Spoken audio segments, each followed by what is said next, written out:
Hello, David. How are you? Can you hear me? I cannot hear you. No? Oh, let me see here.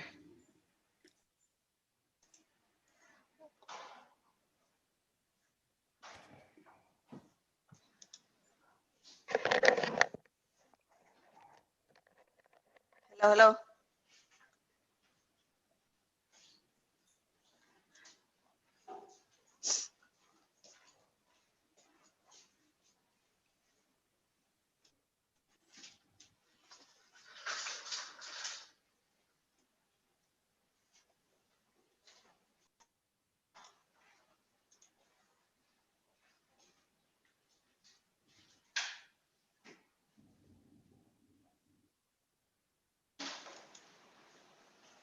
Can you hear me now? I can Nope. hear, and then I cannot hear anybody. Let's see.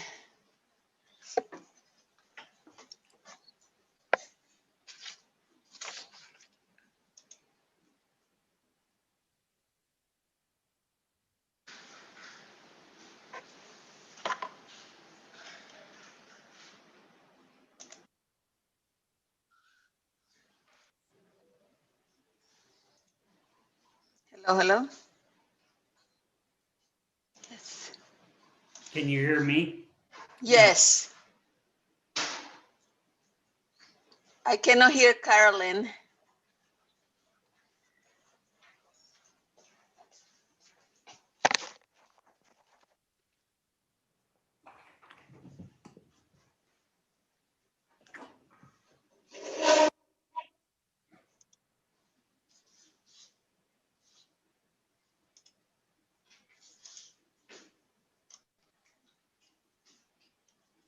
Where?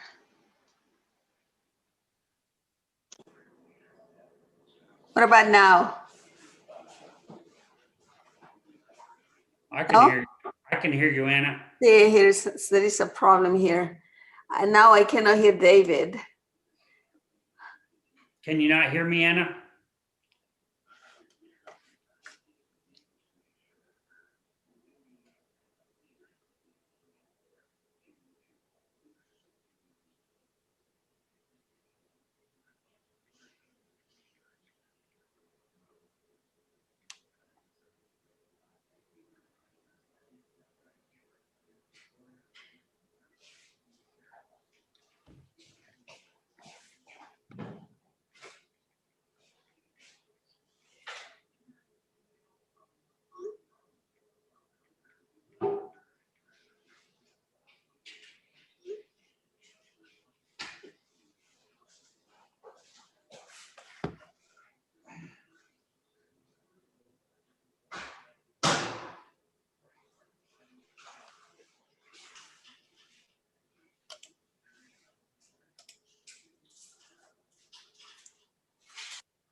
I cannot hear you, Carolyn.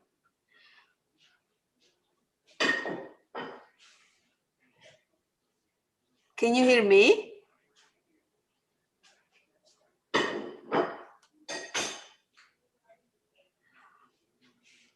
It could be a problem on my end. So that's why I asked if David can hear you, you probably don't have to worry.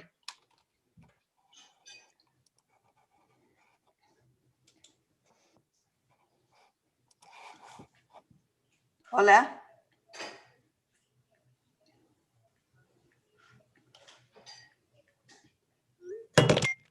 Okay, I hear you now, Carolyn.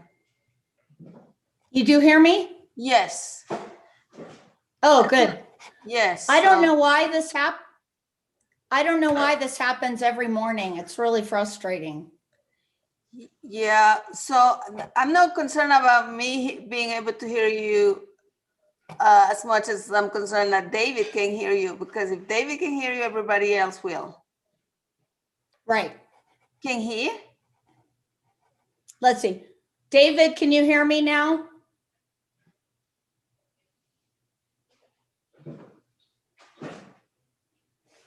Yes. Okay, Thank you. you all right. bet. Okay, thanks, Anna. I made you a co-host, so you don't need to stay anymore unless you want to. Okay, thank you. I'll leave. Okay, Bye. Good Okay, luck thanks, today. Anna. Bye. thank you. Do you anticipate being finished early next week? Yeah, maybe even by Tuesday if things keep going this way. But I anticipate that today 2 commissioners are going to be asking questions of 1 or 2 of the witnesses. So that'll put us back a little bit. All right. Do you know which commissioners? Commissioner Fishman and Commissioner Hall, All right. Cynthia Hall and Stephen Fishman. Okie doke.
whole hog.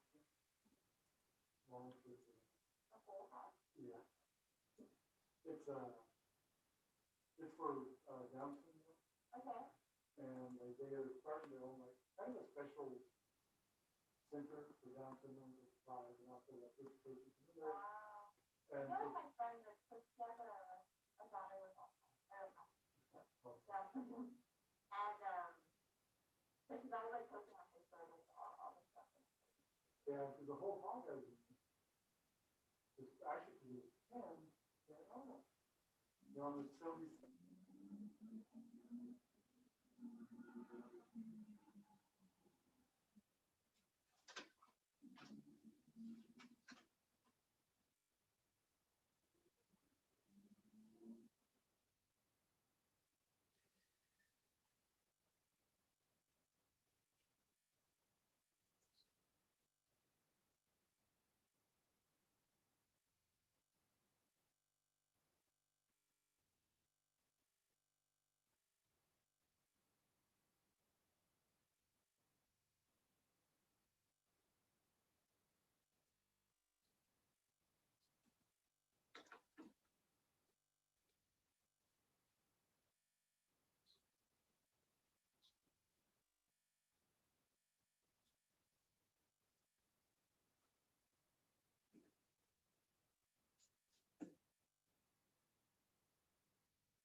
Is there anything anyone wants to bring up and address before we go on the record?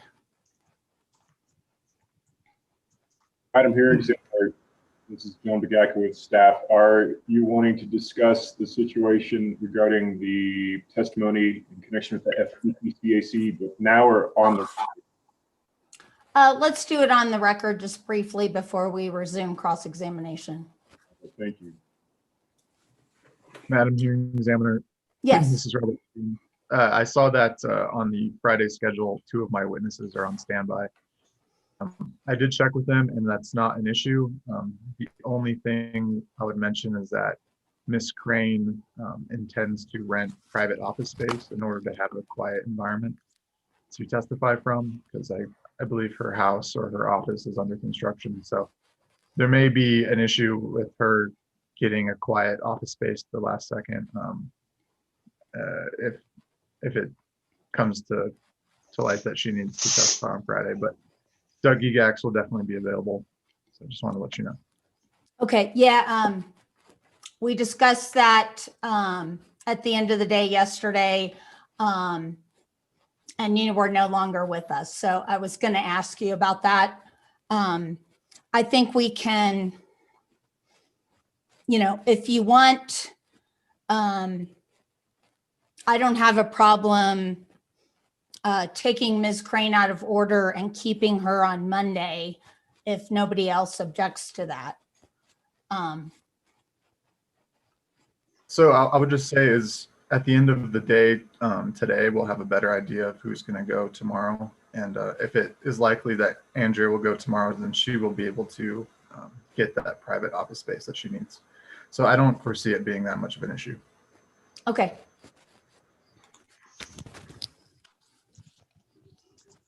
David, are you ready? Yes, Your Honor. Okay.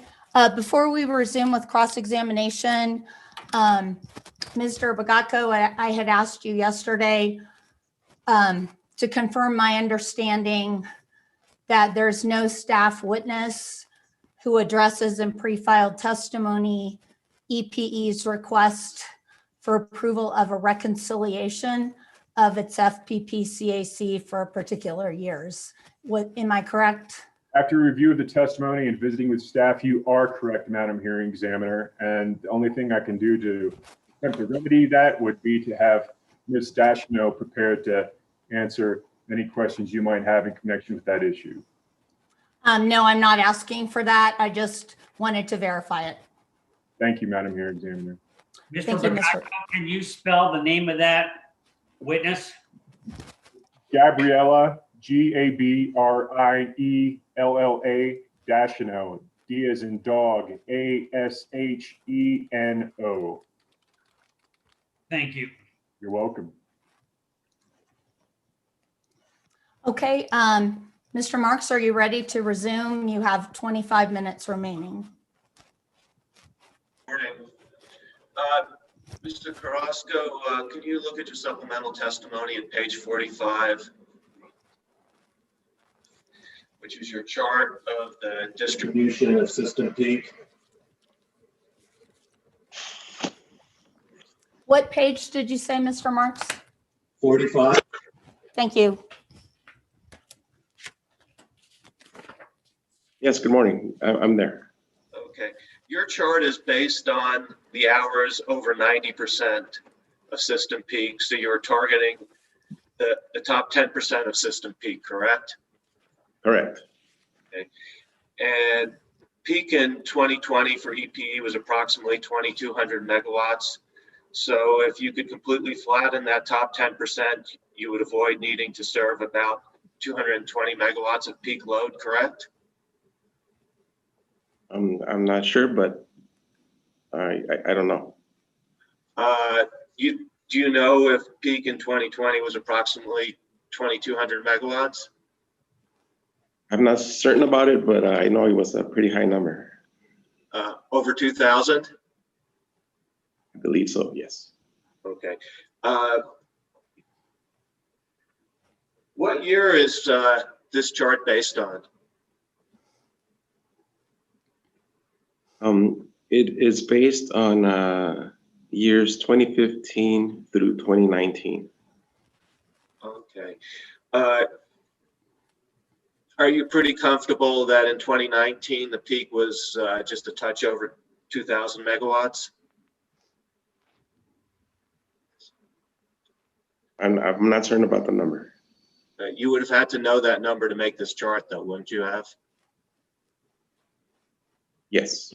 Okay. Well, assuming that in 2019 it was over 2,000 megawatts, in 2020, 2,200 megawatts, and that's going to be elsewhere in the record in Mr. Novella's testimony. If you could take off the top 10% with your 6-hour rate design,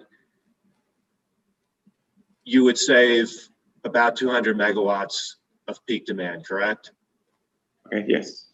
Okay.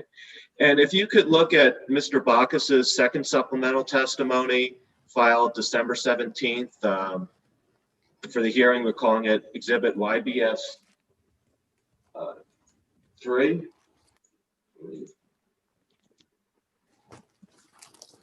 And go to page 10.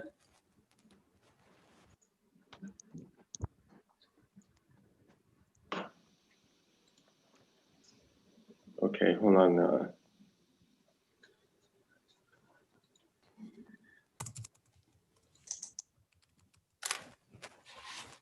Yeah, I don't have it listed on my list of exhibits.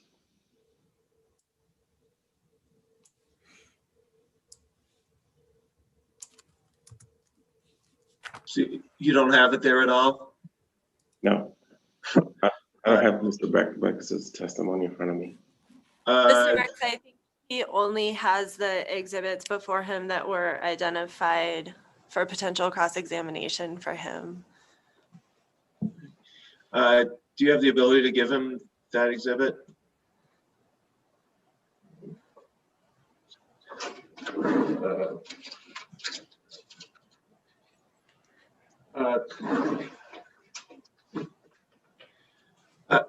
Madam Hearing Examiner, Yes.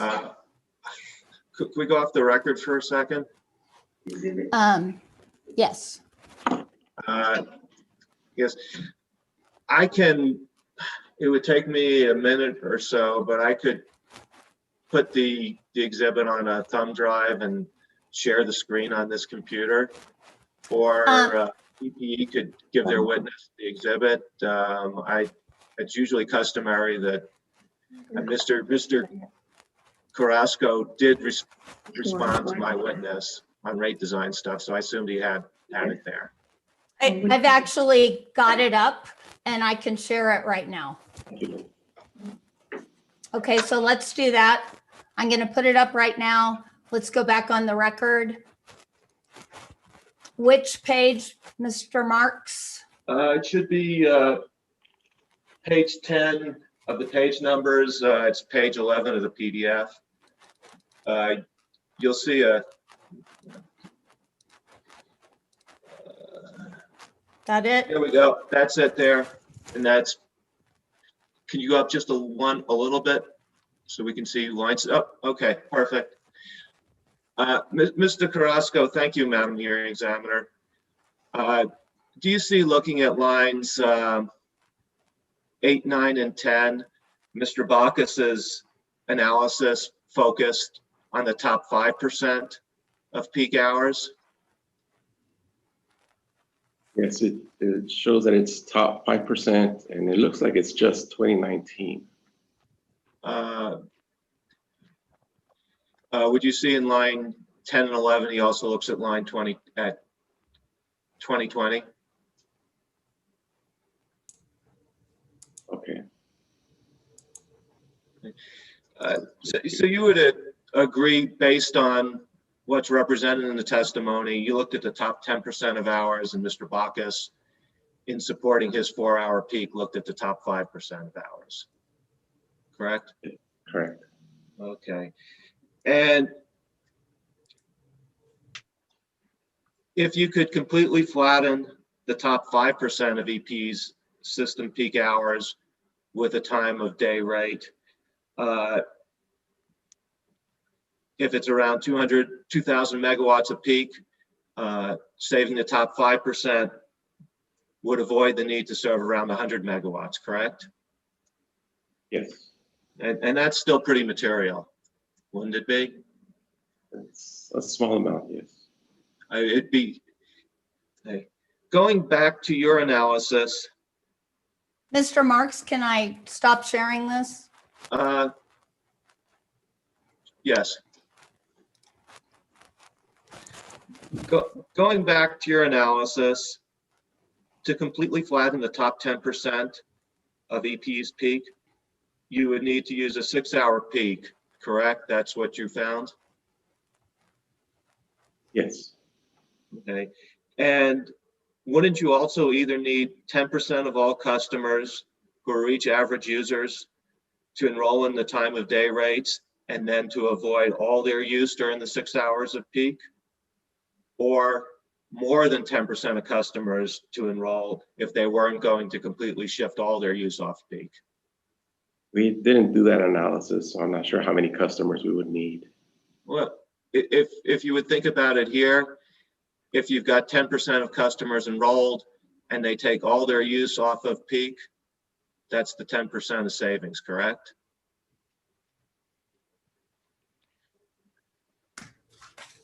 Correct, I assume so. Yeah.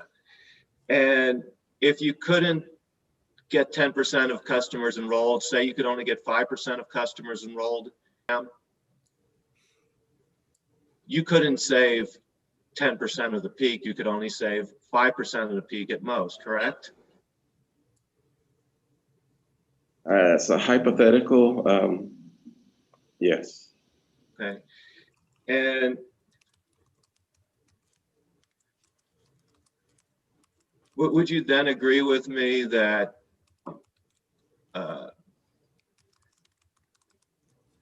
the better performance of your 6-hour rate design only makes a difference if you can enroll enough customers to start to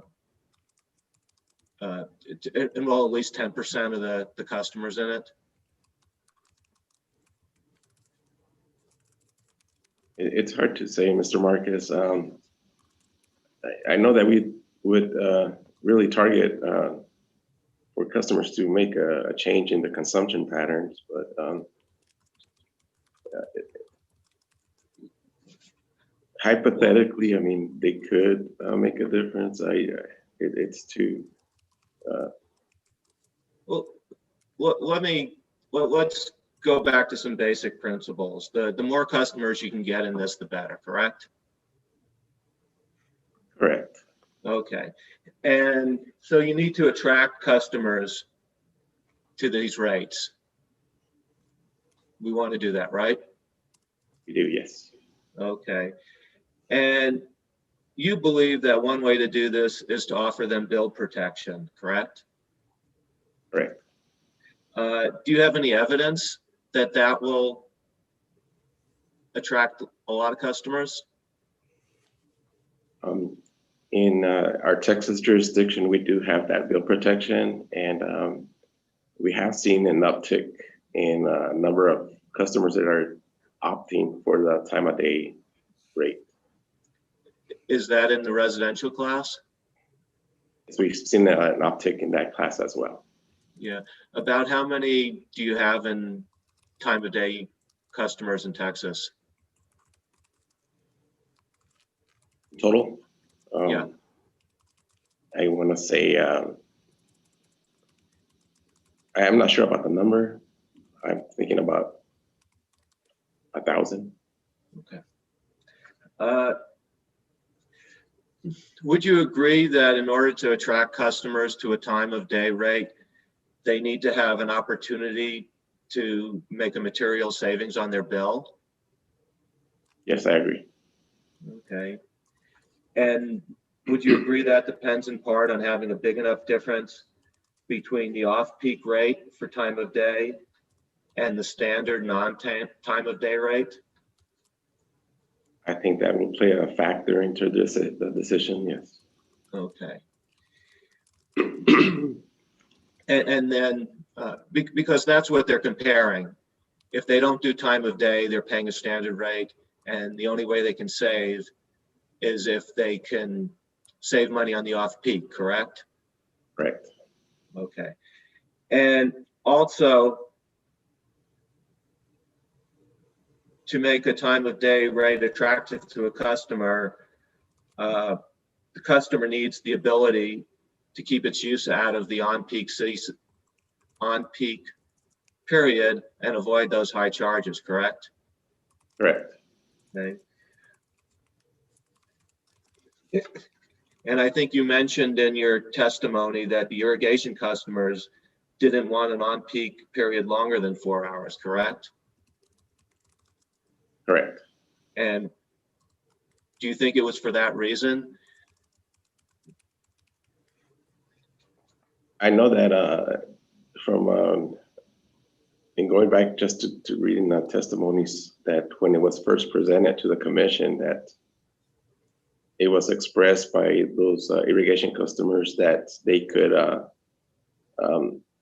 better manage their load with a short, a 4-hour on-peak period with a high on-peak energy charge.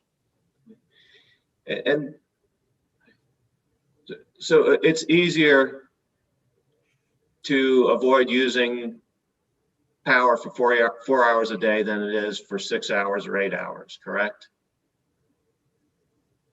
Obviously, for those irrigation customers, that's what they felt, that a 4-hour period served them best. Okay. And for a residential customer, their use is air conditioning on peak mode, the one we're interested in, correct? I know our summer peaks are largely driven by air conditioning for our residential class.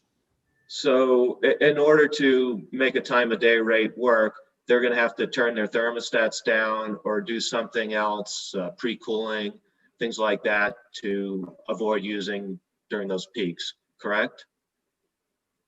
You would assume that that would be the case, yes. Yeah. And the longer the peak period is, doesn't it become harder to do that and maintain comfort in the house? I would agree so, yes. Okay. Okay. In your direct testimony at page 25, line 6, you talked about 250 customers who would be eligible for bill protection.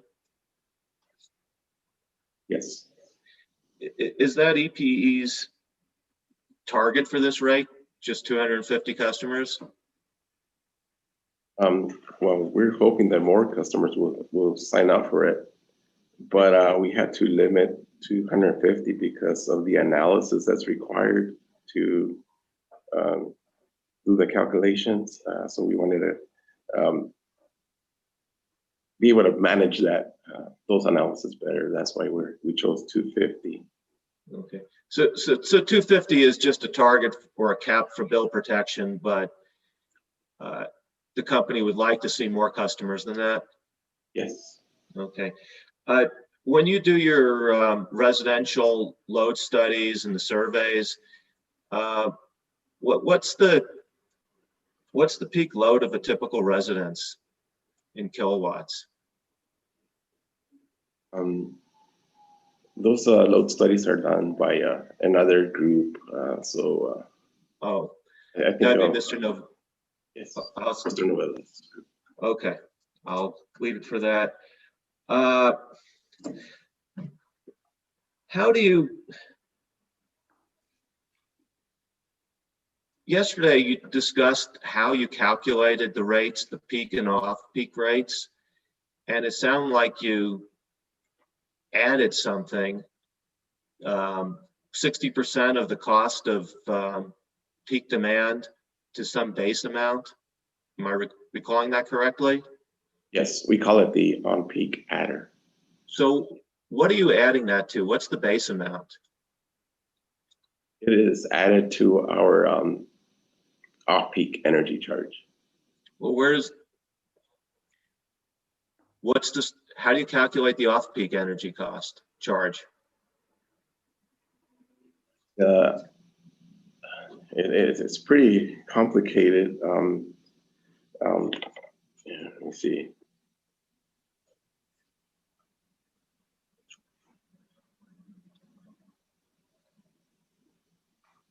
Oh man, I'd have to look at our formula. I'm sorry. Okay. Well, could I ask you a question that might help? Could you calculate an off-peak rate by eliminating all the demand costs in the rate?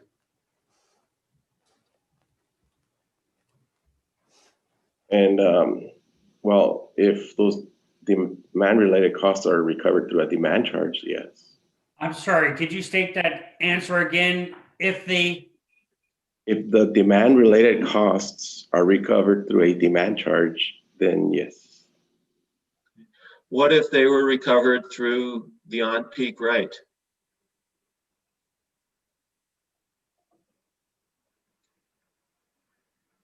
Well, the on-peak rate is based on a generation cost. It isn't generation cost a big component of demand cost? Yes, it is. Okay. And you vaguely familiar, like I am, with the 4CP concept? Yes. Okay. And that's the demand allocator that EPE uses for rates, correct? Or yes, for certain components. And don't those four, and that's the peak in 4 summer months, and I'm assuming, and would you assume or agree that those peak times all occur during the peak periods of the time of day rate?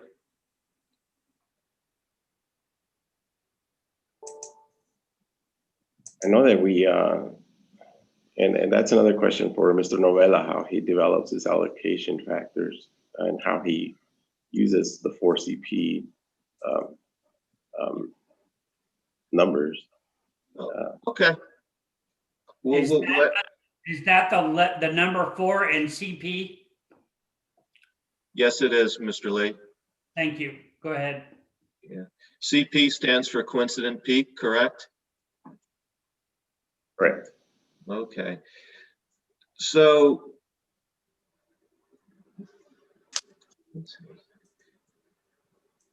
you start with a rate that includes, so the off-peak rate that you're starting with doesn't include any demand cost? Great. Well, we calculate the on-peak adder, okay, and then we know how many kilowatt hours are going to be billed in the on-peak. So then the off-peak energy charge really is the catch-all of everything that's all the revenue requirement that's not being recovered through that on-peak adder and through the customer charge. So it sounds like there's some iteration back and forth to get to these rates. Is that correct? Yes. Okay. Okay. And there was a question, well, let me ask the hearing examiner previewed some questions to you at the end of the day yesterday. And I'd like to give a shot at them. Mr. Marks, you can do that on redirect, recross. If I still have a couple of minutes, I could do it now, though, correct?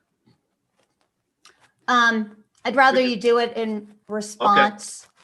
Okay. Then I will. I believe yesterday you were asked about the future of demand charges. Would you agree that in the the world we're moving to, with a lot of resources, solar resources that are come on at specific times of day, that time of day is a better way of aligning rates with cost causation to the system than demand charges, or will be increasingly.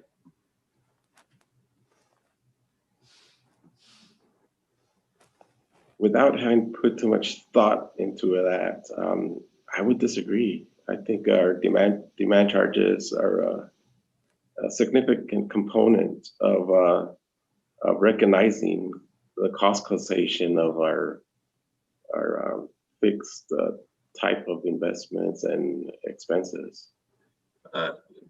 Mr. Carrasco, demand charges are based on the customer's peak demand in a month, though they're not based on whether it coincides with the system's demand, correct?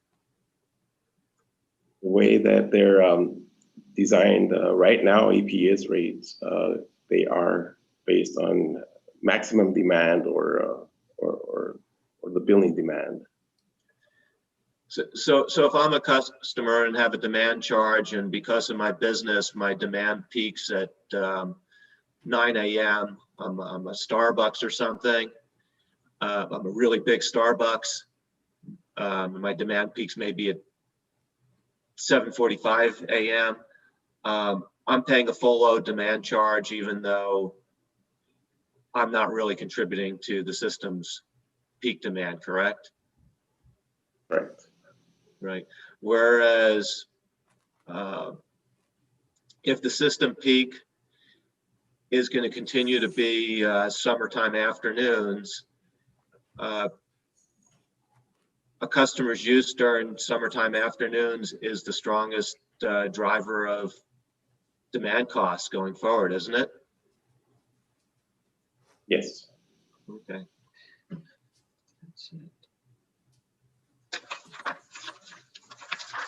Thank you, Mr. Carrasco, and thank you, Madam Hearing Examiner, Okay. for assisting me with that.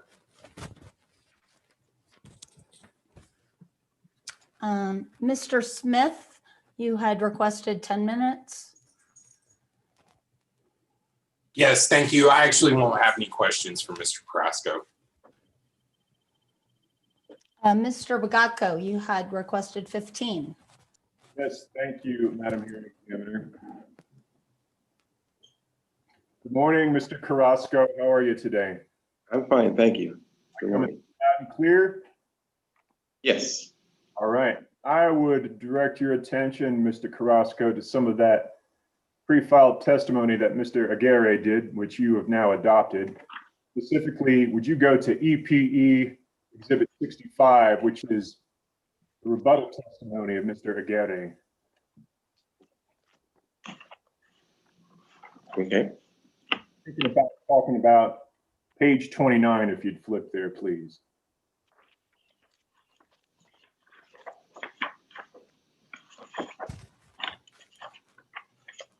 Yes.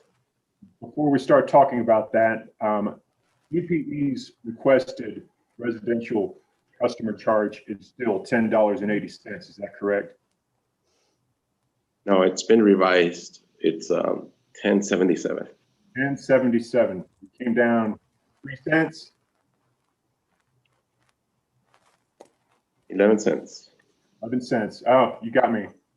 All right, well, you see there on page 29, starting at line 4 and going through the end of the page, how where EPE is talking about its proposed customer charge in comparison to customer charges, I guess, that are imposed by other utility services located in Doña Ana County.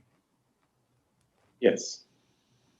And you'll note there, I believe you quote, City of Las Cruces' residential water service customer charge is $12.82 currently, and it's expected to increase to $13.60 a month. Do you see that there on page 29, lines 10 through 11?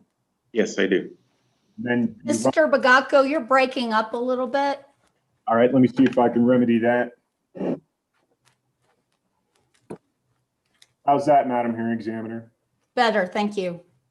Well, I'll just cut to the chase, Mr. Crosco.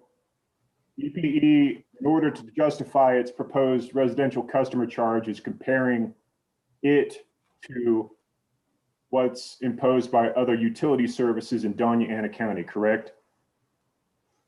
Yes. Why pick those as a point of comparison versus customer charges that are imposed by electric IOUs of similar size and configuration to EPE?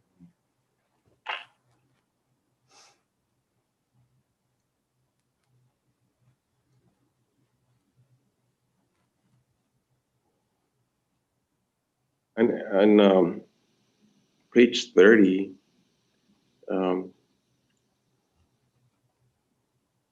Mr. Aguirre wrote that it was just to recognize that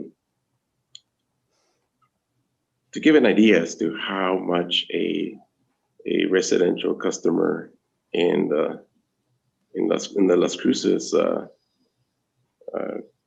city limits is paying right now as far as other utility services. All right, so he chose that point of reference to, I mean, it looks, well, let me phrase it this way. Since residential customers in Doña Ana County are already sort of getting hammered pretty good with residential customer charges, EPE chose that as a point of reference to basically show that their proposed 1077 customer charge is pretty darn good in comparison. I mean, was that the point of inference he was trying to make? Yes, that's what he states here. You know anywhere in Mr. Gary's testimony where he tries to do an apples to apples comparison, so to speak, of EPE's proposed customer charge versus customer charges that are imposed by similarly structured and situated electric IOUs? Yes, he does, and I believe some other interveners also in their testimony do a similar comparison. I'm not sure what page it is though, but anyways, I know that he did do a comparison. All right, well, then directing your attention to page 30, lines 15 through 17. Yes. And it states there, are you there, Mr. Carrasco? Yes, I am. It states there that EPE views Ms. Leyva Tercero's proposal as a quote unquote floor used to set the customer charge for EPE's residential customers. Right. Can you expound on that a little further? What do you mean by a floor? Are you proposing to adopt her recommendation piecemeal and proceed from there? I would like a little more explanation on that, please. On that, the intent of that statement is that Ms. Leyva Tercero's recommendation of a $9.74 customer charge should be considered the least amount that we should consider as a customer charge for residential.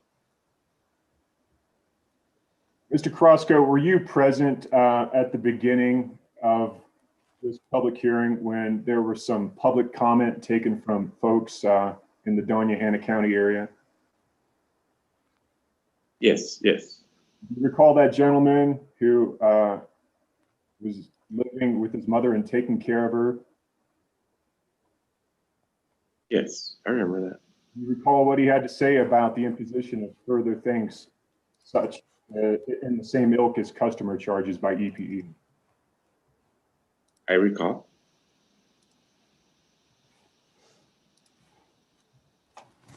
And does that have any effect or impact on EPE's request as we sit here? I mean, considering everything that's going on in this country currently, including the COVID-19 pandemic, you still take the position that your current requested residential customer charge is reasonable? Our recommended customer charge is cost-based. So I think that asking for a cost-based customer charge is reasonable, yeah. Thank you, Mr. Crosco. And then finally, I would direct your attention back to EPE Exhibit 61, which is your rebuttal testimony.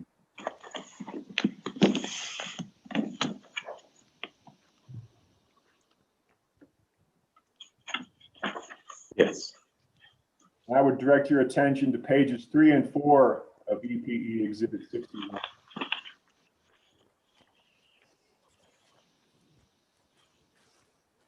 Yes.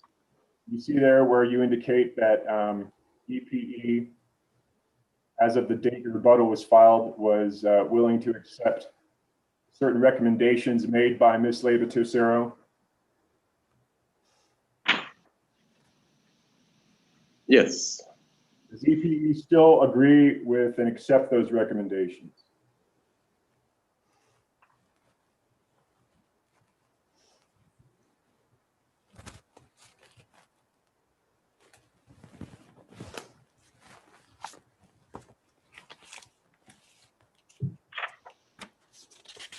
Yes.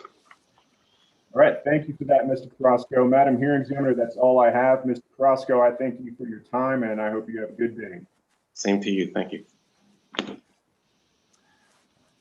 Mr. Crosco, I have questions of you, which you know because I gave you advance notice of them. Appreciate I'm going to that. start with the 2 questions that I gave you notice of yesterday. Okay. The first one is, you testified in response to Ms. Stevens' cross-examination that there is higher participation among EPE's Texas customers in non-residential time of day rates. Do you know why that is?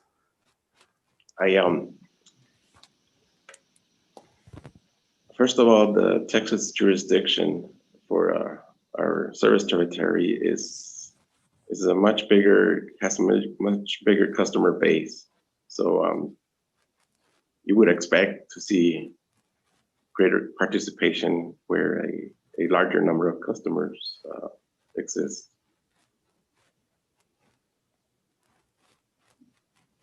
Okay.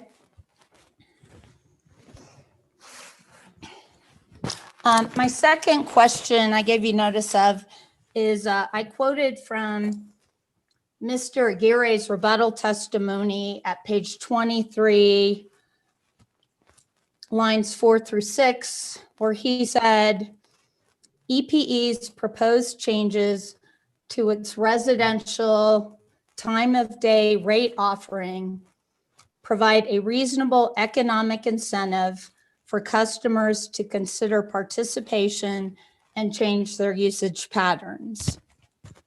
So I had 2 questions relating to that. One is, I understand that a purpose of the time of day rates is to shift use off of peak periods. Is another purpose of time of day rates to give an economic advantage to time of day customers if they shift their use to off-peak periods? And then the second question is, if that is a purpose, a second purpose, does that violate section 62-8-6 of the Public Utility Act, which all say is our anti-discrimination statute? So first, if you could answer the question, is a purpose of time of day rates to give an economic advantage to time of day customers if they shift their use off peak? I would replace the word I can't advantage. hear you. That might be a problem with me. Let me check.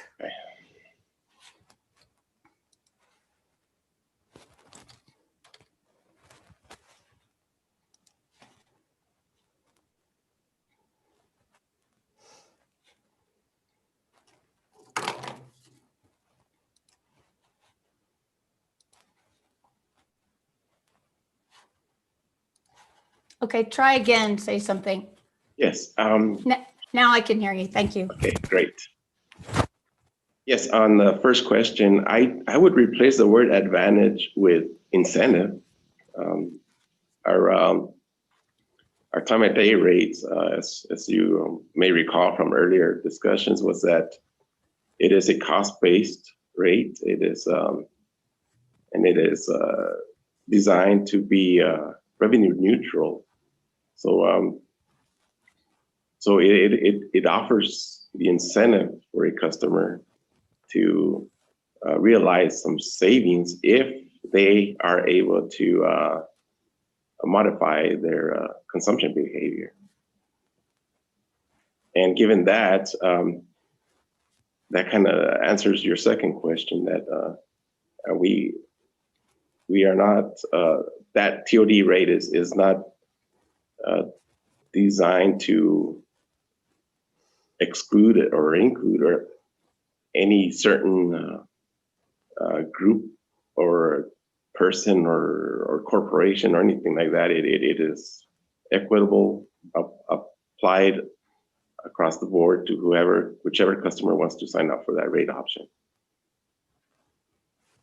Okay. So in my opinion, I'm not a legal, I don't believe that our time of day rate is can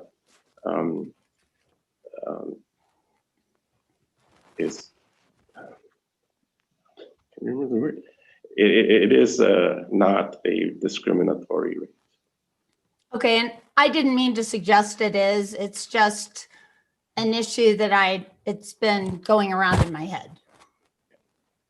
So you're saying that time of day customers pay their cost of service? Yes, yes.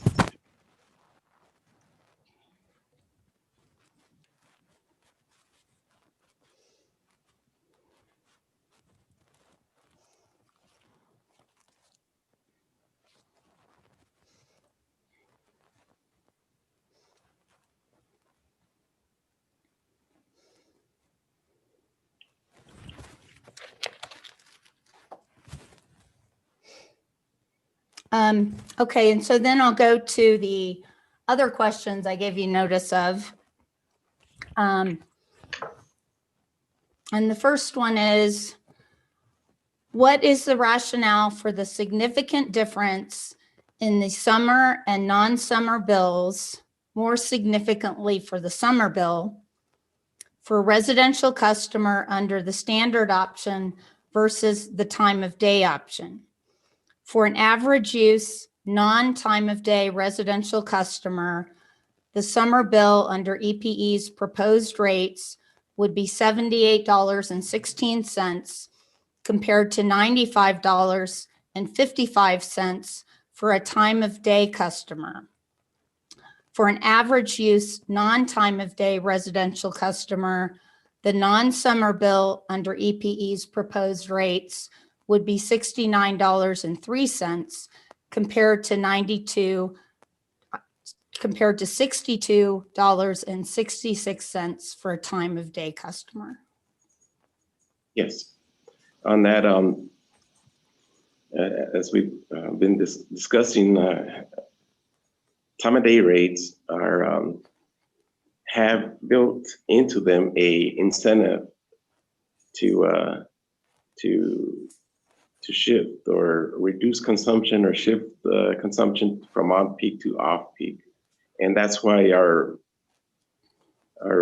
rate design during the summer months for time of day will be higher during those months as compared to the non-summer months. And that's because time of day rates can better address and send better price signals to customers during the summer, especially on the hot summer afternoons. So for a time of day residential customer with a summer bill of $95.55, would that represent that customer not shifting use off peak? That represents what our load studies have shown, that customer proportion of on peak versus off peak, that's how much, without any shifts or anything, that's how much their bill would be. Without, I'm sorry, without what? without any shifting of consumption, Go ahead. that's what their bill would be during the summer for the average customer.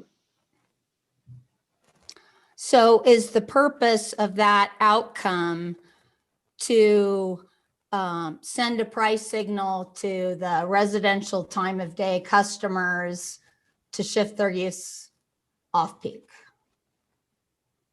Yes, so if they wanna realize any savings, they would need to shift.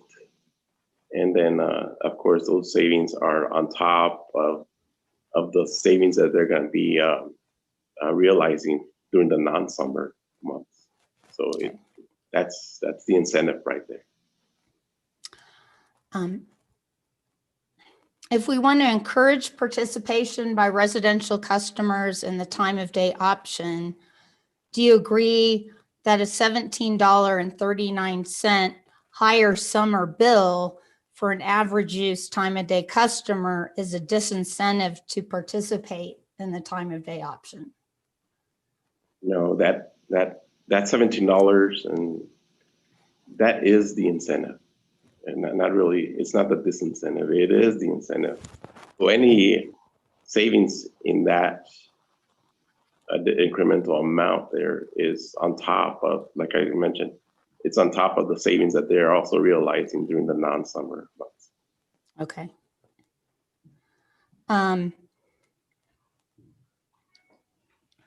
Is there a different available rate design for the time of day option that would also provide an incentive for time of day customers to shift their use off peak? I didn't find one, and not in this filing. So no, my answer is no. Okay. And then my last question is, for all of the classes that would receive revenue decreases under EPE's proposal, the bill for an average use customer would increase in the summer months and decrease in the non-summer months. What is the rationale for this result? The rationale for that is that we are attempting to influence those summer consumptions that are really impacting our system loads and resulting with a decreasing system load factor. So we don't, in our rate design, we want to keep that pressure there in those summer months for our consumers to reduce consumption or do whatever they need to do to shift the load from our system peak periods. And so the decreases are, any indicated decreases for the rate classes is being reflected in the non-summer months. Thank you, Mr. Carrasco. That's all the questions I have. Chairman Fishman, do you have any questions for Mr. Carrasco?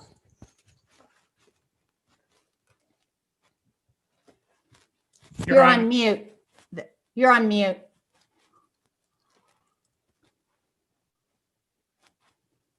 Yes, I do. Thank you, Madam Hearing Examiner. Mr. Carrasco, I haven't had a chance to review all the testimony in detail, but help me understand if I heard Madam Hearing Examiner correctly, that someone on the time of day rate would actually be paying a higher bill during the summer than if they were not on the time of day rate? That is correct.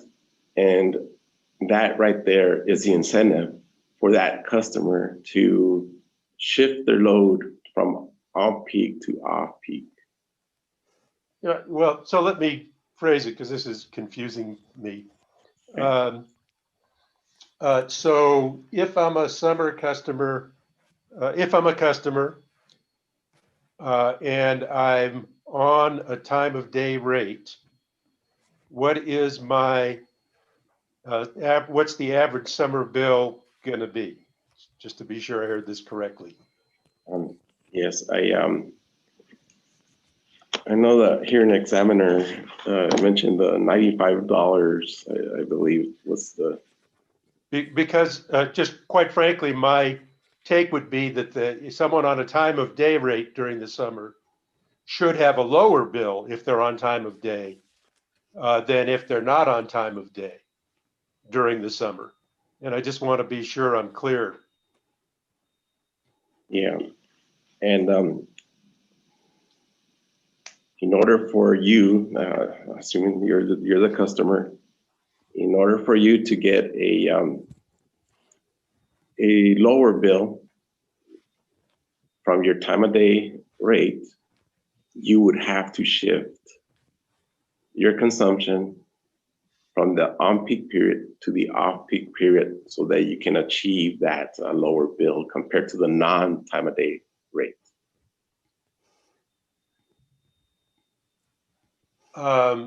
So the difference that we're talking about in the bill is if you fail to shift your usage, is you stand a pretty high risk of facing a higher bill.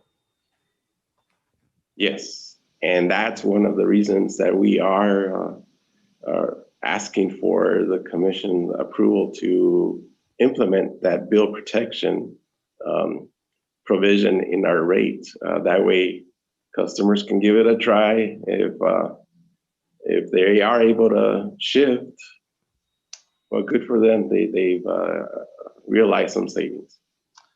And if they are not able to shift, well, at least we'll guarantee you that you're not going to pay more.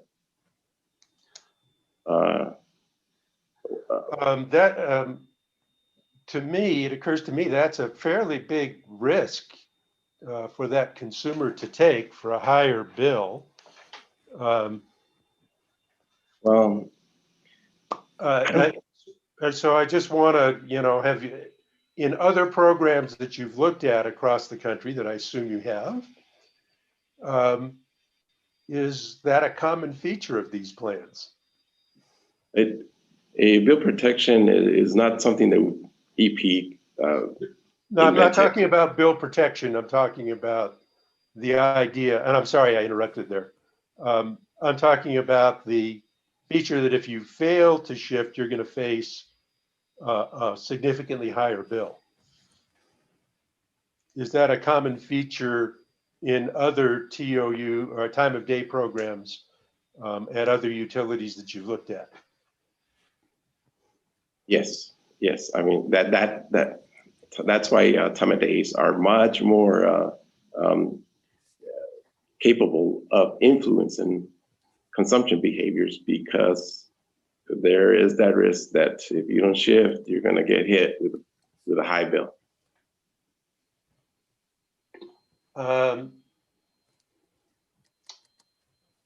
So correct me if I'm wrong, but an energy charge for a residential consumer that has very peaky usage is much higher than for a 24-hour-a-day customer who's got non-peaky usage. Is that correct?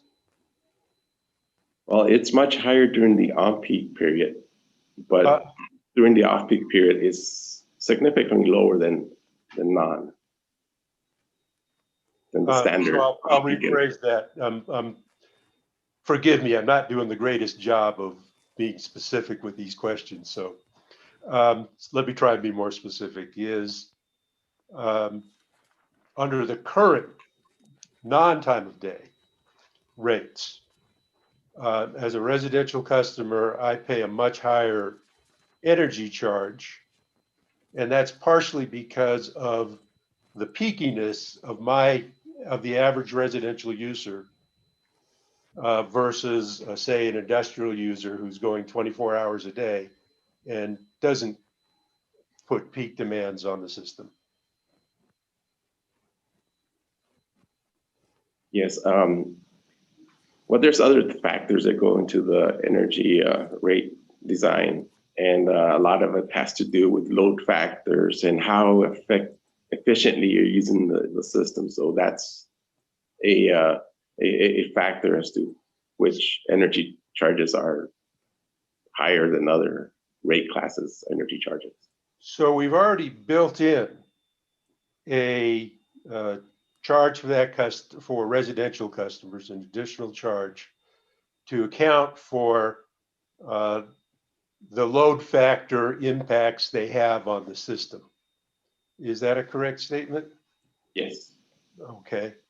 So now if they go on a TOD rate and they fail to shift, they end up getting double charged for being on the load factor. And I have to ask the question, is that discriminatory in terms of putting additional risk on them? There's no double charge because our rate design is cost-based. There's no, I don't see how there would be a double charge. Well, so if they fail to shift at all, they might be getting charged 14 or 15 bucks more, even though they're than a customer who's not on time of day. Even though they're not putting any more load factor stresses on the system. We, our rate design looks at it for all the customers. We don't, it's not set up to look at individual subclasses of a residential customer class. So it is cost-based. There's no double charging. So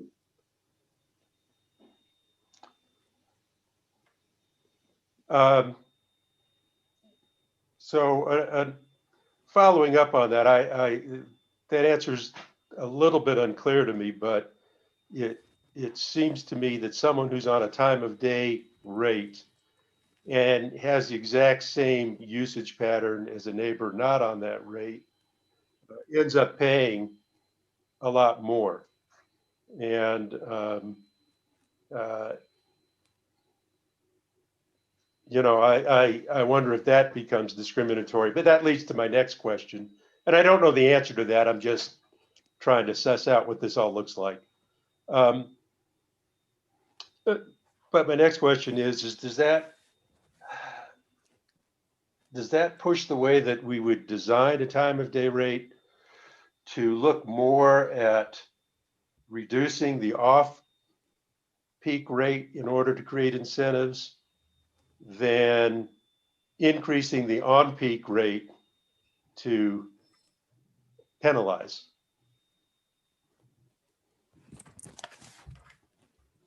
so if you reduce the off-peak rate, that means that we would have to increase our on-peak rate, which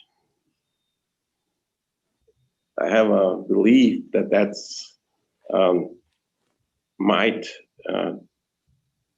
dissuade participation of a customer in a time of day rate, and therefore we won't realize those impacts that we're looking for during our system peaks. So I think the way that we have designed our rates, as we proposed in this case, is reasonable, and it's cost based, and some of the other recommendations that we're making, as far as like that bill protection provision, that should be a pretty good incentive for customers to sign up for this time of day rate. Okay. What's if I'm understanding correctly, this time of day rate also works in the winter months? Is that, am I understanding that correctly? Yeah, time of day has periods that are going to be in effect the entire year for all months. So the winter months, we're going to be seeing, we'll be applying a off-peak energy charge. So yes, effect for all seasons. And what's the main objective of having that winter time of day rate? If you,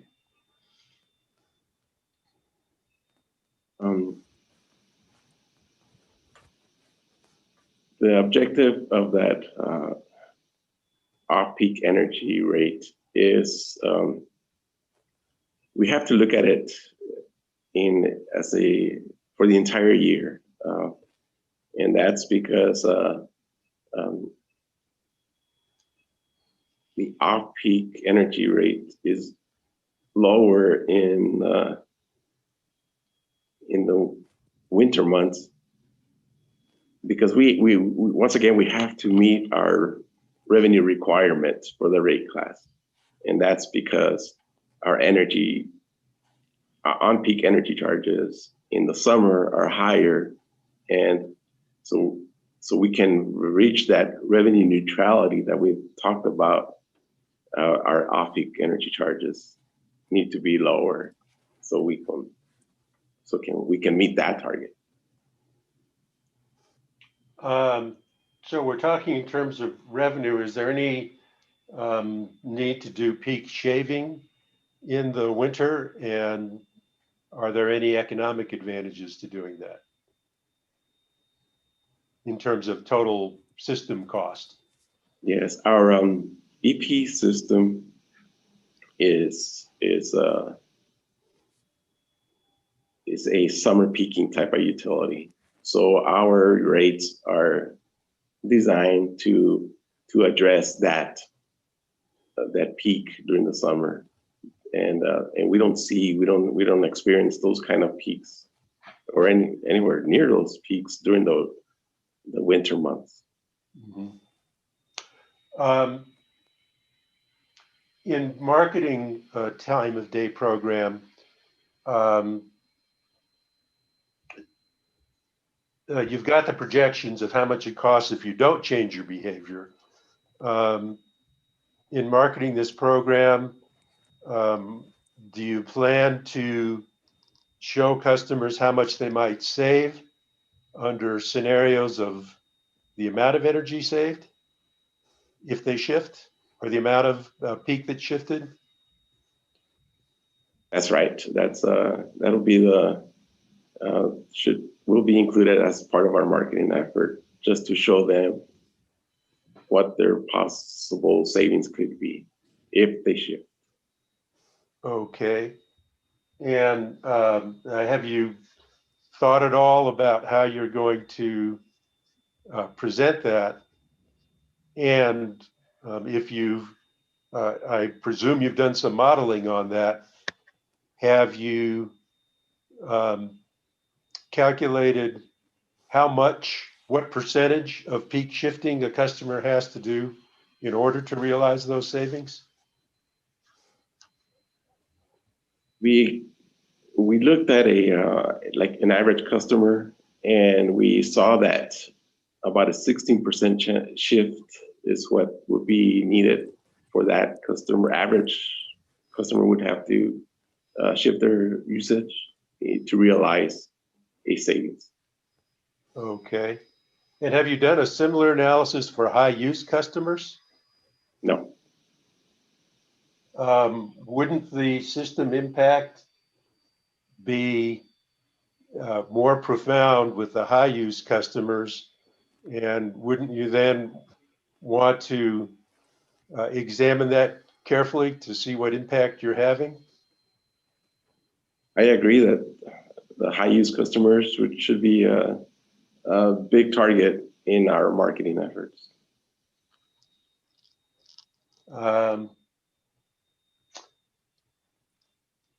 So in targeting, I guess it's, wouldn't it be advantageous if you had examples to show customer for both for low use, medium use, and high use, so they could see how a little more customized view of what this program might mean for them on their bill? Mr. Fishman, I just recalled that we do have in our testimony yes, in my exhibit MC2S, we do have a comparison of different consumption levels that we could look at. And it does show like the highest consumption that we have here. And that is in my supplemental testimony, Carrasco supplemental. We do look at like a customer consuming 2,000 kWh, so that would be a large customer. And it does show that that customer could have some pretty good savings. Okay. $40 to $15 so per month. So yes, there is a comparison there. I'm sorry. Okay. So again, you know, in prior question, you said, gee, the goal is to maximize adoption of these rates, to shave the peak, if you will. And I just want to be sure that we've got full efforts in place. Yes. Are there any goals in this program to hit a specific number of customers? As far as customers taking time of day rates, there is no specific goal. For that bill protection provision, I had mentioned earlier that we have a goal of 250 just because of the analysis that's required to show a customer what their bill was under a TOD rate versus a non-TOD rate.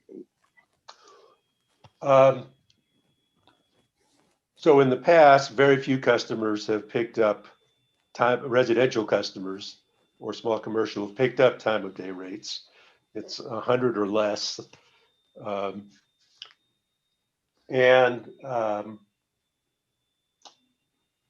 It typically in an enterprise environment, a business environment, folks set goals so that if they see themselves falling short, they have an incentive to ramp up their efforts and correct and get on track to meeting that goal. And so in looking at this time of day rate, if we want maximum penetration and we want it really paid attention to, it feels to me like it would make sense to set a goal for adoption. Are there downsides to setting a goal for adoption in terms of percent penetration with your residential and small commercial? I think our goal it should be to address our system peaks. I don't think we should have place a limit and say, you know what, we reached our 1,000 customers. That's it. We don't need to do anything else. We'll just go with what we have. So I just think that we need to maximize the number of customers. That way we can really have a good effect on addressing our system peaks. So if I set a minimum goal and a goal that I aspire to, would that have a harmful effect?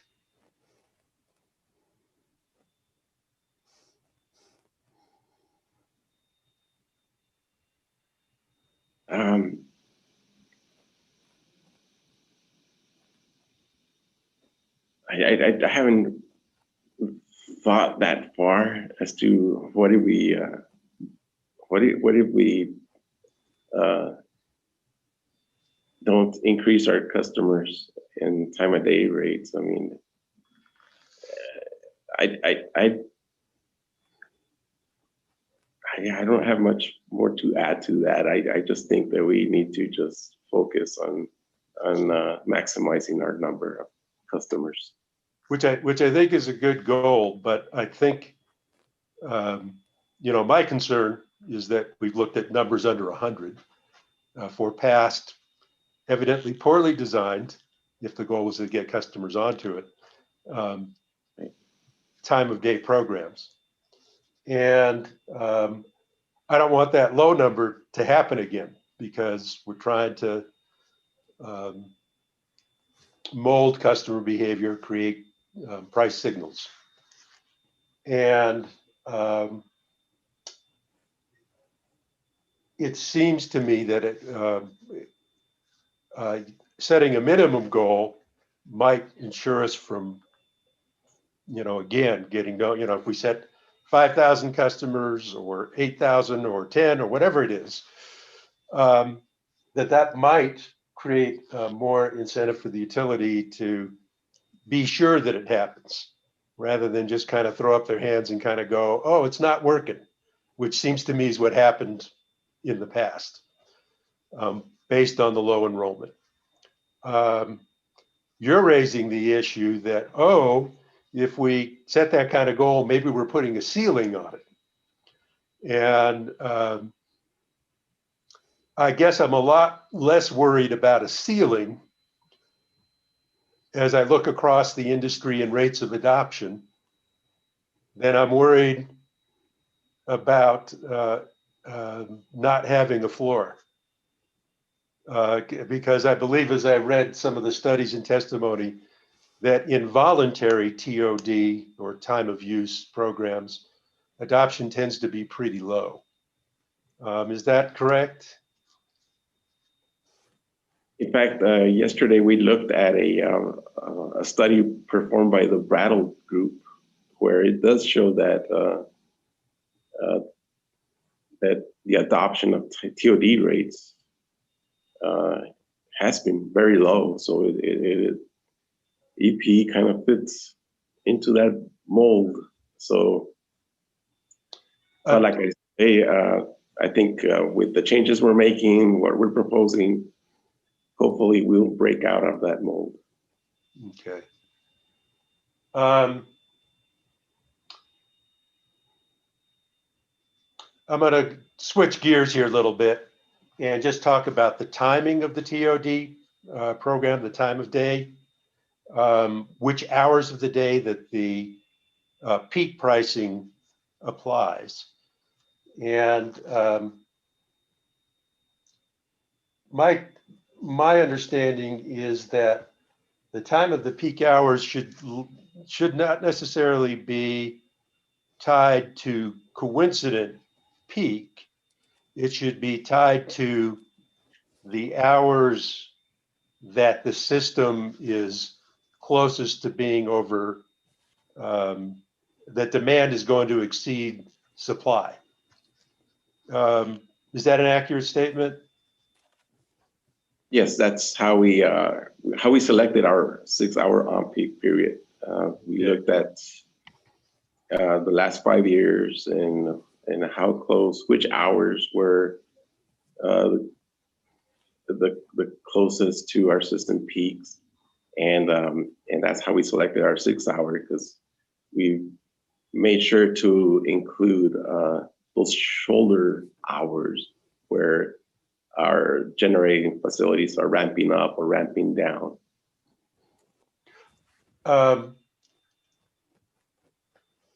So we may have a little definitional problem here. Do you calculate peak, coincident system peak by backing out the variable solar hours and when those are available? So let me give a quick example. If I have a peak of 2,000 megawatt hours and during that peak hour of the day, I have 100 megawatts of solar typically available. So my net, I have 100 megawatts of solar available. So net of that solar, my demand is 1,900.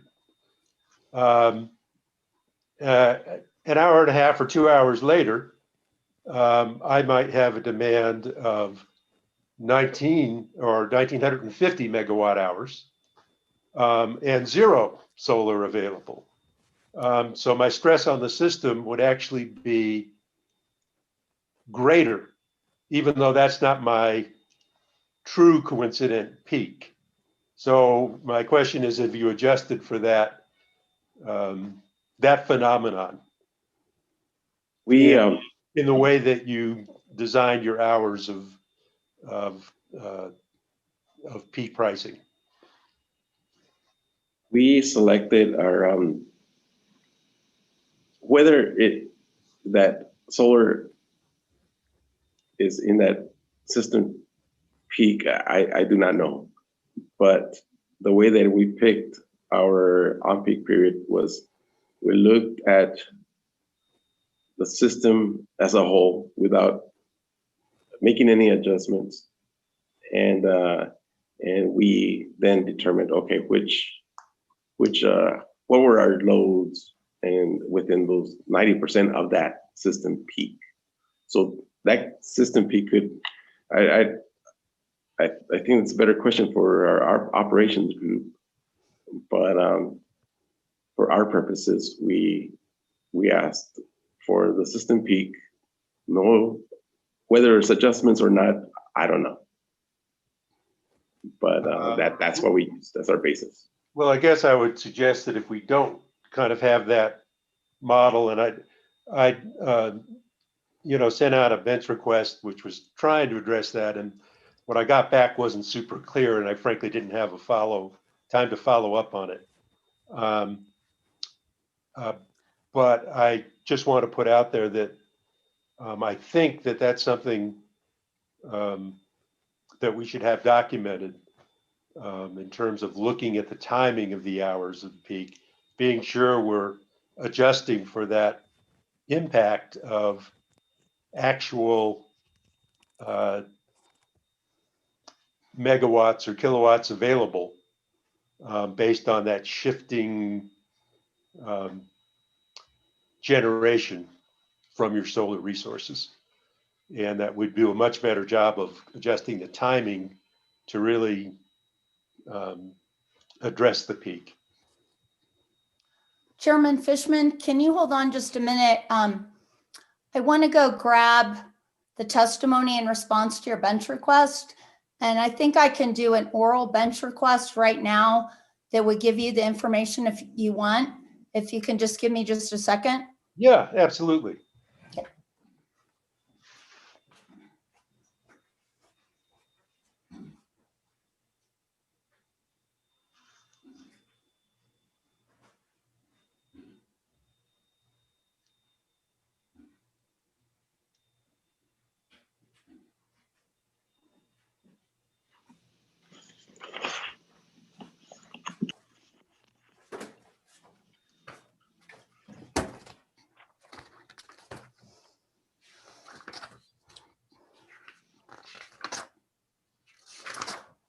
Okay. I can't remember the EPE attorney who handled the examination of Mr. Bratchick. But I'm going to do an oral, go ahead. Oh, I was just gonna say, I believe it was Mr. Wexler. Okay, is he around right now? He's not, but we can relay anything. Okay, so what I'm going to ask for is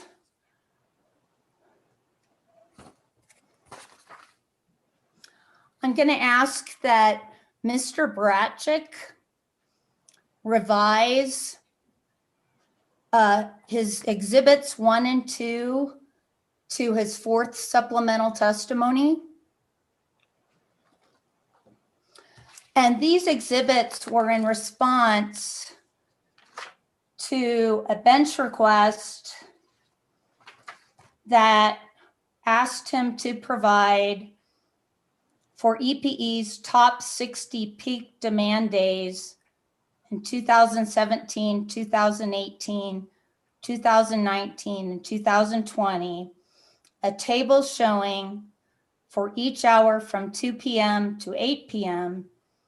total megawatts available compared to total native system load.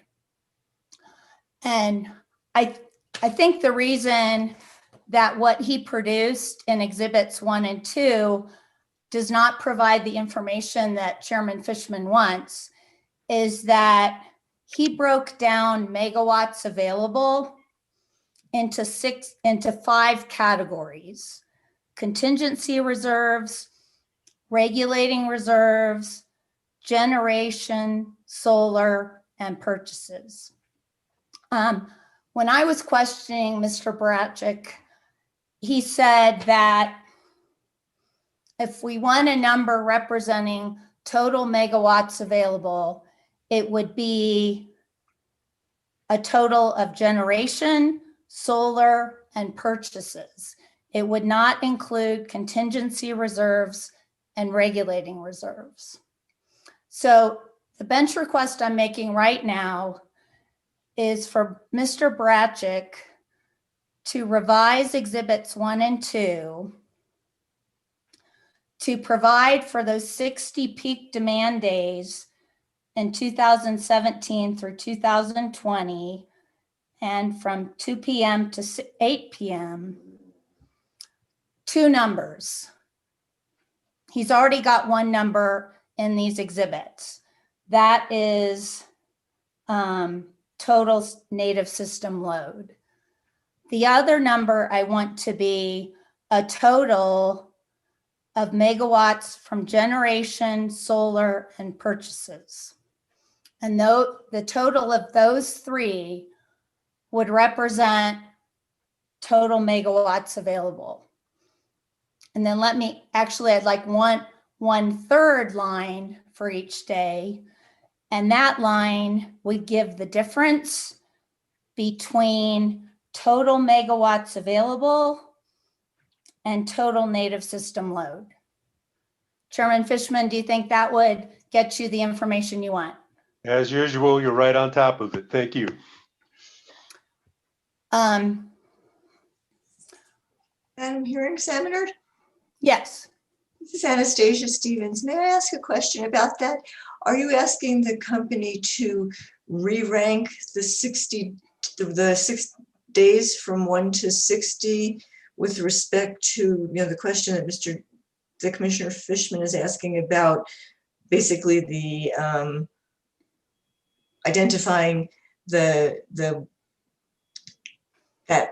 net peak, the duck curve differential between solar capacity and between actual real-time load and capacity, including solar?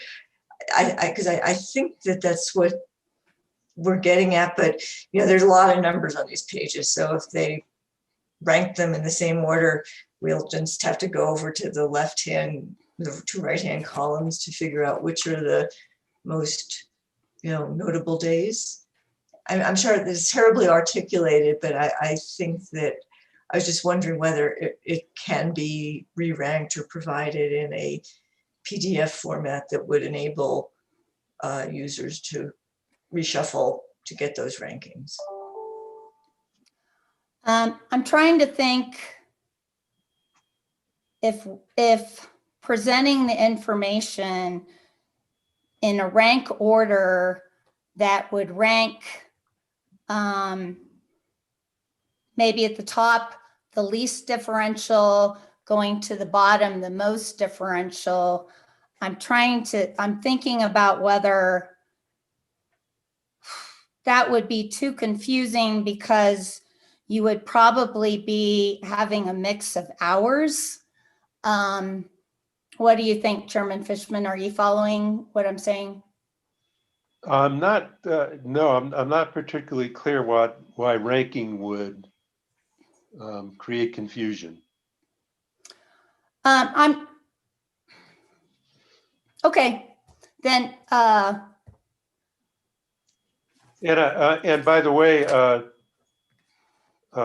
yeah, if it's okay, if other folks want a quick comment on that now, I would welcome that if that's okay, Madam Hearing Examiner. sure. Mr. Chair, Madam Hearing Examiner, Jason Marks for Yellowbird, and I do have a question about purchases, and I'm not intimately familiar with the specifications of the original bench request, but and I'm wondering if you're seeking the actual purchases EPE made at that time of at that hour, or how much was available for purchase at the, that could have been wheeled into EP system. And I'm thinking for the purposes that the hearing examiner and Chairman Fishman are getting at, that it may be better just to eliminate purchases and focus just on load, solar, and generation. And I hate to testify, but in other hearings we've been in, we've heard witnesses testify that there's a lot of uncertainty as to how much you can expect to be available for market purchases. So, Madam Hearing Examiner, I think that Mr. Marks raises a very sound point. And so I just asked Mr. Carrasco, do you have a different perspective on that than what Mr. Marks just raised? Well, Mr. Carrasco is not the witness who prepared this, so. Oh, okay. We can see if he can answer, but it's Mr. Baratchik that prepared the exhibits. Okay, thank you. I just want to be sure we're thinking this through before we put out the bench request. And I guess, Mr. Carrasco, I appreciate your input. Thank you, Mr. Fishman. Yes, I think Mr. Baratchik probably could be a better witness to provide you those kind of details than I can. Okay. So my take is I think Mr. Marks raises a really good point, and that we should back purchases out of that because for all the reasons that he pointed out, purchases are kind of unknown. It doesn't talk about native system capacity very well. I think that makes sense. Okay, so Ms. Olson, let me kind of go through that again. So revise these two exhibits to have for each of the top 60 peak demand days to have 3 rows for the hours 2 p.m. through 8 p.m. The first row would be load, which is already on these exhibits. The second row would total the numbers that are already on this exhibit for generation plus solar. The third row would be the difference between those first 2 rows. And for Mr. Baratchik to present the results, ranking from at the top being the least differential, the least difference between load and megawatts available, and the bottom being the greatest difference. Did you follow that, Ms. Wilson? If it's okay with you, I'd like to just repeat it back to you so that I can be sure we're on the same page. Sure. So I'm understanding that it's the same range of information provided in exhibits 1 and 2 to Mr. Brachik's fourth supplemental, the same 60 days and time period.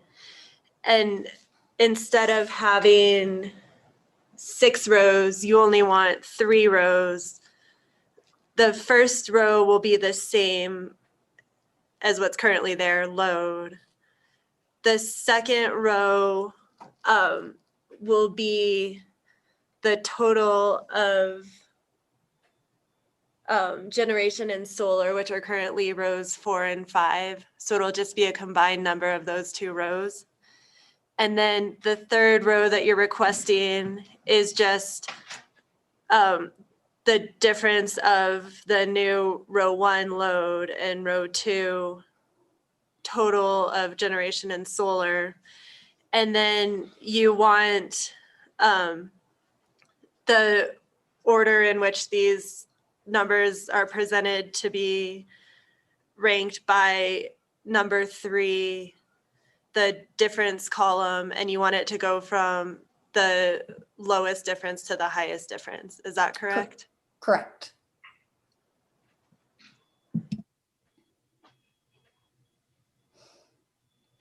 Can you just summarize for me, if possible, the overall goal or purpose of this new exhibit so I can relay that to Mr. Brachik?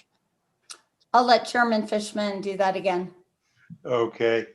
So it's to identify specifically the hours where we're most in danger of not being able to supply enough juice to the system to keep everybody's lights on. And that will, it seems to me, and based on what other jurisdictions do, would be the best, those hours are the best hours to put your peak pricing on, because those might be different than just coincident demand. So we're looking at, I apologize, I make didn't mean to sense? interrupt you. I'm sorry, did that make sense? Go ahead. I think it does. Without having the expertise, obviously, that Mr. Brachik does, and still being new to this world, I'm a little bit concerned about looking at that without the contingency reserves. But we can certainly present the information. I'm just trying to think about how helpful it will be without Mr. Brachik's commentary, for lack of a better word, kind of explaining it and explaining any misleading results that could be derived from that. Do you have any suggestions on addressing that? Is Mr. Brachik available is he available today to testify and make a recommendation on what would be the best form of the response to this bench request to provide Chairman Fishman with what he wants? Madam Hearing Examiner, I don't know that off the top of my head, but assuming we'll be taking a break shortly or over lunch, I could certainly find out and get back to you at one of those times if that would be okay. That'd be great. And if he's not available today, if he'd be available tomorrow morning or sometime, anytime tomorrow, preferably in the morning. Sure. I will pass. I know there's people in El Paso right now that are listening, and they can confirm and try to get that information, and I'll report back to you as soon as I have it. Okay, thanks, Ms. Olson. Chairman Fishman, I don't go longer than an hour and 45 minutes without a break, and we're right about there. So if you don't mind, I'd like to take a 10-minute break and then we can resume with your questions. Perfect. Then I don't have that many more, just a couple. Okay. So let's take a break and come back at 10:45.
Hey, Cynthia.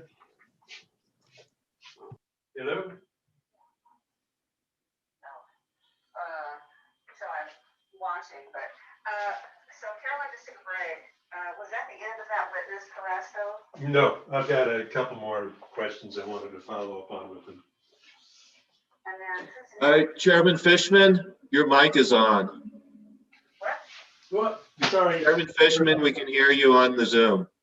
I gotta turn off my mic.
Can you all hear me? Yes. Okay, I switched out my headphones. I just wanted to make sure. Are you ready, David? Yes, Your Honor. Okay, let's go back on the record. Chairman Fishman? Thank you. And I like your 1 hour, 45-minute rule. We need to adopt that at weekly open meetings. So, Mr. Carrasco, the last thing that I wanted to cover here was curtailment rates. And I know that we've got a program with EPE that hopefully you guys are working pretty aggressively on with curtailment on air conditioning, and I guess coming into the thermostat, smart thermostats. Are there any other curtailment programs that are being considered?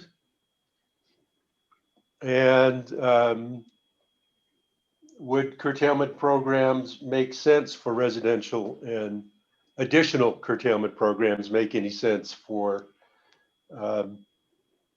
residential and small commercial? Whoops, you're on mute. Thank you. We all do it. Yeah, Mr. Fishman, I'm not involved in any of those programs. I know our energy efficiency group does have some curtailing programs that either they have in place or they're planning to put in place. So I can't give you any more details than that. I'm sorry, but I do believe that we have, or at least working on some curtailing programs for our residential customers. Would curtailment programs be a help in shaving peak? I believe that's the whole intent of a curtailment program, that it should help in shave at least a portion of the peaks. So large customers have a curtailment rate that's a pretty significant savings on an EPE schedule.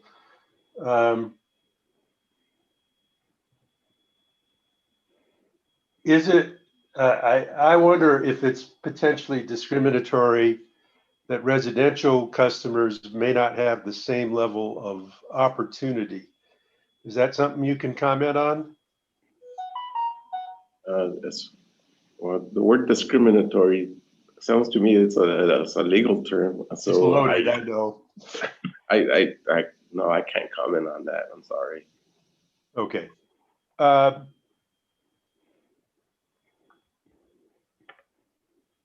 One other area that I wanted to quick look at is this area where we have seasonal rates. Excuse me.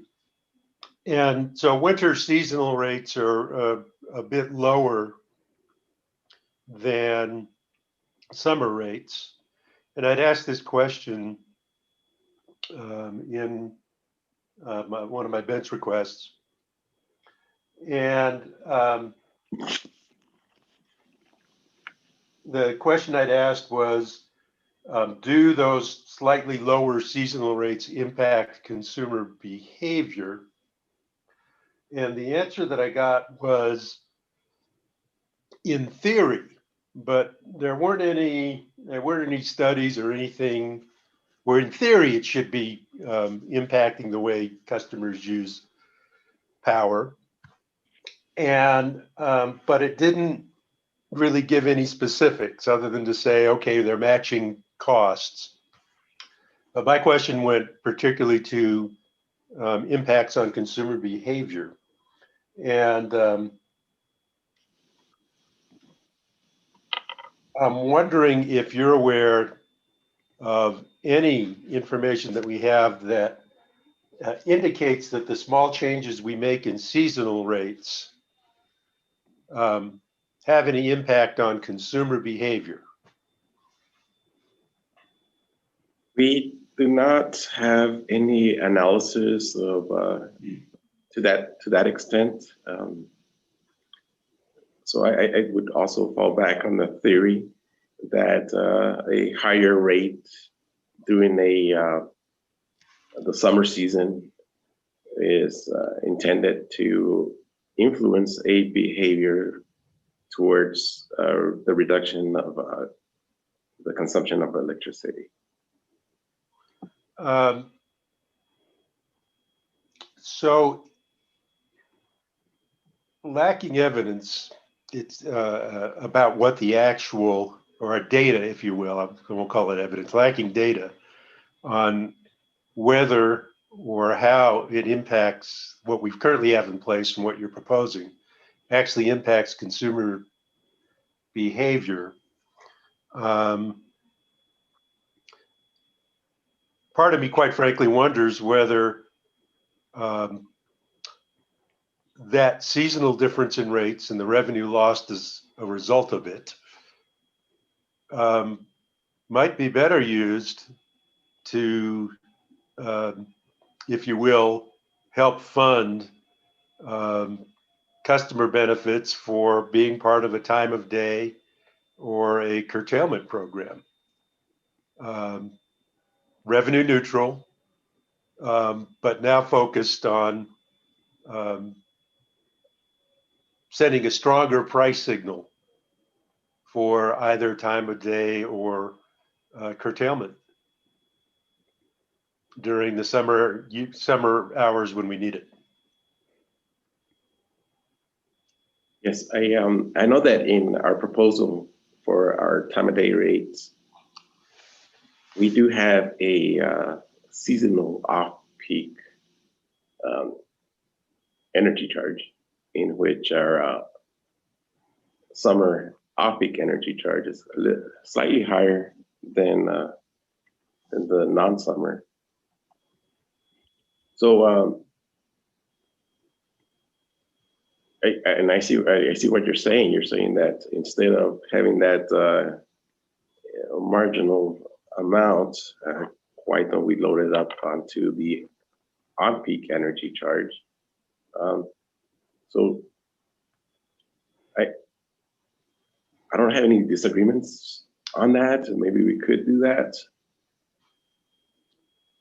but I know that the whole intent is that the summer season is our peaking season, whether it's obviously in the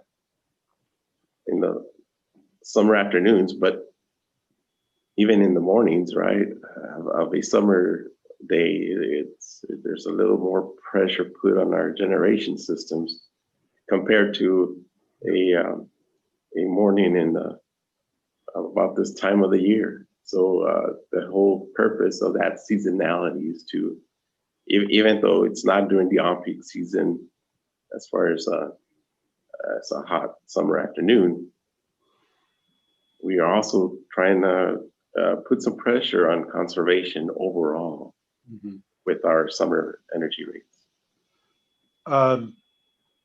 So again,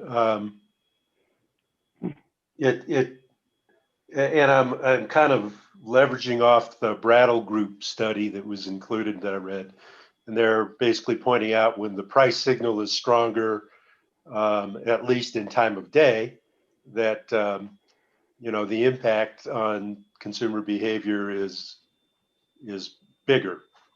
And it feels to me like perhaps that while it's tracking costs probably pretty well, and that's why you have the slightly lower winter rates, because you're not using the expensive portions of your generation fleet, I imagine, is that's such a weak signal, it's really not impacting consumer behavior, and that maybe we can instead take those funds and get a stronger signal when we really need it during the summer. So you don't seem to be disagreeing with it. I think it's really worth taking a look at and giving some thought to. Yes, Any other comment on that? I know, I agree with you. And that's a new proposal that we're doing for our time of day rates. So it is something that we can consider whether maybe forego that seasonality and put a little more pressure on the off-peak energy charge.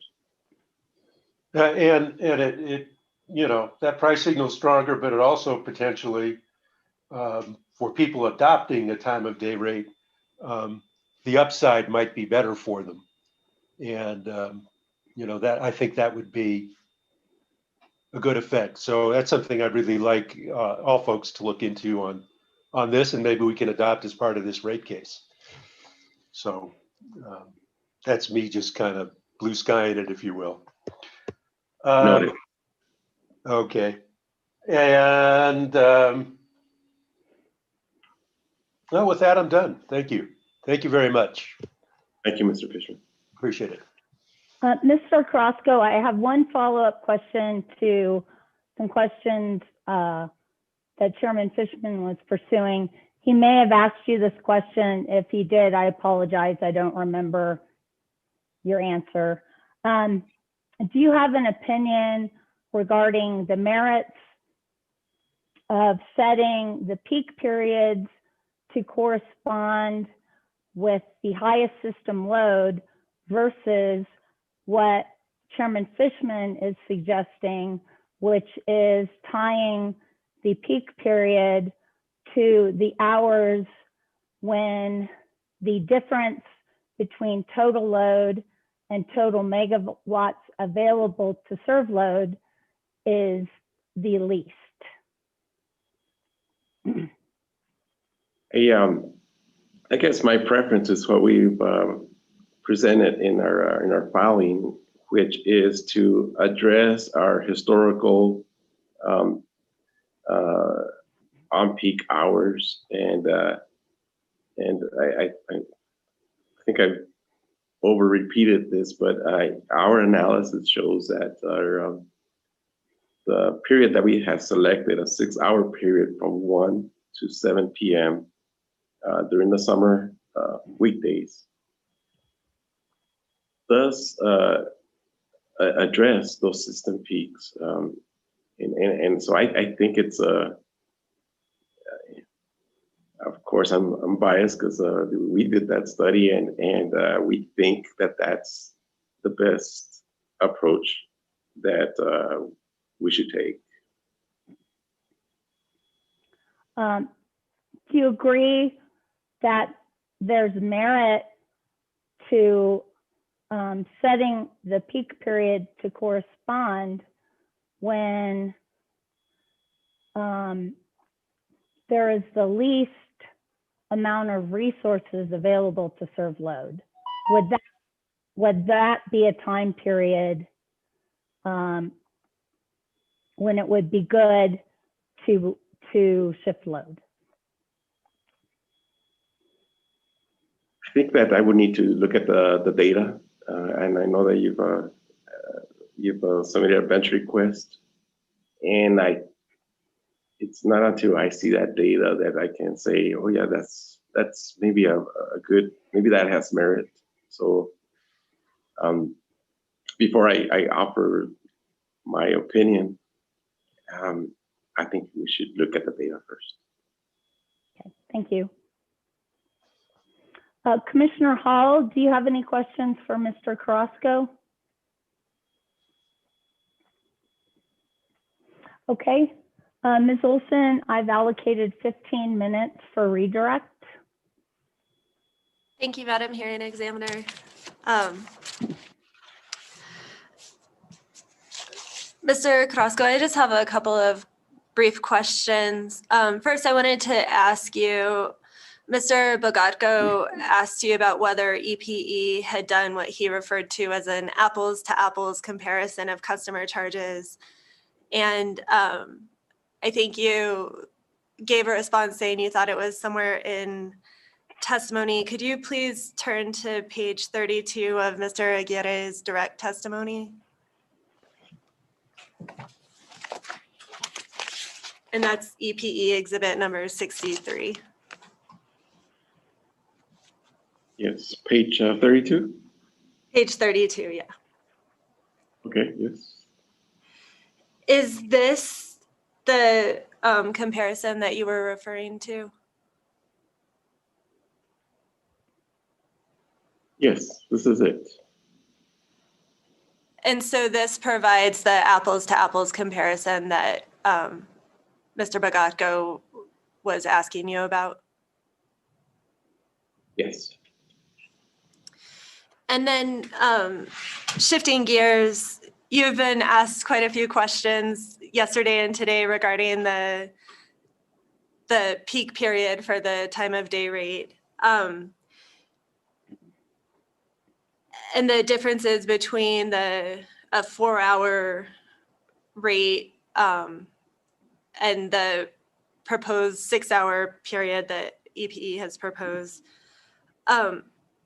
And I just had one follow-up question on that. If the on-peak period is 6 hours, can a customer who can reduce load over a 4-hour period still achieve savings under the time of day rates? They can achieve savings in a 6-hour period.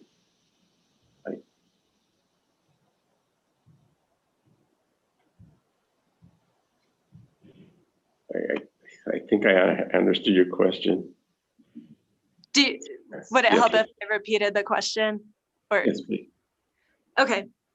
If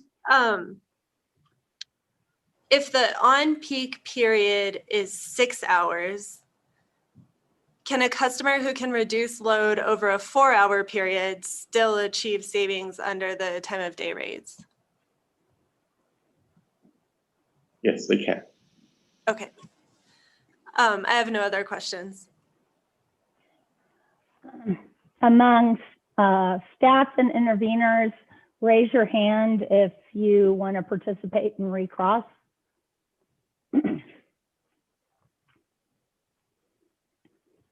Okay, so there are 3 of you. I'll give each of you 5 minutes. Ms. Stevens, you may go first. Thank you, Madam Hearing Examiner. I just have a couple of questions for Mr. Carrasco. Good morning, Mr. Carrasco. Morning. How are you? Good. During both at early in your examination by the hearing examiner, and then again early in your discussion with Chairman Fishman, you referred to the fact that well, the hearing examiner asked you, are you saying that time of day customers are paying their cost of service? And you answered yes. And I'd like you to elaborate on how you made that determination. Is that based on the broad idea of revenue neutrality for the class, including time of use and non-time of use customers, or is it on a more granular basis than that? No, the first. It's on revenue neutrality. So you haven't taken into account at all the actual or potential reduction to company cost by that peak shaving function that the time of day customers are intended to provide. Is that correct? There is no adjustment for perceived or anticipated reductions in consumption.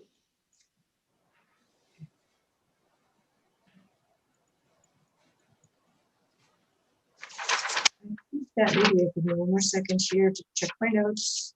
And oh yes, at the very end, when just before she finished up, and the hearing examiner was asking you about your preferences for using either the methodology that Chairman Fishman's alluding to or your own. And you said that your methodology addresses system peak. Is that on a system-wide basis, on a New Mexico-wide basis, and or on a New Mexico class basis? On a system-wide basis. Have you done any analysis on a New Mexico class basis? No. Thank you. That's all I have. Thank you, Ms. Dean. Mr. Simpson. Madam Hearing Examiner, I apologize. I don't have any questions. I think I touched my touch screen to go to gallery view and you thought I was raising my hand. I apologize. Okay. Mr. Marks. Thank you. Mr. Carrasco, on redirect, your attorney asked you what might happen if there was a 6-hour on-peak period and the customer could only control their use for 4 hours. And you said there still could be savings. Couldn't there also be enough use at those higher peak rates to wipe out the savings and even cost the customer something? It is possible, yes. And then the hearing examiner asked you about your least favorite topic and discrimination. And you explained, I think you explained why it wasn't discriminatory, but would it be fair to say that if they're done right, time of day rates align the rates with the cost causation of the customers?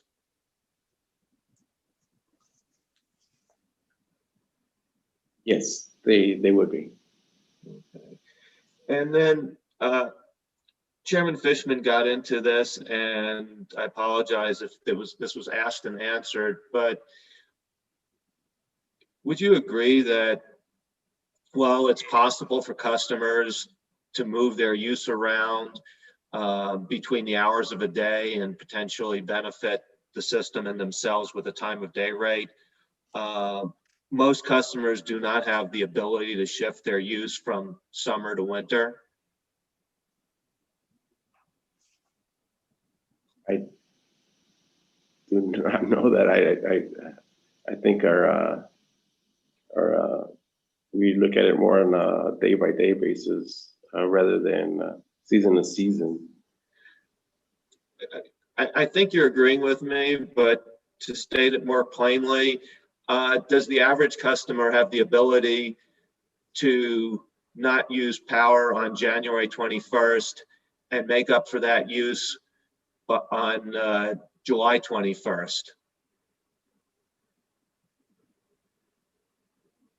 I mean, can they wait to wash their dishes 6 months or heat their water or cool their home or heat their home for a matter of weeks or months?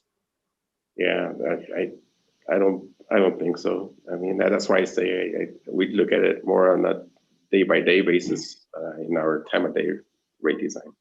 Okay, and lastly, you were asked about some specific rate bill impacts for specific customers, and those are calculated either with the company's original case or its case on rebuttal, correct?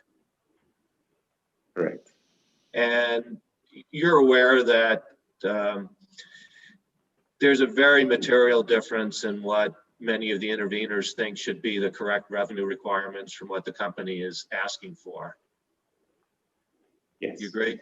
I agree. And would you agree that if the commission winds up authorizing revenue requirements that are that are what staff or the Attorney General or the City of Las Cruces is recommending, which are much, much lower, that will cause substantial revisions to what the peak and the off-peak rates need to be for the TOD? Yes, there will be a difference. And Whether it affects the ratios on-peak to off-peak ratios, that is, we can either keep them or make revisions if we need to, but my preference would be to keep those on-peak, off-peak ratios. But if you're making a pretty big difference in revenue requirements, it's going to be more than a simple tweak and a percentage adjustment to get the TOD rates right after that process, won't it be? Yes, it'll have to flow through our rate design model. Thank you. It's been a pleasure speaking with you this morning on Zoom, and have a great day. Same to you. Commissioner Hall, do you have any questions for Mr. Carrasco? You're on mute. You're on mute, Commissioner Hall. Thank you very much for asking, but no, I do not. Okay. Thank you very much, Mr. Carrasco. You're excused. Thank you very much. And EPE may call its next witness. You're on mute, Ms. Olson.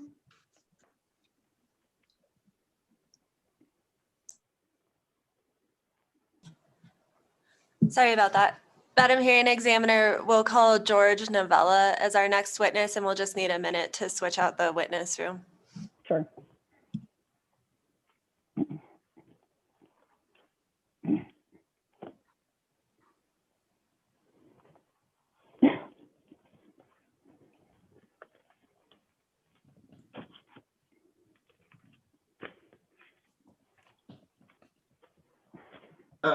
Madam Hearing Examiner, Yes. I assume we're off the record right now. Yes.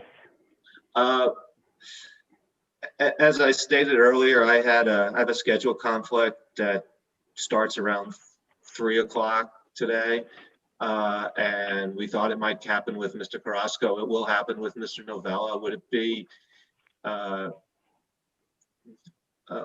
okay if I go out of order after we return from lunch and get my cross in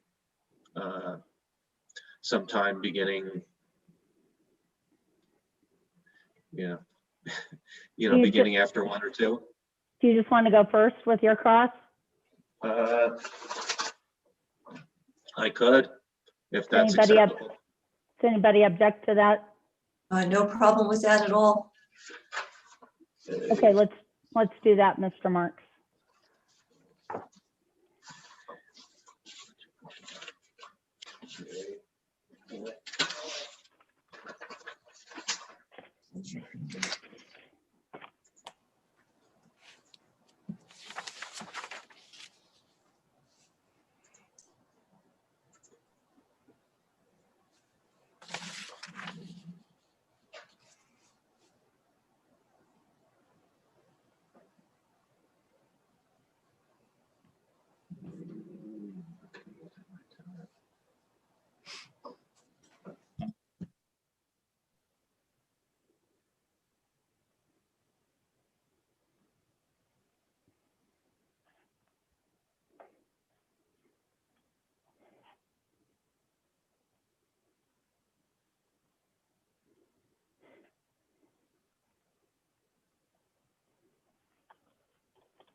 Mr. Novella, are you ready?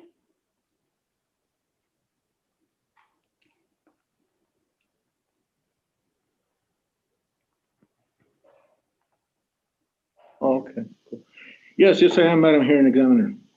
Okay, let's go back on the record.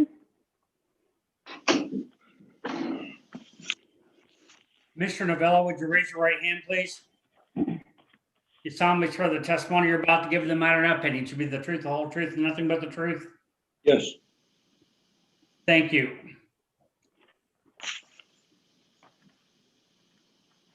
Ms. Olson, go ahead. Good morning, Mr. Novella. How are you this morning? Very well, thank you. Can you please state and spell your full name for the record? Yes, it's George Novella, N-O-V as in Victor, E-L-A. And Mr. Novella, what is your current position at El Paso Electric? I'm the manager of the Economic Research Department. Thank you. I believe you have several exhibits before you, either hard copy or electronic. Looks like you might have a hard copy. Do you have what we've previously marked as EPE exhibit number 46? Yes, I do. And can you please identify that document? That is my direct testimony. And was that direct testimony drafted by you or under your direct supervision? Yes, it was. And do you have, under the table of contents, do you see a list of exhibits? Yes, I do. And are those exhibits identified as part of your direct testimony? Yes, they are. And do you have any corrections to your direct testimony? No, I do not. Is the direct testimony that you prepared true and accurate to the best of your knowledge and belief? Yes, it is. And if you were asked those same questions here today under oath, would you give the same answers? Yes, I would. Madam Hearing Examiner, El Paso Electric offers EPE exhibit number 46 along with accompanying exhibits. Is there any objection? EPE exhibit 46 is admitted. And Mr. Novella, do you have before you what has been previously marked as exhibit number 47? Yes, I do. And can you identify that document, please? This is my rebuttal testimony. And was that rebuttal testimony drafted by you or under your direct supervision? Yes, it was. And do you have exhibits listed along with that rebuttal testimony? Yes, I do. And is that exhibit identified as part of your rebuttal testimony? Yes, it is. And do you have any corrections to your rebuttal testimony? No, I do not. Is the rebuttal testimony that you prepared true and accurate to the best of your knowledge and understanding? Yes, it is. And if you were asked those same questions today under oath, would you give the same answers? Yes, I would. And Madam Hearing Examiner, El Paso Electric offers EPE exhibit number 47. Is there any objection? EPE exhibit 47 is admitted. And Mr. Novella, do you have before you EPE number 48? Yes, I do. And can you please identify that document? That is my supplemental testimony. And was your supplemental testimony drafted by you or under your direct supervision? It was. And the exhibit G in 2S1 to the supplemental testimony, does that incorporate the corrections that were identified in EPE's notice of errata? Yes, they were. And do you have any additional corrections to your supplemental testimony? Yes, I do. Under the table of contents, we need to strike or change the name of that exhibit file from Exhibit GN 2S1 to errata Exhibit GN 2S1E. Thank you. And with that correction, is the supplemental testimony that you prepared true and accurate to the best of your knowledge and belief? Yes, it is. And if you were asked the same questions here today under oath, would you give the same answers? Yes, I would. Madam Hearing Examiner, El Paso Electric offers EPE exhibit number 48. For any objection? EPE Exhibit 48 is admitted. And finally, Mr. Novella, do you have EPE exhibit number 49? Yes, I do. And can you please identify that document? That is my second supplemental testimony. And was this supplemental testimony drafted by you or under your direct supervision? It was.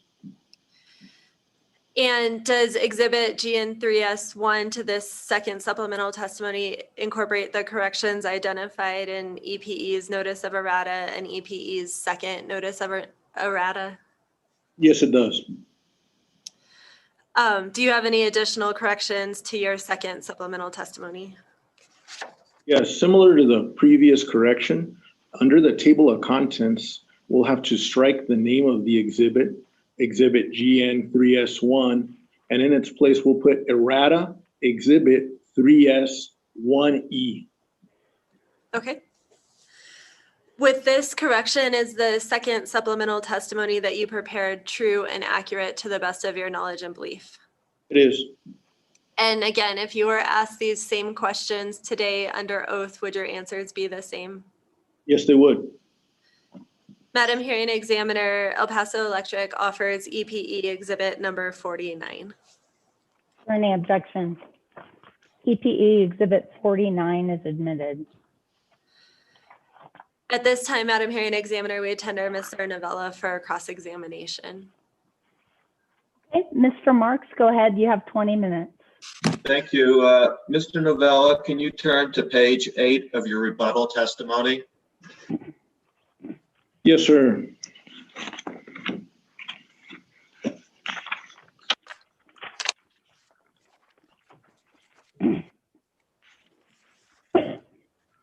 I'm there.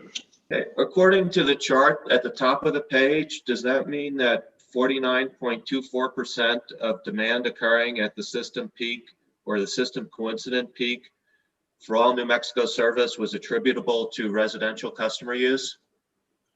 Can you restate your question? The first part, I kind of missed you, what you said. Okay.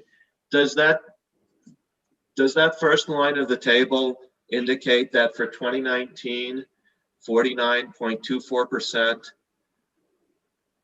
of all the company demand occurring at the system coincident peak for all New Mexico services was attributable to residential customers?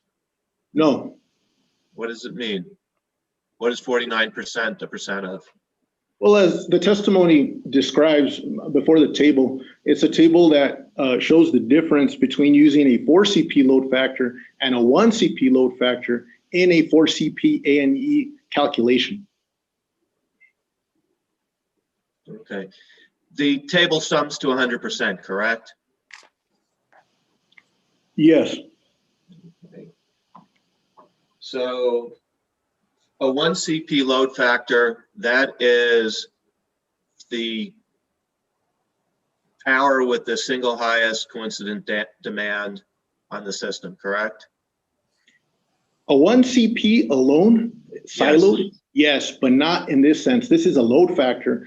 And as most folks here know, a load factor is the relationship between peak and demand. So you're not only looking at peak, but you're also looking at energy over a period of time, volumetric energy. So it's not siloed into just a peak period. Okay, so it's, do you know on the system coincident peak, how much of use is attributable to residential? I can't give you an exact number. I can't recall one. Do you know approximately?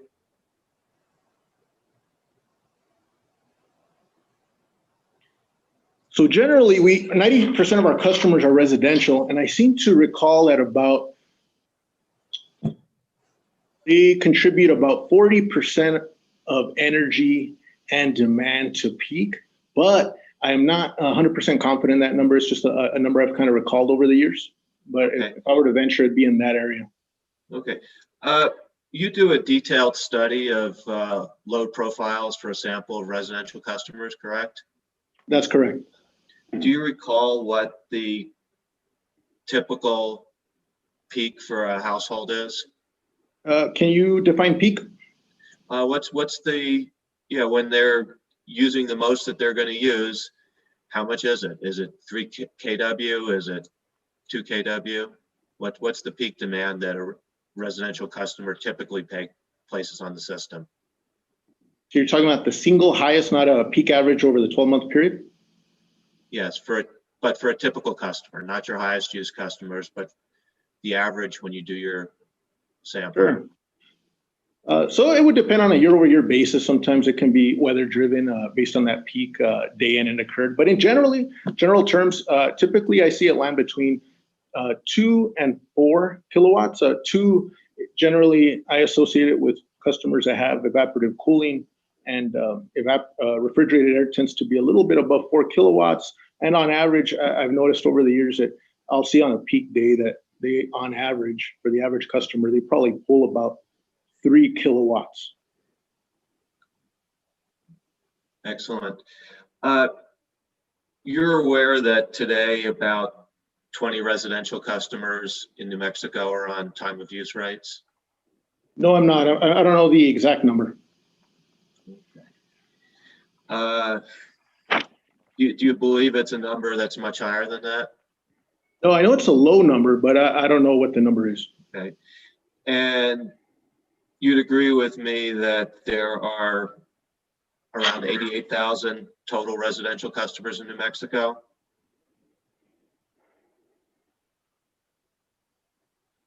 Let me see, 90%. If you could look at about. That's fine. Okay.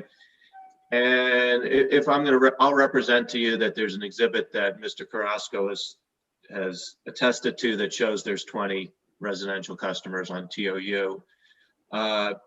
So if there are around 88,000 customers in total, almost all of them pay the exact same amount for a kilowatt hour they use on the system peak as for a kilowatt hour they might use, say, at 9 a.m.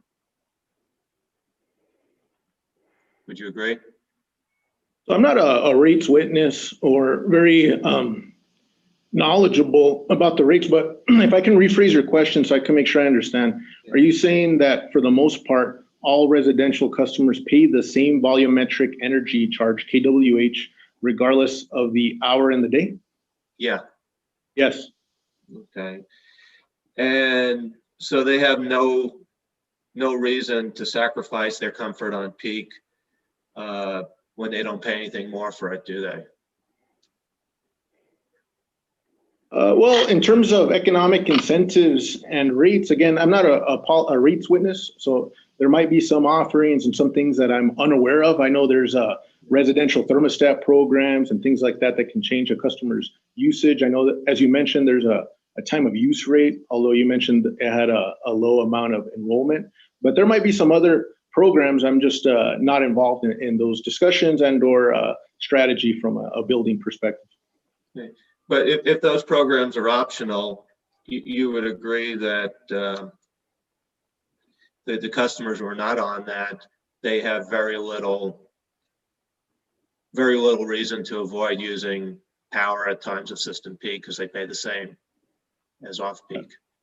Generally, yes. If there's no economic disincentive to change a customer's consumption load profile and or habits to a different time period, then I don't see the incentive to change. So I would agree. Okay. Now, getting back to what you do, though, the combined impact of that behavior drives the 4 CP statistics that wind up allocating costs to the residential class, correct? A portion. Well, the demand portion of it, correct? Well, again, a 4 CP and a 4 CP&E, I think we need to be clear that a 4 CP&E brings in energy throughout the entire year. If you silo just the 4 CP of the 4 CP A&D and look purely at demand, then I would imagine that.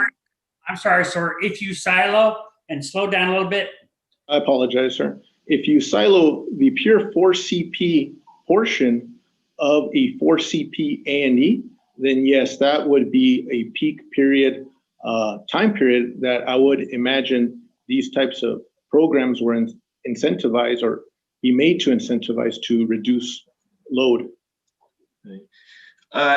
You've got a degree in economics. Have you ever heard of a concept called the tragedy of the commons? No, can't say I recall that. Okay, I'll skip past that then. So the 4CP method, which is amended by adding the A&E part, but 4CP starts off with the 4 coincident peaks, one from each month, correct? That's correct. You have the months of June, July, August, and September. Okay.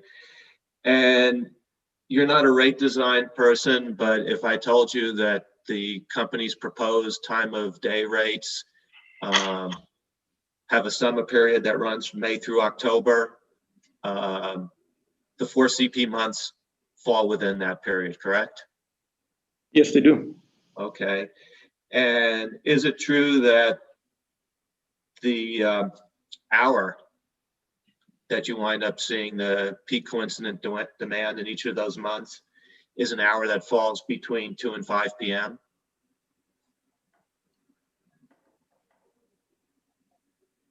Yes, but I would say that when we talk about peak hour, if we're talking about the time we see it's mountain daylight, or standard is data, or I apologize, let me step back.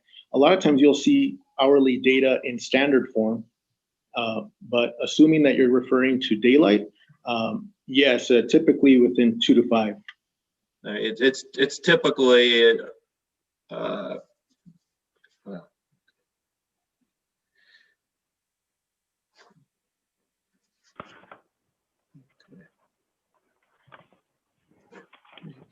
and then Mr. Carrasco, I think deferred this to you, but how does demand charge or demand costs get allocated into his off-peak rate?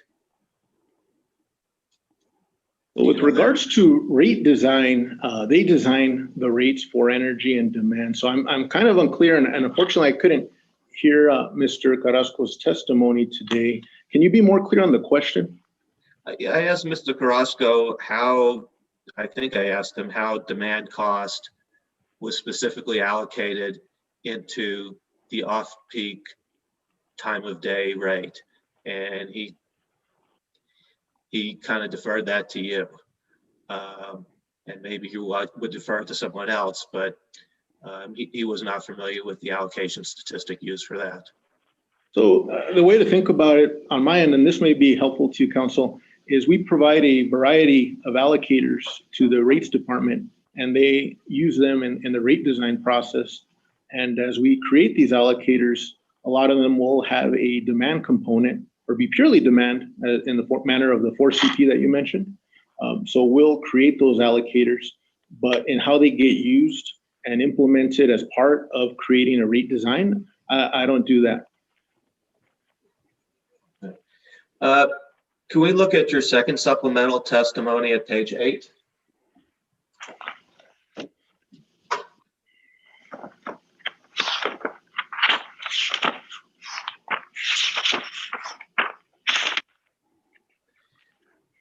Sure. Sure. At line 14, you're answering a question you ask yourself that, and you're saying that Mr. Bacchus is not correct, that EPE has no research or analysis about the effects of time of day. You see yes, that? I'm reading that. Okay. Where in that answer do you cite the research or analysis that EPE possesses?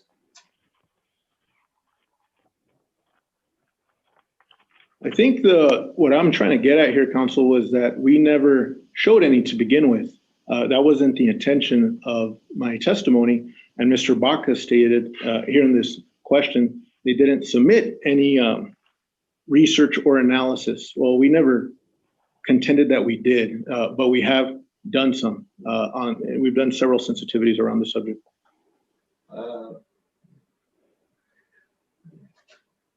What sensitivities are you discussing in your answer here? Well, I think on the day-to-day of an economic research group or load research group, people within that group study price elasticities, impacts to changes in price. For example, if you raise the price X percentage, what is the ultimate impact of that movement? Those types of sensitivities are a very common type of analysis, I would imagine, performed. However, I'm not putting that or using that as part of my testimony. And Mr. Baca said that we've done no analysis, at least by this question. And I said, that's not correct. I never contended that we have done an analysis. I'm not submitting a formal analysis, but we do, in the course of our business, perform such analysis quite regularly. Do you have an elasticity analysis that tells you what you can expect to see in terms of reaction to the time of day rates that you're proposing? We haven't done a full analysis on the submitted or proposed time of day rates. At least I'm not aware of one. Have you done a partial analysis? Not with regards to what we're submitting here. I believe the person that does this in my area has done more of a high level general analysis on the impact that would be caused by various price differentials. But I don't believe that, and in fact, I know that he didn't build that based upon the specifications of the proposed rate design that Mr. Carrasco submitted in this case. Okay. Can we look at your direct testimony? Page 17.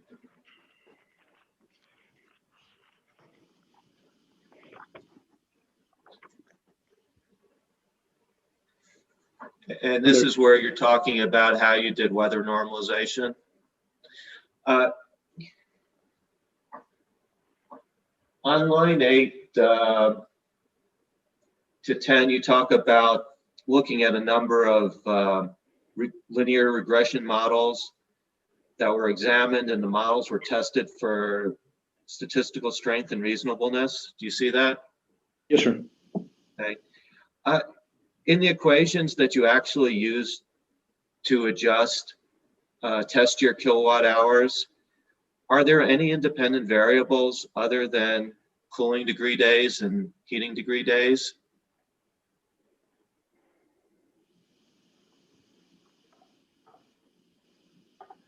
I'd have to look at those models. I don't recall, and it might be a mixture. The reason I say that is there might be some models that are purely weather sensitive, and there may be some models that may have an economic variable to try to capture some of the variability within a customer or a rates usage based upon changes in the local economy.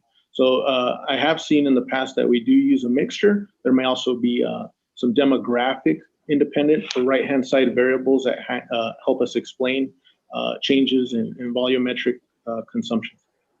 So I understand, sounds like you've done some analyses as you described that included income and economics and maybe some other things, but when I read your direct testimony, all I see you discussing is the impacts of heating degree days and cooling degree days. And I'd like you to confirm whether or not any variable other than those two was used to go from the test year to the adjusted test year. And as I mentioned, there may be some, there's a variety of rates within our jurisdiction that are driven by a variety of things and different right-hand side or independent variables. But to your question, I think more so what I can say is this is done, and the purpose of this is to weather normalize historical data to what the energy would have been under normal weather conditions. So in those formulas, we will take out the weather coefficient in an econometric model and use that to weather normalize and purely weather normalize test year sales back to normal under what we expect to be normal conditions. So you don't have to use those other variables. We pull the coefficients purely from weather, and that's what's presented here. Okay. Do you recall what the R squareds are for your models that are purely from weather? I can't recall. Maybe it's in my testimony. If you can, let me look.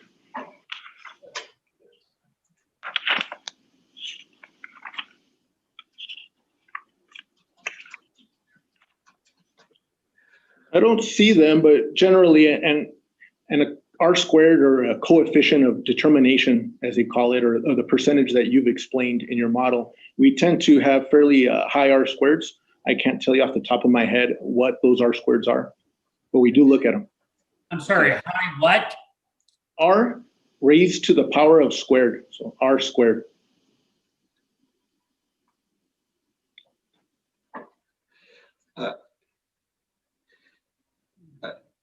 Do you agree that your data showed that 2019 was hotter than the average over the last 10 years? I don't recall 2019's weather off the top of my head, but in general, the last several years have been very warm. Okay. But you use the ratio of test year weather to the average for the last 10 years to get your adjustments, correct? So for our normal weather, and I believe this is what you're asking, our normal weather is based on a 10-year average. And that's what we use. So if that's your 10, yes. Okay. So to the extent that temperature is on an upward trend, wouldn't the 10-year average understate the normal weather we're expecting going forward? I don't agree so, but it's an interesting topic. Historically, when I first started, we used 30-year NOAA norms, and NOAA's NOAA, National Oceanic and Atmospheric Administration. That was very normal in the industry. Then you went to 20, then you saw 15, and now we're at 10. And I think 10 is a good point, because any 1 year's variability won't drive or completely change the 10-year average, but it's recent enough that you avoid overcounting what I call cold biased years, meaning those years that are outer years that were much cooler than what we are currently experiencing. And to add to that, NOAA would only update their NOAA 30-year normals every 10 years. So no, I believe 10 years, we're using something very recent, and it helps capture the cyclical current nature of weather and how it's warming. Mr. Marks, your time is up. Ms. Stevens, you're up next, and you have a half hour.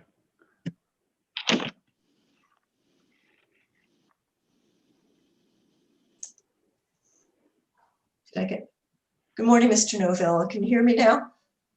Yes, ma'am. It's good to see you again. How are you? Good. How about yourself, ma'am? Good. Most of my questions for you are about the 2020 load forecast, Exhibit GN5 in your direct testimony, Exhibit 46, and the company's 2020 loads and resources document, which is Exhibit STB1 of Mr. Brachik's first supplemental testimony, which is EPE Exhibit 31. Could you put those two documents, I hope I've done it myself, in front of yourself, because I hope that somebody has warned you that Mr. Barachik referred the technical questions about the loads and resources table to you. Or is that news? Go ahead, Mr. Novella. Yes. Thank you, Madam Hearing Examiner. I heard, Ms. Stevens, that you wanted me to get GN5 of my direct testimony. What is the file that you want me to open from Mr. Barachik? Barachik is Exhibit 31, second supplemental, and it's his exhibit STB1S. It's page 7 of 10 of the PDF. But you said Exhibit 31 second supplemental? Barachik's first supplemental. Okay, that clears it up. So, okay, now in the first supplemental, where do you want me to go? In Barachik's first supplemental, it's page 7 of 10 in the PDF form, which is Exhibit STB1S. I think you'll recognize it. Okay, Council, I'm looking at the LNR for 2021 through 2030. Is that what you want? Right. Yes, thank you. And you can set that aside briefly, but well, I say the loads and resources document is dated July 2nd, 2020. Is your what is the date of the preparation of your load forecast, GN5? Generally, Council will release it beginning of April. It tends to be the goal of each year. And would you agree that now looking at them together, would you agree that the data are that your forecast shows going back to 2019, the year before, whereas the loads and resources starts with 2021?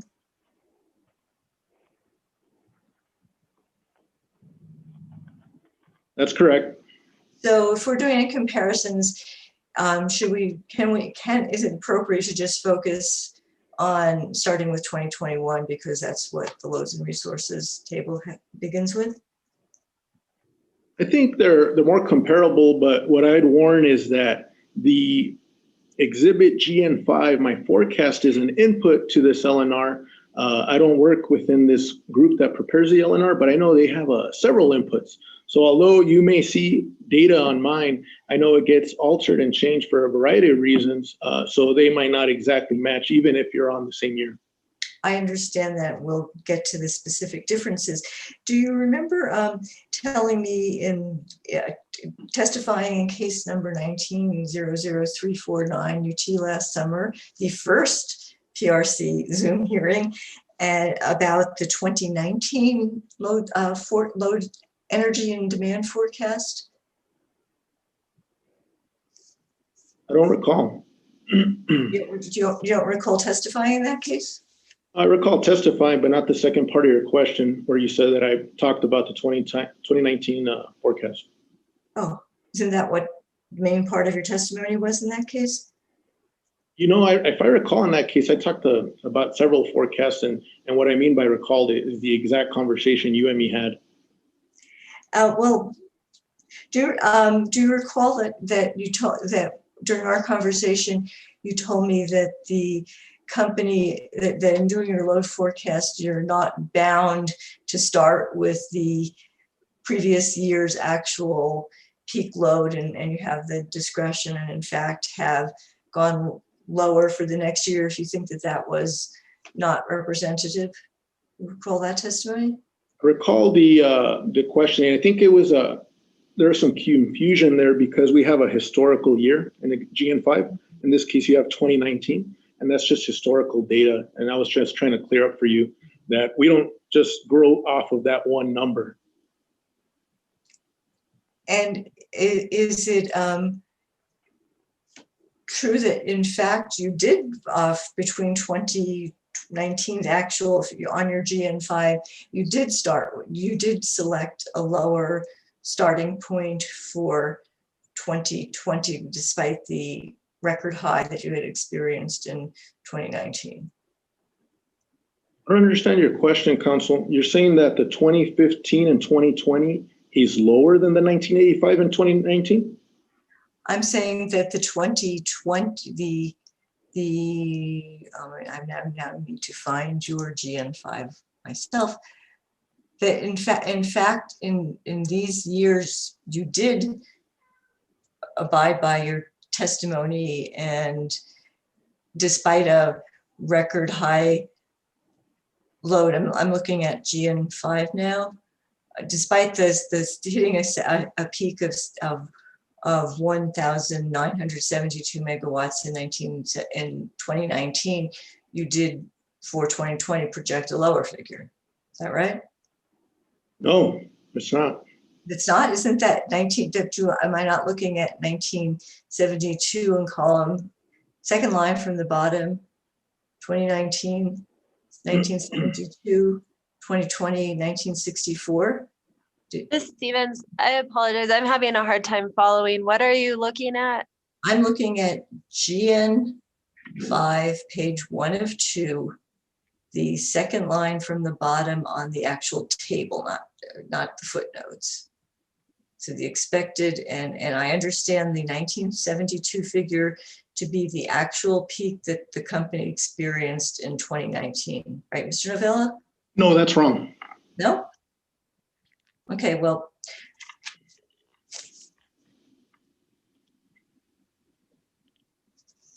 we'll move on then, because I don't want to spend time going into that. In your supplemental testimony at page exhibit 48 of pages 4 to 5,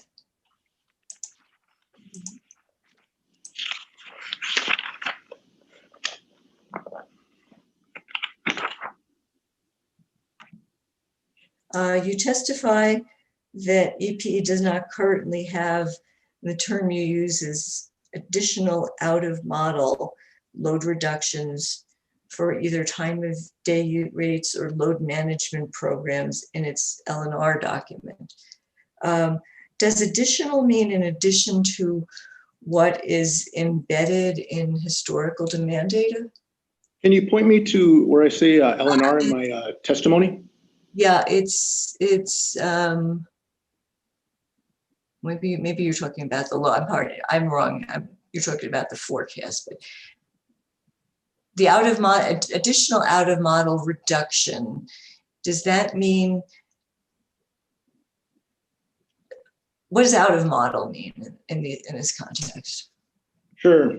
So when you're doing econometric time series modeling, typically you're looking at a large historical data set that can vary maybe about 10, 20 years. And within that historical data set, there may be things that we want to model that aren't represented, that may be coming in the future. Maybe a large customer that's coming into our service territory that's known and measurable. Things like that, we'll have to do an auto model, and the model in this case, I would consider econometric to account for that load. So in this case, in this forecast, the 2020 forecast, you did not make out of model projections for load management programs? That's correct. For future load management programs, I'm not going to reduce our native system peak forecast because we don't know what they are, because they haven't come to fruition yet. It's not very known and tangible in terms of the magnitude, if it will be material or not. So it wouldn't be a very prudent decision to really reduce our planning peak based upon things that we don't know about or have any known again or measurable idea with certainty that they'll occur. And at the time that you prepared this, this load forecast, what were the existing load management programs that would have been effectively embedded in your data? And which ones were the new ones? Sure. Sure. So anything that's existing that has changed or altered a customer's behavior is going to be calculated as part of their overall consumption as we do allocation. If it's a program that reduces customers' volumetric energy, well, then they'll have less energy. And that lower energy then gets used as part of allocation. The same thing for peak. If it's a program that drives down peak, and as a result, this customer group and or state has a lower peak, then they'll benefit from that lower capacity usage. So let's go back to your forecast now. And we do have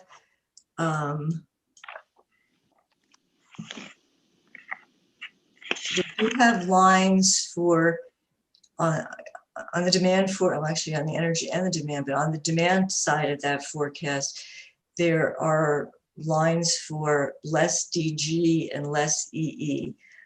Does the less EE comprise the effects of the company's commercial load management programs? Is that where they're placed? As I mentioned, Council, I don't put in future load management reductions, although I say in the future we might look into doing that as we have more years of data collection. But what we're looking at here is EE programs forecasted out 20 years that I get from the Energy Efficiency Department. And these are a variety of programs, but they do not include the load management program. So they don't include, even though in New Mexico, at least the load management is classed under EE, it's not included in this forecast, is that what you're saying? Yes, and let me explain. So this is a forecast for our expected peak load. A lot of these programs, and I discussed this in detail in my testimony, so it's in there, that I don't include it because the load management program for commercial and even for residential, there are participatory programs where there's no financial penalty if a customer doesn't comply. So if we count on this value of capacity at the time of system peak and people do not comply, which they don't have to, no penalty for those programs, then we would be short on our resources. Now in the future, if we gather enough data over the years and we can more confidently say that on average, we know we can expect X megawatts, then I would like to start including it. But at this point, at the time I did this forecast, no, we do not include future load management programs.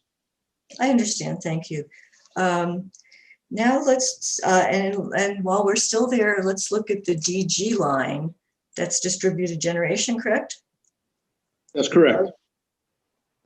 And if you would look at your DG line on the load forecast and the DG line on the, I can find it here, the loads and resources table. Ooh, my screen's got a little screwy. Would you agree that those numbers do not correspond? And can you tell me what line you're looking at as part of the LNR? And the LNR, it is line 5.2, distributed generation. And your lines aren't numbered, but you know where they are because you. So would you agree that those numbers do not correspond? They don't, but I believe the difference is that the LNR is 1 year ahead. So the LNR 2021 data includes 2020 and 2021. My document has every year individually. So then the difference is the way that it's put together, I'd imagine. And would you agree that for the LNR, the additional recognized reductions due to DG or distributed generation cease having additional deductions after 2022? That's correct. Now, your forecast does not show that, is that correct? That's correct. And could you turn to CLC exhibit number 7, please?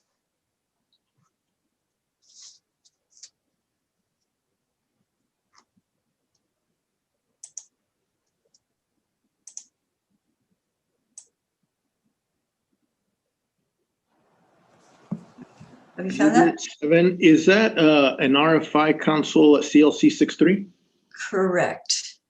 And that was Yes, admitted. And it has two, I apologize, on the paper document or the PDF document, it's got 2 document numbers because it was admitted in case 190099 as exhibit 19. Here it is as exhibit 7. If you go, do you recognize? I apologize. I just want to object to this exhibit and questioning on it. First, it's not labeled correctly in the exhibit list. And second, it's not a document that's either part of this case or sponsored by Mr. Novella. Madam Hearing Examiner, I guess on the document list, I have the wrong case number, but the document was provided simultaneously uploaded on that date. It identifies the response to CLC 6-3 DG capacity, and my exhibit list names Shistel, Barachik, Novella, and Hernandez as potential witnesses. So I don't know what aside from the fact that it says 349 instead of 999. I don't know what Ms. Olson is objecting to, because this witness has been put on notice as of the day that this was filed. These were uploaded on January the 11th. So You're on mute, Judge. Thanks. Ms. Stevens, just because you gave notice that you would ask, that you might ask Mr. Novella questions about this document, does not establish a foundation that he's familiar with it. I mean, you And I can't, haven't even gotten to that point. okay, but I'm just saying you can't make him familiar with it by putting his name down as somebody you might ask about it. I So understand. I'm going to let you ask your question, and then I will reevaluate the objection. Mr. Novella, would you turn to page 404 of attachment number 4, that CLC 6, CLC 3 in that packet? Sorry, you lost me, Counsel. We Yeah, were on CLC Exhibit 7. Are we still there? We're still in Exhibit 7. If you could turn to page 7 of 9 of the PDF. Okay, right now you mentioned 4. Nothing with 4, right? 7 of 9. Okay. It's and in the upper corner it says page 4 of 4. It's easier probably to look at page 7 of the PDF. Okay, I'm there, Counsel. And is this a forecast that your department prepared? So I will echo that I'm not a preparer or sponsor, but generally speaking, we're the group that prepares all of the DG forecasts for the utility. So I'd imagine that this came out of my department. So, and you're the head of the department? Yes. So, and this is an official or internal document of El Paso Electric Company? Well, it doesn't look like an internal file I'm used to, but it looks like someone put together some tables for an RFI. And are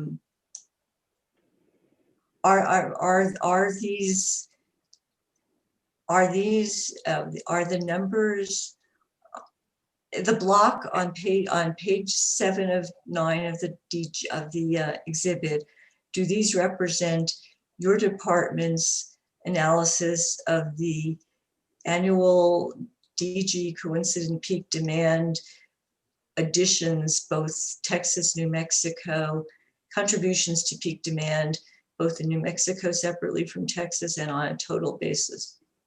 Your Honor, I'm going to object to this question because Mr. Novella didn't prepare this document. He didn't prepare this information. This information was prepared in response to a specific discovery request in another case. And so I don't think it's fair to ask Mr. Novella about the contents of the preparation of those tables that he did not prepare. Okay, I'm going to ask Mr. Novella a couple questions about this. Mr. Novella, did you prepare this page 4 of 4? Not personally, no. Okay, did you supervise its preparation? Possibly. If it was a while ago, it might have gone through my desk from an analyst supplying a RFI, which I asked them to do before anything goes out. So I would imagine, or I would expect that I would get at least copied on via an email on it. Are you familiar with this document? You know, I'm looking, I don't feel familiar with the document, but the data, I'm familiar with the data, and it looks like data that I'm used to seeing. Okay, I'm going to overrule the objection, but Mr. Novella, I'm going to give you a direction that if you do not know the answer to a question, say you do not know, do not speculate. Will do. So Ms. Stevens, will you repeat your question, please? Thank you. I think I was just asking him whether he recognized the document. So can we move on to the next question? Would you agree that, again, focusing on that far right hand box, which is now, or top if you've got your thing in a portrait form, that the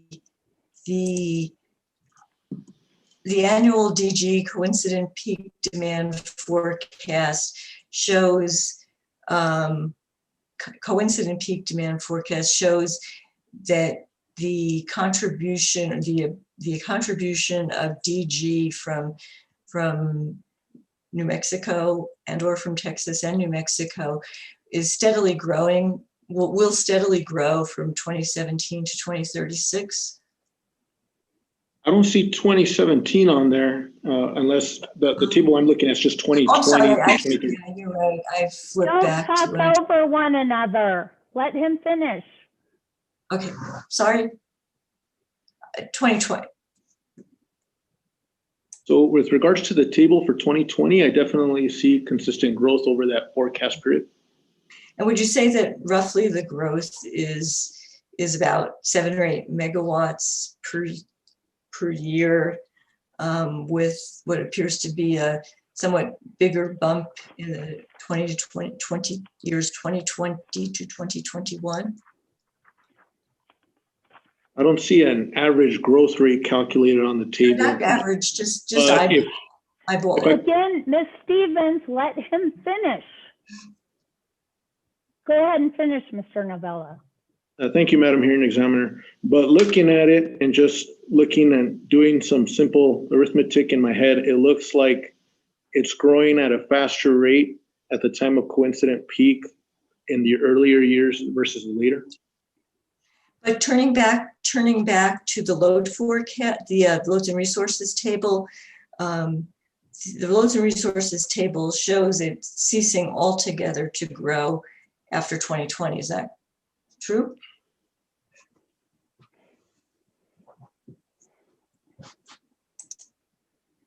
Did you say after 2020? Because that's not on the.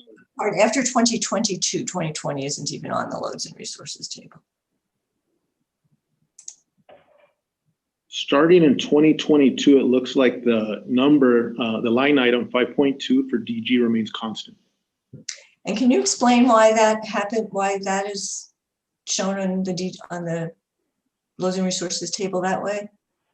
Yes. Now, again, I don't, and it's not under the purview of my responsibility, but I know I'm the last witness, and you know, from what I've seen and worked with resource planning, what they have to deal with is that incrementally, as we add more and more solar, and as we get more towards an evening peak, ultimately solar will provide no additional support during peak periods when the sun is not shining. So I'm glad to hear that you're familiar with that new evening peak concept. Is that what it's often called? That's what I've heard, and you referenced the case previously, the summer CCN that we had in New Mexico. I know that was talked about quite a bit with one of EPE's witnesses, yes. Have you or your department ever prepared a load forecast, an alternative load forecast based on that new evening peak concept? No, they're two very, very different things. When LNR is done by the resource planning group, they're looking at the resources that are going to help serve that peak at the various solar sites, the utility scale solar sites to be specific, as well as the distributed. And when you look at all of those and the variability, they have to contend or deal with a lot of issues we don't. I'm not looking at resources, I'm just looking at the overall total system load, regardless of what resource serves that load. So ultimately, they're two very different things.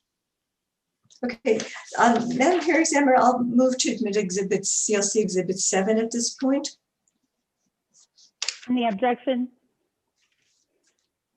My objections are the same, that Sir Novella is not the sponsor of this. There is no foundation for the information provided in that document to go into evidence aside from perhaps the testimony Mr. Novella gave about that one page.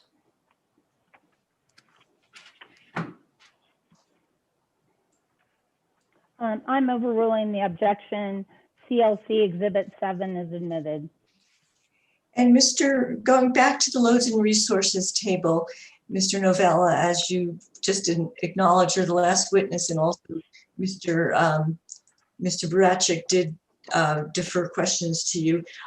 If we look at the line 2.1 on 2.1 resource purchases, based on your understanding of the loads and resources table and your involvement in the case at 19349 this past summer, do you understand that that 70 on line 2.1, that the 73 megawatts of renewable purchase represents EPE's existing present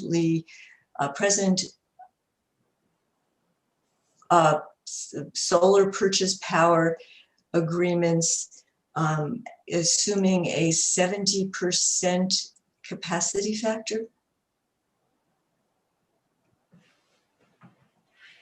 So looking at line 2.1 and the superscript 6 for the notation at the bottom, it says that existing renewable solar PPAs at 70% contribution of peak.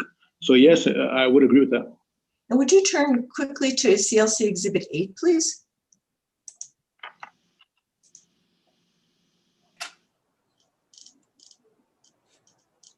I do not know whether this does come from your department, but is this information that you are familiar with, or is it from somewhere else?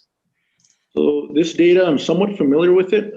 It does not come from my department. I requested, or folks in my group requested from our emerging renewables group. And have you had reason in any of the work you do to look, and to be honest, I'm mainly interested in the second box on that page, the capacity factors during monthly peak hour. Is that data that you're familiar with? I didn't calculate it, but I understand the data that's within it based upon the header or the name, yes. Okay. Do you consider that information to be reliable? Madam Hearing Examiner, I'm going to object to this.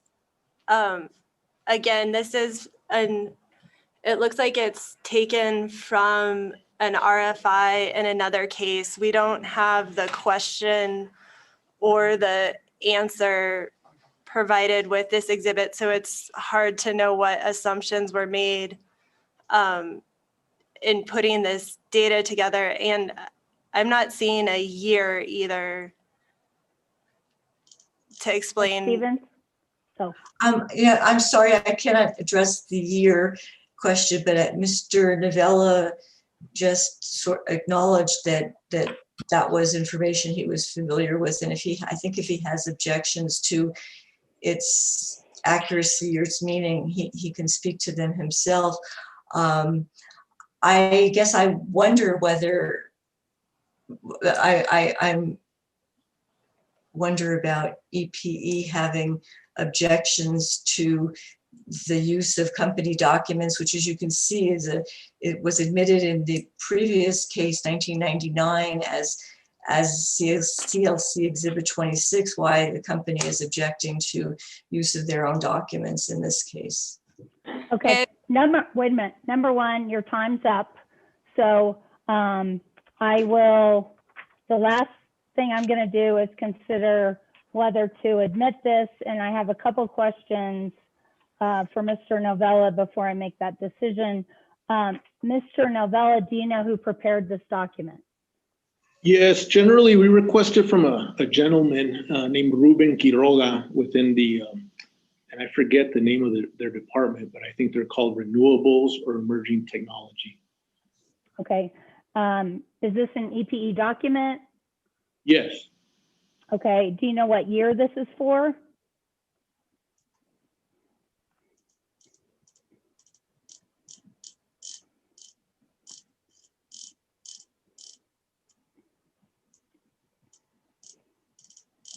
No, I don't see any year noted on the document.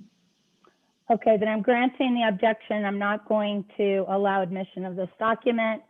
And Ms. Stevens, your time is up. At this time, I'm going to take a lunch break.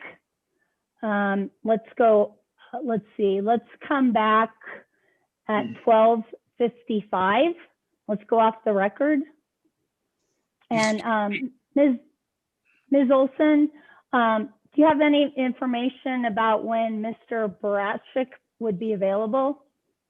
Madam Hearing Examiner, I understand that we're going to talk to him right now as soon as we break for lunch. So I should be able to report back as soon as we come back from the lunch break.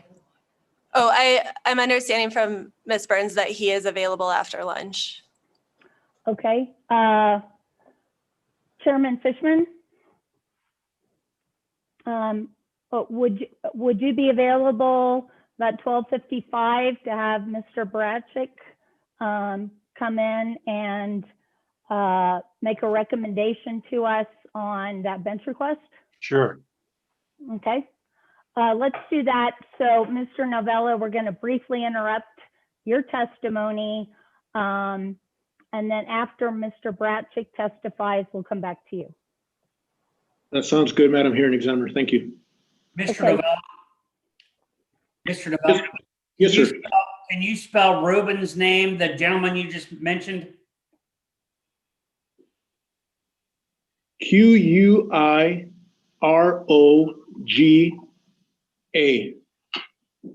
Thank you. You're welcome, sir. Okay, we'll be back at 12:55.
And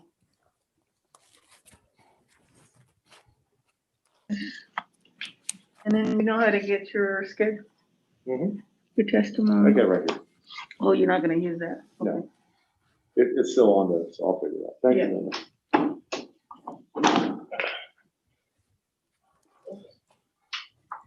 No. Is that you, Mr. Wexler? Yes, sir. I'll Thank you. change his, I'll rename him. That'd be great. My parents would appreciate it.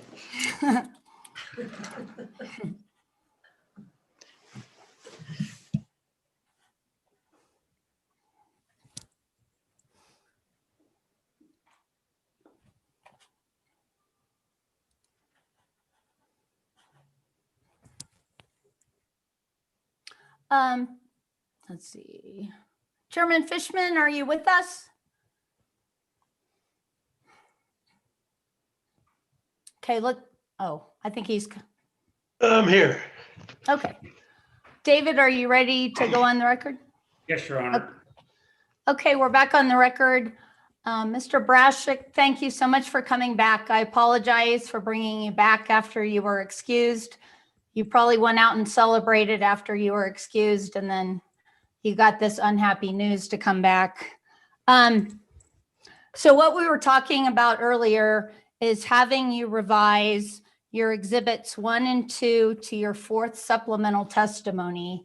And I'll tell you what we were talking about in terms of revisions, and Chairman Fishman, chime in or correct me if you want.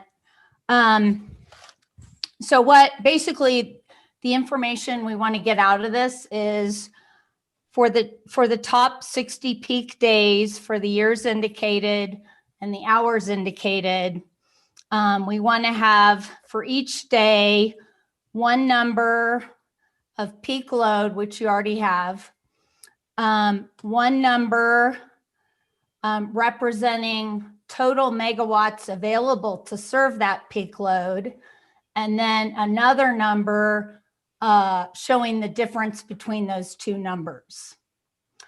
And one of the issues that came up when we were discussing this is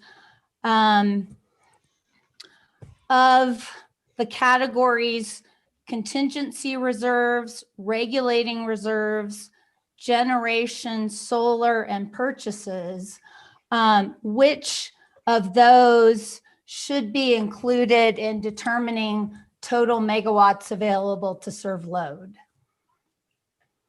And Madam Hearing Examiner, I wasn't here or wasn't listening this morning, but I understand that the request was pertaining to, I guess, rate design or time of use rates.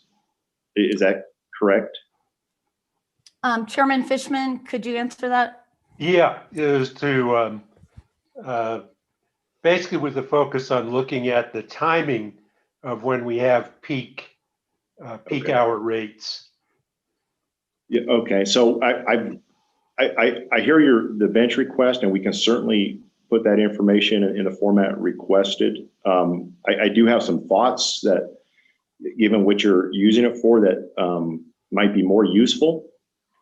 And if you want, I can explain what we're thinking and why the rationale behind that. Please do. Yeah. So the thought process is we can certainly take the 60 peak demand days, and what I would suggest is that on the load data is take the average for each of the hours. And so, because you don't know when a hot day, whether it's going to be June, July, or August, but certainly the hour profile, if it's a hot day in August or a hot day in June, 2 p.m., those hours would be analogous to each other. If it's 105 degrees in August or 105 degrees in June. And so the thought is if you just take the average for each hour for each of those 60 days, and so that you have a profile for the top 60 days that shows 2 p.m. what that average is, 3 p.m. what the average is for those 60 days, and so on, you'll have a load profile that should be fairly reflective of what you would expect on a peak day. And then the other thing that we believe is that you should include the contingency reserves and the regulating reserves, because that is an obligation that we have to carry. We have to meet that. And so we do think, and it doesn't vary a whole lot, it'll probably be about 135 megawatts or so for each of the hours. And so that should be included. And then the solar output, because that's obviously something we don't have control over, is you should do the same thing with the solar output, is take the average for each of those 60 days for 2 p.m., 3 p.m., and 4 p.m., and subtract that average from the load average and the contingency and regulating reserves.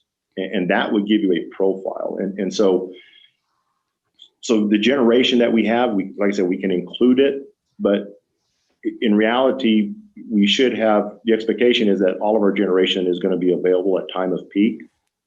And if our loads are extremely high, we're going to do one of two things. We're going to either turn on more generation, or we're going to purchase power to meet that load.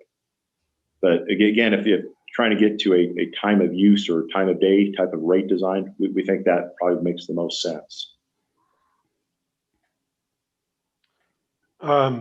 So basically, we're looking at all in with the resources, but not including any purchases, and adjusting the available generation for the average solar output during that hour.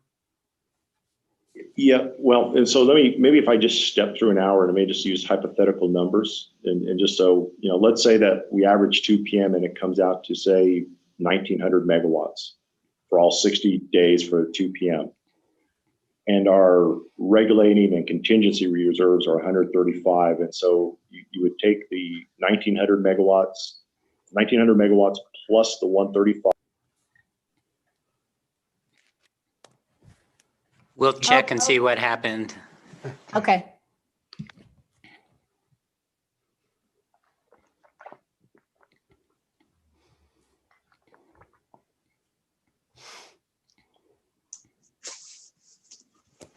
I apologize. Can you all still hear me?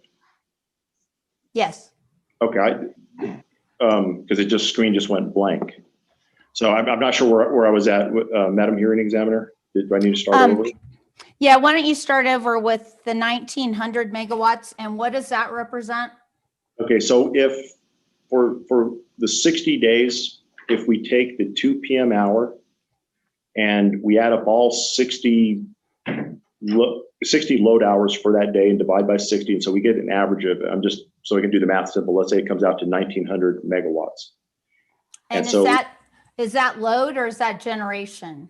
That's load. Okay. And then we would do the same thing for contingency reserves and regulating reserves, because we believe that it is an obligation we have to carry. And so you would take the 1900 megawatts plus, say, 135 megawatts for contingency reserves and regulating reserves, and that would total 2035 megawatts.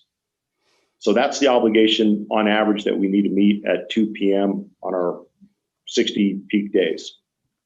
And then from there, take the average of the solar output, kind of do the same math, add up all 60 hours, 2 p.m. for all 60 days. And let's say that that totaled 100 megawatts. And so then you would take the 1935, subtract the 100, and you would come up with 1835.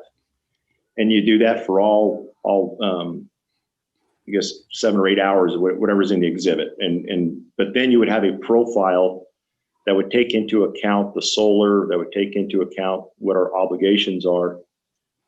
And like I said, I don't think the generation is important in that, or the purchases, because whatever our obligation is, we're either going to turn on more generation or we're going to purchase power to meet that obligation.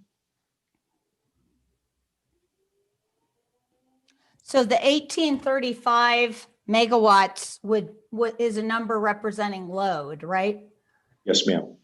Okay, so then how would you come up with the number of megawatts available to serve that load?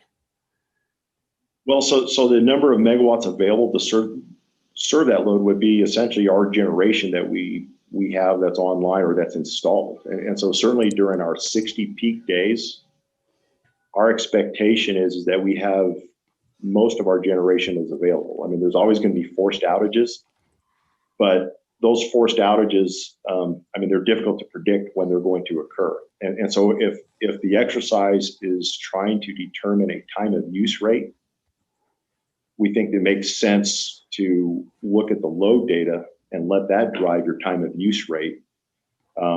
Because forced outages, you know, they could happen in June, they could happen in July, they could happen in August, and they could happen on a peak day, they could happen on a non-peak day. And so we think the load data is what makes the most sense. And obviously on the utility scale solar, because that varies from hour to hour, you know, because, you know, at 7 p.m. and 8 p.m., obviously we have very little output compared to 3 or 4 p.m. And so we think that makes sense to take off from the load because that obviously does contribute to serving the load. Chairman Fishman, would that meet your needs?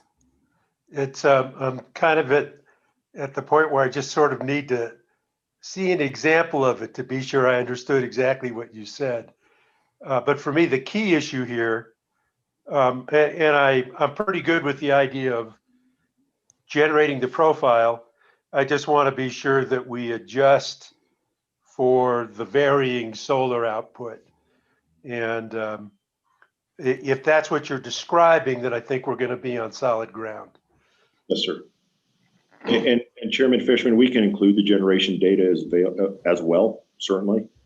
But like I said, I think it's going to be the average load data and the average solar data that is going to give you what you're looking for. Yeah. Okay. So I guess I'm a little bit confused because Chairman Fishman, I thought what you were wanting was a comparison between load on a given day and megawatts available to serve that load on a given day. Yeah, that's what I'm after. I think what Stephen's describing, Mr. I'm afraid to say your last name. That's why I okay. called That's you by fine. your first. Yeah, I think what you're describing basically does that. It's just adjusting for the solar output by reducing it from the load. Is that correct? Yes.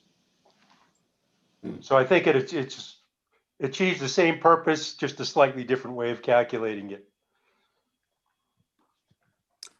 Okay. So shall I issue an oral bench request for that information? Yeah, that works for me.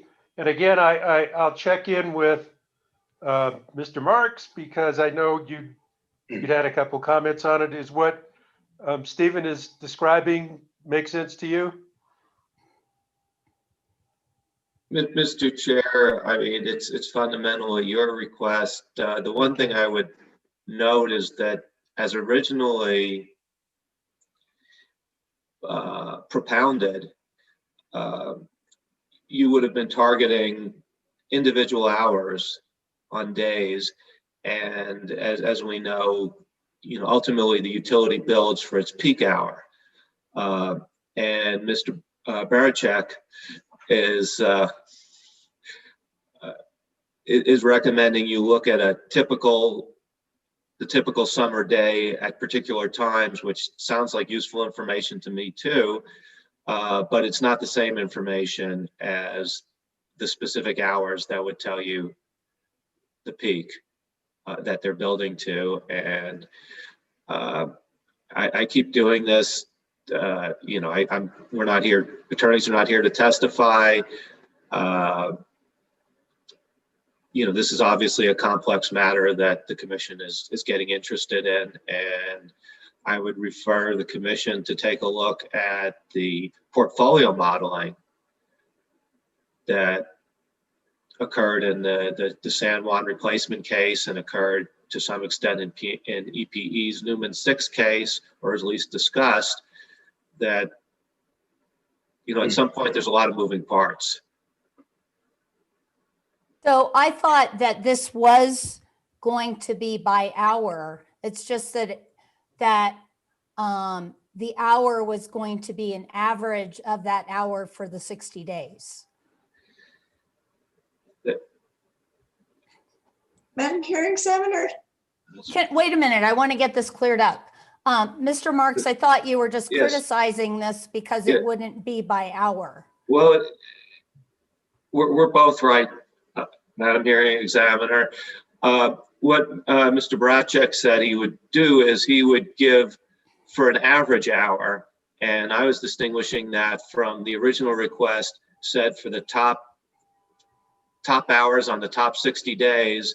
So you'd get the discrete hour on August 20th or July 20th at 2 p.m. You'd have that information. And my suggestion is my suggestion is you ask for both so that you can figure out which is more useful to you. And I think they're both useful. The profile that Mr. Barachek is talking about, and then the ability to see what the extremes are, the outliers, which is going to be different than the typical hour.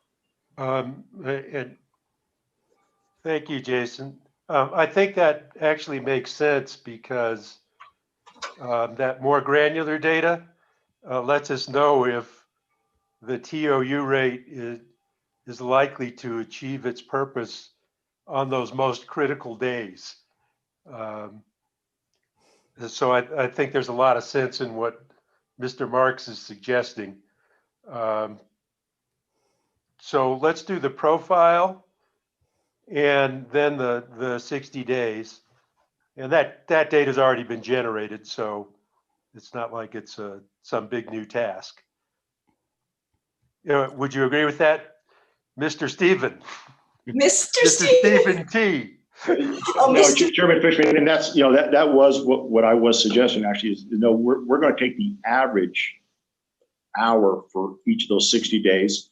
And so certainly we would present that data as well. So you would have, again, for using an example, 2 p.m., you would have 60 numbers for 2 p.m. Great. Take the average of that. You'd have, and those would be the top peak hours for 2 p.m. And same thing for 3 p.m., 4 p.m., and all the way to 8 p.m.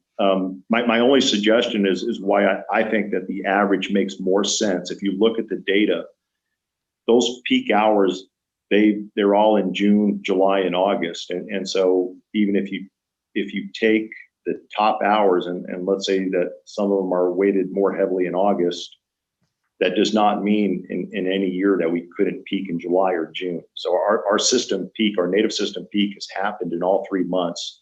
If you look at it over the last 20 years, we've had a peak in June, we've had a peak in July, and a peak in August. Right. But we can certainly put the data out there, and you guys can look at it, and we can put it in the format requested. And Okay. can you rank that for us? From like highest to lowest?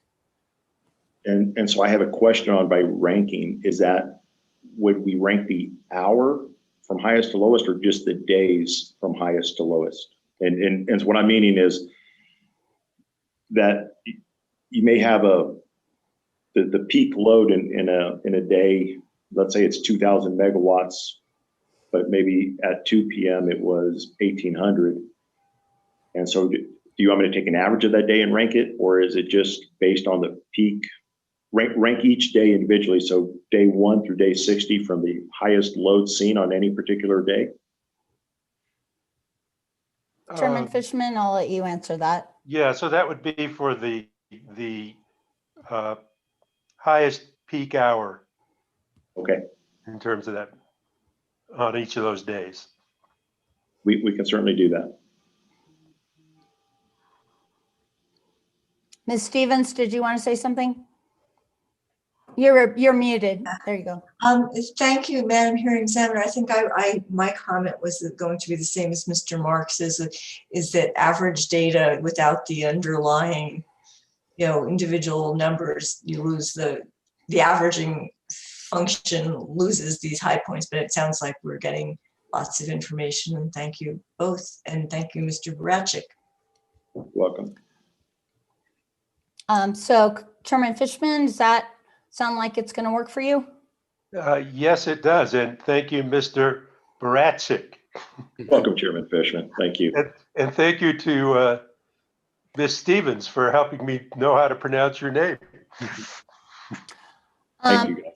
Mr. Bratchick, and you can consult with Mr. Wexler about this if you need to.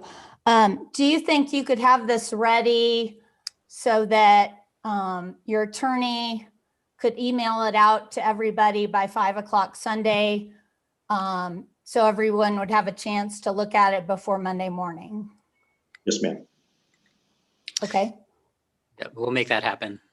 Okay. And then I guess Monday morning, I'd like EPE to move it into evidence, or if you're not comfortable with that, I can move it into evidence as a commission exhibit, and I can hear any objections.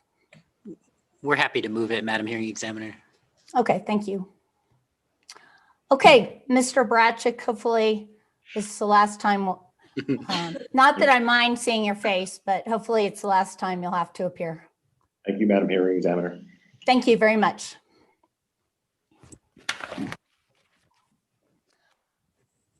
Okay, so we're back on Mr. Novella, and Mr. Herman, you're up.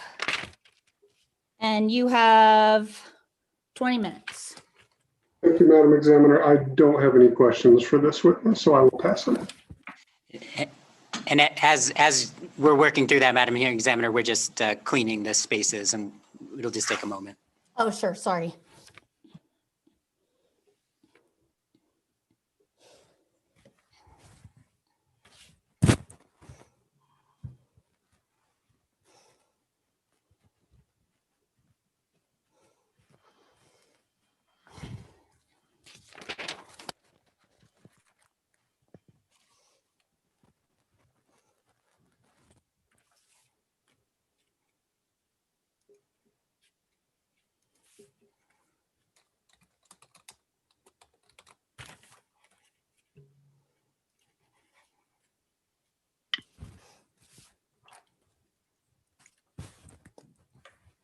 Good afternoon, Madam Hearing Examiner. I'm ready.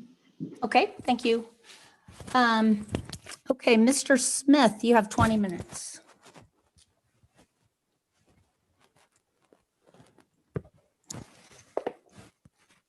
I don't think I'm going to use that much, but I will go ahead. I'm going to try to be brief. Good afternoon, Mr. Novella. Good afternoon, sir.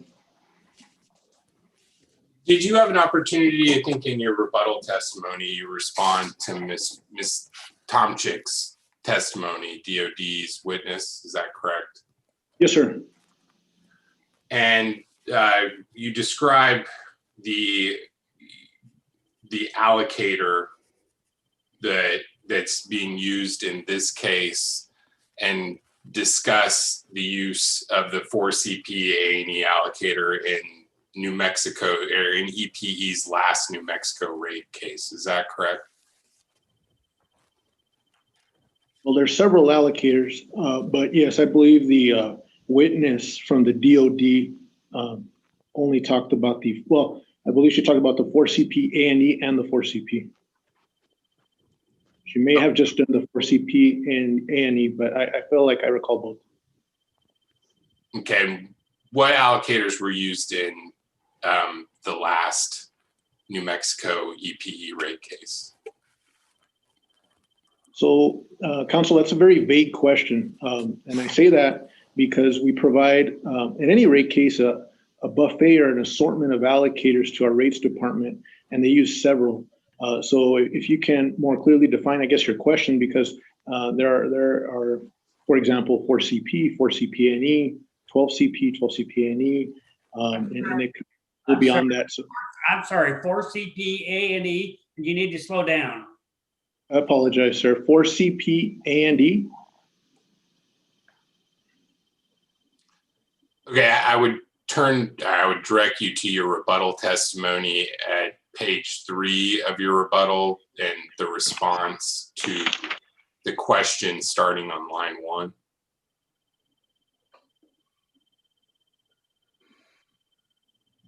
Okay. And you discussed that in the Texas rate case, you did in your calculation of the 4 CP A&E, you used a 1 CP in Texas. Is that correct? Yes, Council, if it helps.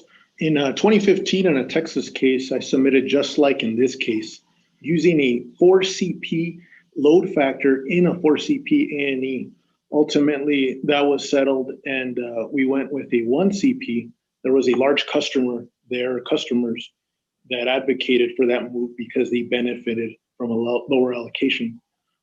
Ultimately, we went that way more so though because there was some precedent in New Mexico based on a previous ruling on a SPS case, if I remember correctly, and I believe it is. Now, in 2017, in my last Texas rate case, which is the one you're referring to, sir, I kept that methodology. However, in a couple of months, we'll be going back in another rate case in Texas. And I mentioned it here in my testimony that I plan on at least trying to go back to using a 4 CP load factor in a 4 CP, which I think is more proper and more consistent with the methodology. Okay. And in the last EPE New Mexico rate case, was a 1 CP used in that 4 CP A&E calculation? No. What was used there? 4 CP and a 4 CP A&E, which is what we're doing here. So it's your testimony that you're using the same methodology in this rate case as was used in the last EPE New Mexico rate case? That's correct, sir. For the 4 CP A&E, we've kept the 4 CP load factor within the 4 CP A&E as a component or as an input to the overall methodology. Okay, and if DOD's witness in review of the methods being used by EPE in this rate case is saying that you applied the 4 CP A&E allocator to both the peaking and non-peaking production demand related costs in EPE's last New Mexico rate case, would that be correct? I believe so. So I don't want to confuse two areas, sir. One is the calculation of the allocator. The 4 CP A&E and how it's calculated has been consistent from the last rate case in New Mexico to this rate case in New Mexico. Now, what I am aware of is EPE witness Adrian Hernandez has now used, instead of a 4 CP A&E, a pure 4 CP for allocating peaking generation. That being said, the overall formula, its structure, its methodology has not changed. Okay, so the use of the 4 CP is new to this rate case. It wasn't done that way in EPE's last New Mexico rate case. Is that correct? No. So again, the 4 CP methodology has not changed. We calculated for my area the exact same we've done in the past. What I would rephrase it and say that it's been applied differently, and that's been applied differently by the rates department in how they allocate various forms of peaking generation or generation, and in this case, peaking generation. And are you aware that EPE responded, and I can bring this up as an exhibit, but they responded to discovery that the way that it's applied in this rate case is something that EPE isn't aware of another utility using that application. Is that correct? So I'm not sure if it was replied that way. It didn't come from me because I don't remember fielding that question. But I will say that I am fairly knowledgeable about what some of the other utilities use in New Mexico. I know when I first started with El Paso Electric about 13 years ago, PNM used 4 CP A&D. They used to do 3 summer, 1 winter for allocating generation at class. And currently they do pure 4 CP on all generation, I believe, at class, and at jurisdiction they use a pure 12 CP. SPS currently does a 4 CP A&E at class for all generation and a pure 12 CP at jurisdiction. So in general, utilities use a variety of methods across the board, and that's just New Mexico. But as you can imagine, throughout the United States, I think PNM now does a 4 CP based on 2 summer, 2 winter, if I'm not mistaken. Okay. Yeah, and just, this is a fairly technical subject, but to be clear, in this rate case, you're using a 4CP A&E allocator for non-peaking unit costs and a 4CP for peaking unit costs, correct? Yes, sir. And I will say, just again, that wasn't in the I wasn't supervising that work, and it's not in the purview of my responsibility to allocate generation capacity on various allocators. It's more the production or the creation of them. But in general, yes, I agree with what you're saying. Okay. And that was not done that way in the last New Mexico EPE rate case, correct? That's correct, sir. I have no further questions. Thank you.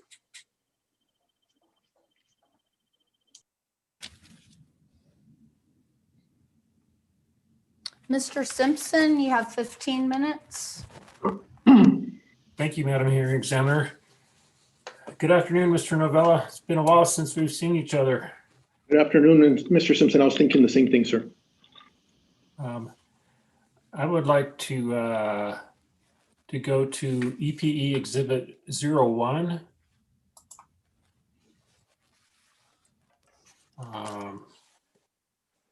In back, if you're looking at it electronically, it's page 96 of 313. It's schedule M1, page 1 of 2. I'm sorry, Mr. Simpson, which exhibit are you looking at? I'm looking at EPE Exhibit 01. Is that the response to the procedural order? Yes. Okay. Do you have that, George? I'm sorry, I don't see it. I'm looking at my folder with the exhibits that were directed at me. Where would this be?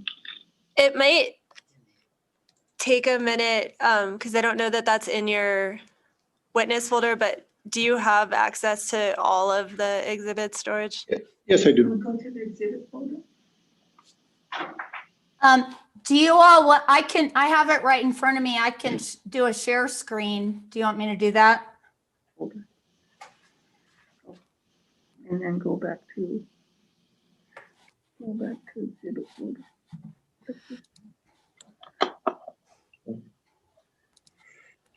I got it. Okay, I just put it up. Number 1. Is that the page, Mr. Simpson? Yes, ma'am, I believe it is. Excuse me. Can you scroll down a little bit to where we can see line 54? And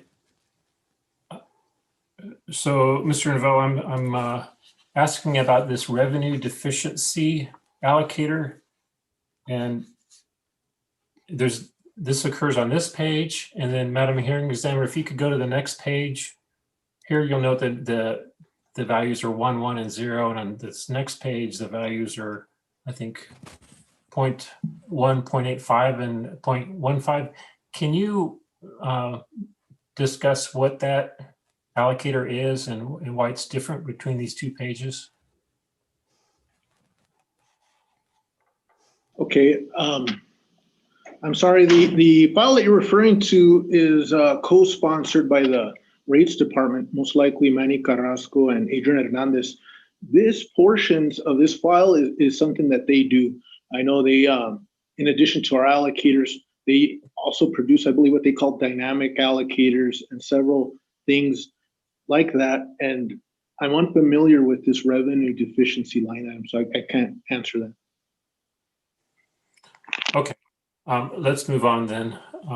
Thank you, Madam Hearing Examiner. Let's go to EPE Exhibit 48, your supplemental testimony. And I want to go to Exhibit GN2S1E.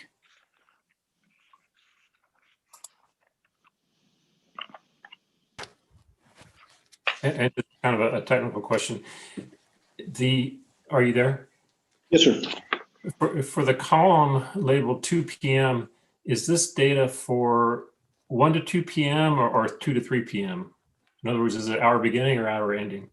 And that's a good question, sir, because sometimes I've seen people misconstrue what is being shown. And I would always say, in general, it's always hour ending. So you'll get data from 1 to 2. And the second thing to note is that it's an MDT time. And most of the time you'll see load data in MST. So to your question, hour ending, 2 p.m. So this is hour ending, and it's in terms of MDT. So this 2 p.m., what shows here is 2 p.m. is actually 1 to 2 p.m. That's correct. Okay, thank you. Mr. Simpson, I'm going to interrupt for a minute. Mr. Novella, what's the difference between MDT and MST? Yes, Madam Hearing Examiner. So most metering data for generation, especially system level data, it does not go or change based upon daylight savings time. So MDT, I consider it mountain daylight time. It stays in standard form or standard time, which we call MST. So normally in all regulatory filings, usually when I submit data, peak data, you'll see it in MST and we'll note that it's an MST. However, in this case, this related to a request that pertained to tariffs. So we noted it as MDT or daylight time to match the time that people actually see on their clocks the day of. Thank you. Go ahead, Mr. Simpson. Okay, thank you. Let's go to EPE Exhibit 49. And back to Exhibit GN 3S1E. And I have the same question, and the reason I'm asking again is because this was in response to a hearing examiner request, and it was specifically in response to a table that she had created that was, I think, used hour beginning for her data. So is this the same as her data or your data? This table is a table that we created. So we would have created it and thus being hour ending. Okay, thank you. Staying in Exhibit 49, going back up to page 3.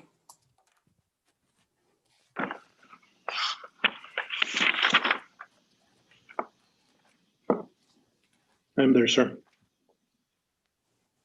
So this is the section that begins on line 26. You're responding to a bench request question asking why the percentage of peak demand times shifted from the 4 to 5 p.m. period to the 6 to 7 p.m. period, and that which is kind of occurs on the next page. Do you see that? Yes, sir. So on page 4, line 13 to 16, you say the increasing growth of solar distributed generation customers has also driven this trend, with these customers self-supplying a portion or all of their energy consumption during the daytime hours and relying on EPE generation as the sun sets. Do you know the amount of capacity of solar distributed generation? I don't know the nameplate capacity off the top of my head, sir. No, I don't. Okay, and I think this was discussed a little bit this morning. I think there was some data there. So let's go ahead to my next question, which is back on Exhibit 48, your supplemental testimony. And it's on page 3.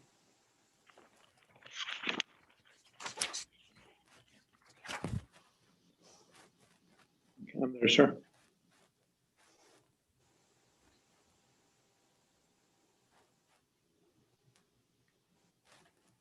So make sure I'm in the right place.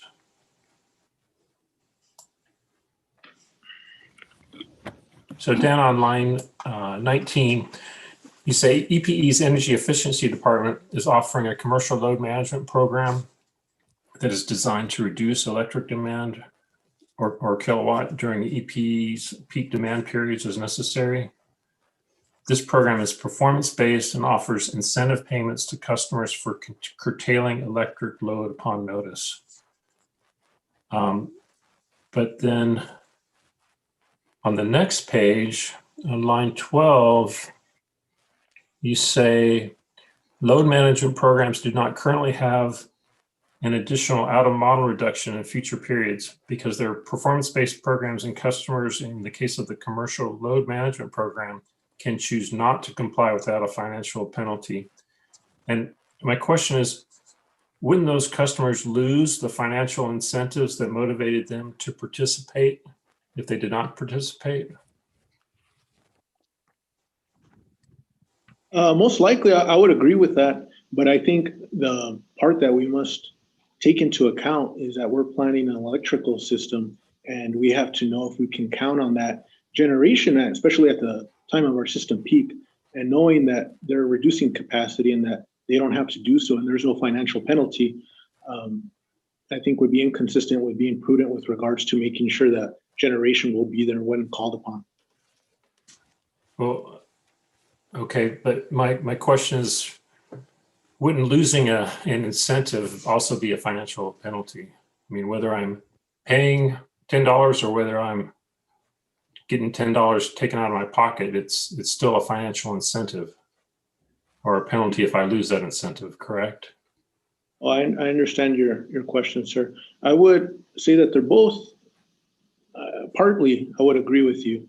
But if you look at our interruptible program, and this section of my testimony talks about the interruptible program, when you compare it, the severity is of the repercussions for not participating are much stronger. So for example, if I'm correct, I believe that our interruptible program, if they don't participate, they get back billed one entire month at full firm rates. And if they don't comply twice, they get back billed for the entire year. Now, with regards to load management, if they don't comply, they might not get an incentive. But ultimately, and I talk about this in this testimony, I do feel that possibly, and it might be in this upcoming year's forecast, I might include some value for this type of generation, but we really have to look strongly at what has it done over time with regards to capacity at the time of system peak, and put a number that we really feel comfortable we can count on. Okay. Well, thank you. That's all the questions I have. Thank you, and thank you, sir, for your participation in this. I know it's your personal time, and we appreciate it. Okay, thank you. Before I go on to staff, Chairman Fishman, are you there? Okay. What I was going to ask him is, I misunderstood with respect to Mr. Novella's exhibits. I thought for the 2 o'clock period, that was going forward. So I thought 2 o'clock represented 2 to 3, and at 7 o'clock represented 7 to 8. To the extent that is true also with respect to the Mr. Bratchick's exhibits that he is going to revise, it was actually Chairman Fishman that requested this information from 2 p.m. to 8 p.m. And I wanted to get some clarification from Chairman Fishman about, does he want 2 p.m. to reflect 1 to 2 or 2 to 3? So hopefully he will come back on and I can get clarification from him on that.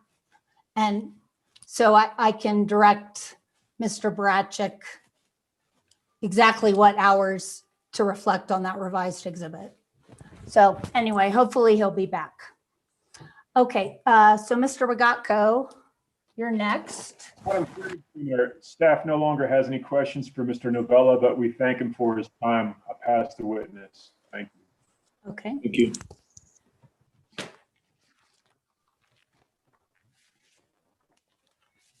Okay, Mr. Novella, I have some questions that I gave you advance notice of.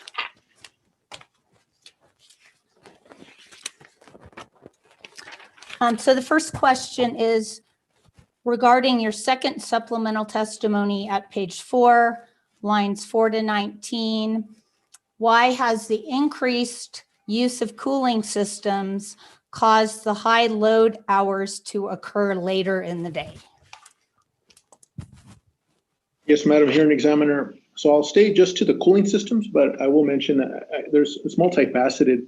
But with regards to cooling systems, it all hinges on the part that with regards to evaporative air versus refrigerated air, you have what's called a limited cycling versus a constant cycle. Or I'm sorry, you have a limited cycling with evaporative air, and you actually get cycling with refrigerated. And what I mean by that, and I'll preface this with saying that my wife is from northern New Mexico, and when I drive that direction or visit her family, I see less evaporative air cooling units. So let me know if I need to be more describe a bit more about what these systems do. But essentially, evaporative air units at a certain temperature, they'll just keep running. They're not going to cycle on and off like our refrigerated air units.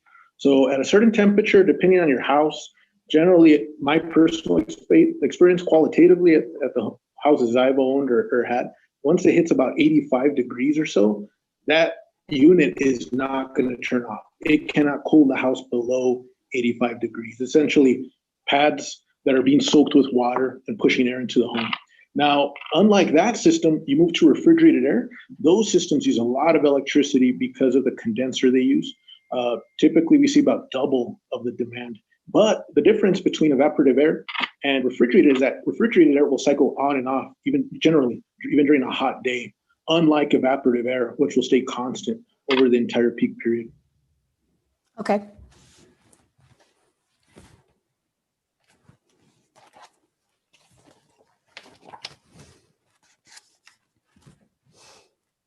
Okay, so I need to review my next question before I ask it, because again, my understanding of the hours on your table was incorrect. So I have to see if I still need to ask this question.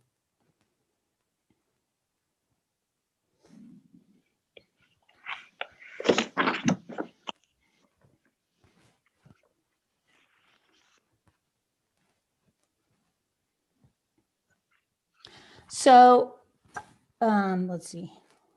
So I think in light of my new understanding of what these hours represent, I think I have to revise my question, and this relates to your errata exhibit GN-3S-1E. Can you explain the reason for the increase from 2019 to 2020 in the percentage of the highest daily demand occurring between, I think that should be 3 to 4 instead of 4 to 5. Is that right? That's correct, Madam Hearing Examiner. So looking at this table, okay, so and there's a lot of information on this.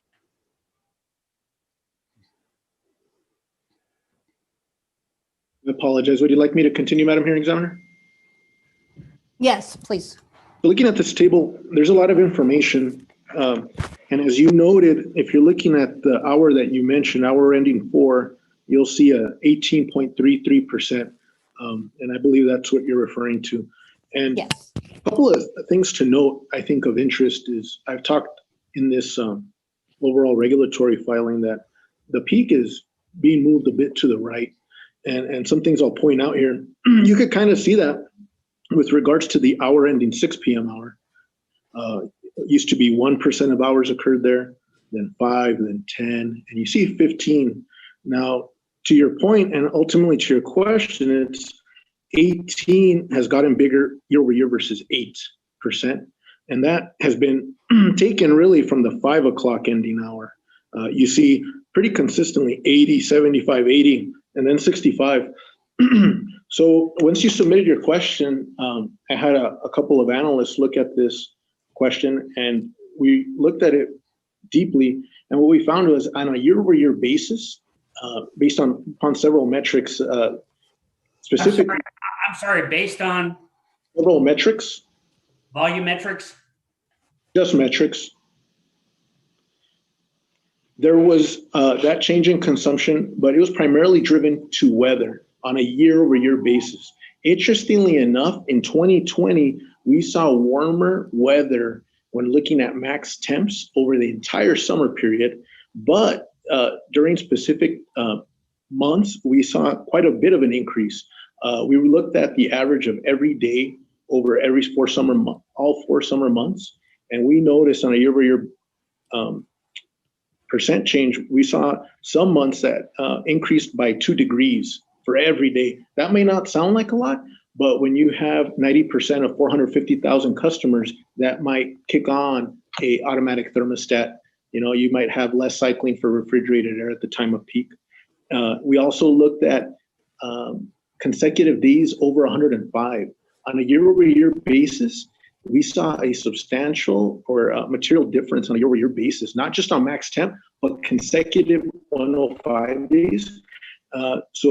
And when I'm talking about this weather, I'm talking specifically about this hour. I'm not looking at the max temp over the entire day. I'm looking at what happened hour ending for year-over-year for every day of the summer. That's what these folks did, and we found a substantial increase. The other thing we had done I'm is sorry, that the hour ending what? 4 p.m. MDT. Thank you. Okay. Welcome. The other thing that we looked into was COVID, and we were analyzing the impacts on an hourly basis that might be different on a year-over-year basis. And we did find that our residential customers, their overall load curve looked a little bit flatter. I think part of it is the weather, because it was extreme on a year-over-year basis, at least materially higher. But the other part is we had more folks at home turning on their ACs than would have been in 2019. So I think it's multifaceted, very interesting question. Okay. Well, I really appreciate you looking into that so much in depth. You're welcome.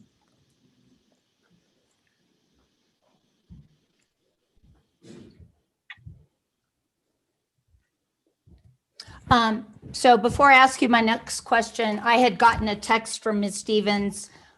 You said that you'd lost internet at home and you asked to be excused while you drive to your office. Are you still having trouble, Ms. Stevens? You're on mute. I'm back and I'm going to give it a try, but should it fail again, I will probably take that alternative. It takes me about 15 minutes to get there. That's fine. If you could give me prior authorizations, I don't have to interrupt or go in again, I'd appreciate that. That's fine. Thank you. Okay, so I have to take a look at my next question again, because again, it was based on a misunderstanding of the hours in your exhibit.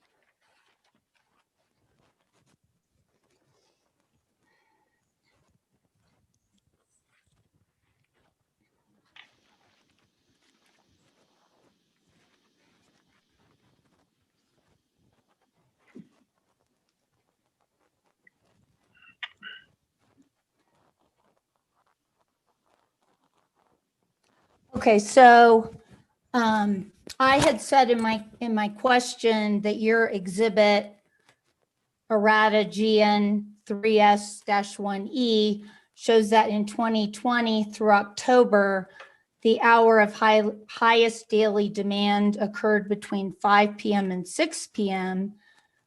65% of the time, but that actually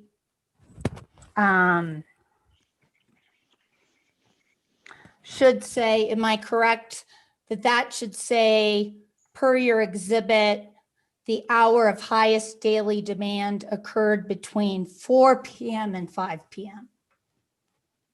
That's correct, Madam Hearing Examiner. If you're looking at daylight time and per the exhibit, that would be correct. Okay. So I think there is still a discrepancy between your exhibit and the graph on the top of page 11 of Mr. Bacchus's second supplemental testimony, which indicates, if I'm reading it correctly, that in 2020 thus far, peak demand occurred most often at 3 p.m. So do you agree that there's a discrepancy there? Yes, I do, and I could explain it. Thank you. Please do.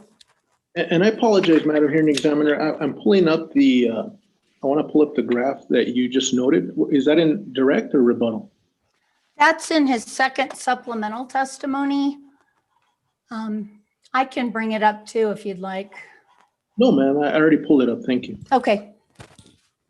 Okay, so there's a couple of things to note, and the data that you see in this YBS exhibit is very different than anything that you're going to see from El Paso Electric. And the reason is twofold. One is, and the primary reason, this is all 15-minute data. None of this is hourly. So when you look at 15-minute data, it will not tie to anything that we're presenting here because we're all doing 60-minute aggregate. Now, if you see on line 6 of that document right above the graph, he talks about 15-minute data. And even the graph itself, the bar charts are 15-minute intervals. So they're not comparable, and I would not compare them because the smaller the interval, the higher the value. So his numbers will never tie to our system peak. They'll always be above.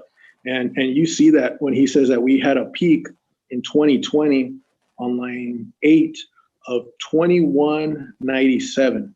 Well, that's higher than the peak we actually encountered. And so I think in general, the answer is he uses 15-minute data. It does not tie to a 60-minute integrated peak. The second thing to note too is that this data is in standard time. So it is an hour before our data set. So if they're, and his line 7 says, the peak for 2020 was also at 3:45. So that actually falls in line with our data from the perspective of that's really 4:45 daylight from 4 to 5. The only issue is, again, the 15-minute data. Okay, and do you have an opinion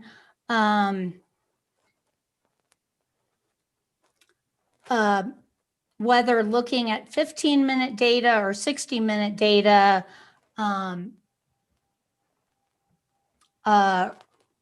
is better if you are trying to determine the time of system peak?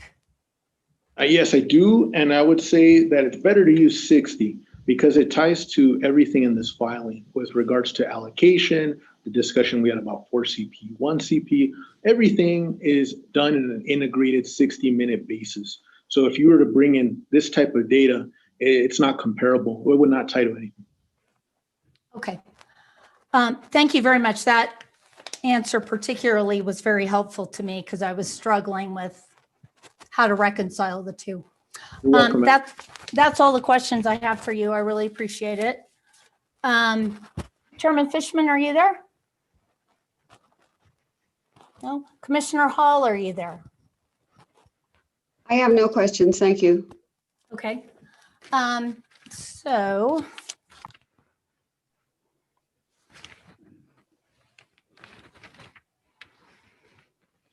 I allocated 10 minutes for redirect. Ms. Olson?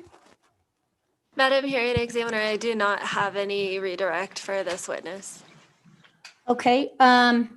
So recross will be limited to my questions, follow up to my questions. If staff or any intervener has any recross, raise your hand. Okay. Mr. Novella, thank you very much. You're excused. Thank you, Madam Hearing Examiner. Okay, and EPE may call your next witness. Madam Hearing Examiner, Mr. Novella is our last witness. We don't have any witnesses to call. Thank you.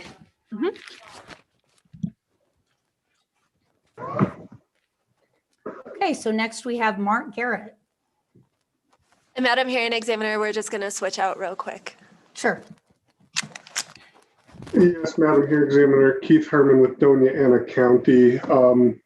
Mark should be watching on YouTube, and if he's listening, he should be joining in any minute now.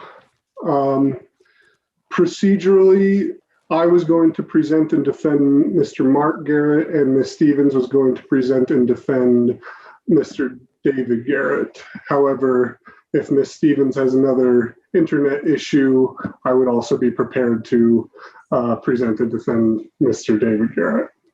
Okay. I would like to revisit the schedule today after Mark presents his testimony and cross-examination, just because Mr. Harriger is on standby, but he's also on East Coast time. So if we do start to go late, I would like to be able to excuse him a little earlier, maybe work out an arrangement with Ms. Stevens that we could get Ms. LaRoque or Mr. Reyes on instead. So Mr. Harriger could go first thing tomorrow morning instead. Okay, so you want to discuss that after we're finished with Mark Garrett? Yeah, we'll see how the schedule shapes up today. I think we'll have a better idea of where we are time-wise. And may I inquire when you're expecting to take our afternoon break? Let's see. So I was going to take 2 breaks, so we don't go longer than 1 hour and 45 minutes at any one time. And I have my alarm set. Let's see when I set it for. 2:45 will be our first afternoon break. Okay.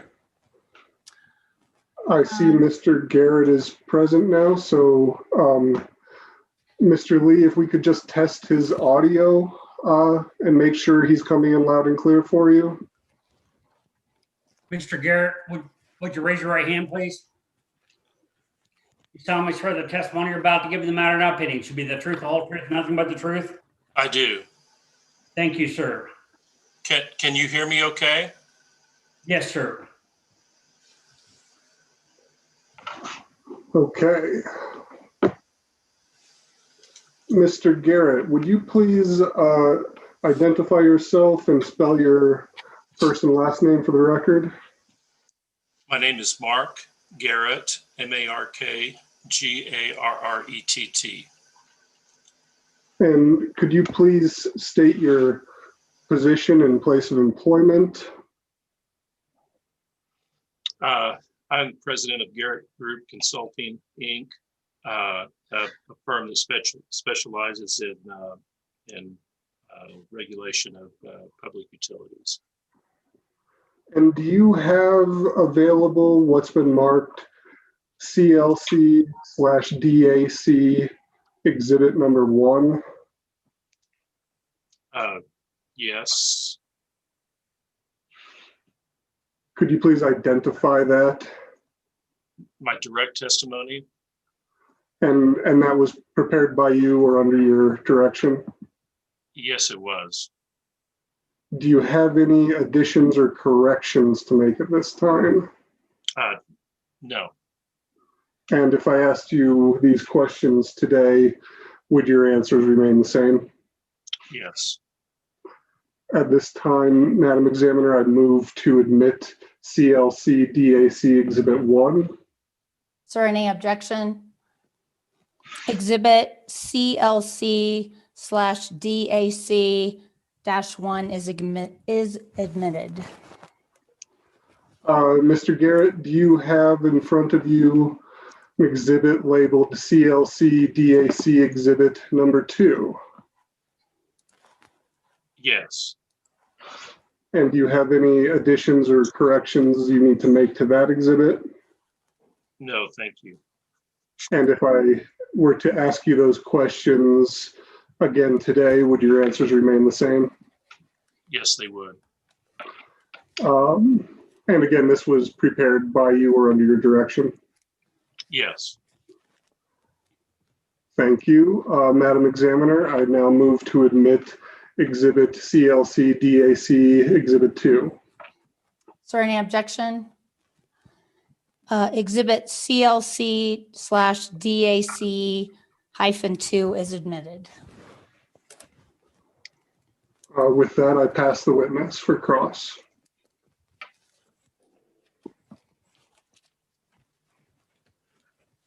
Okay, Mr. Wexler, you have 60 minutes. Thank you, Madam Examiner. Good afternoon, Mr. Garrett. Good afternoon.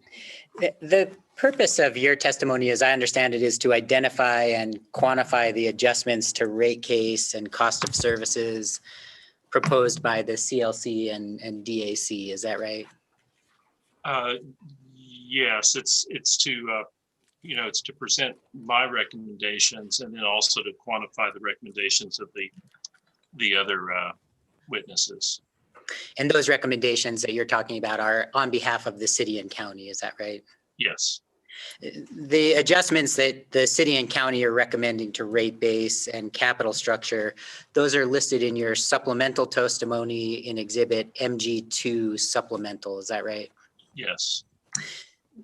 Let's walk through your direct testimony and start on page 5 here. And this is where you begin your discussion of accelerated depreciation.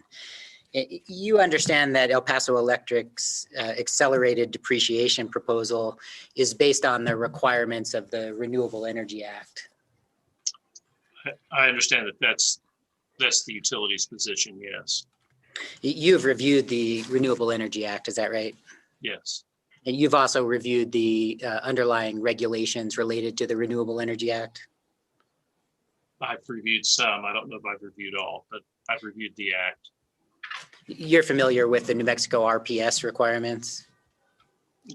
Yes, I know that there are requirements.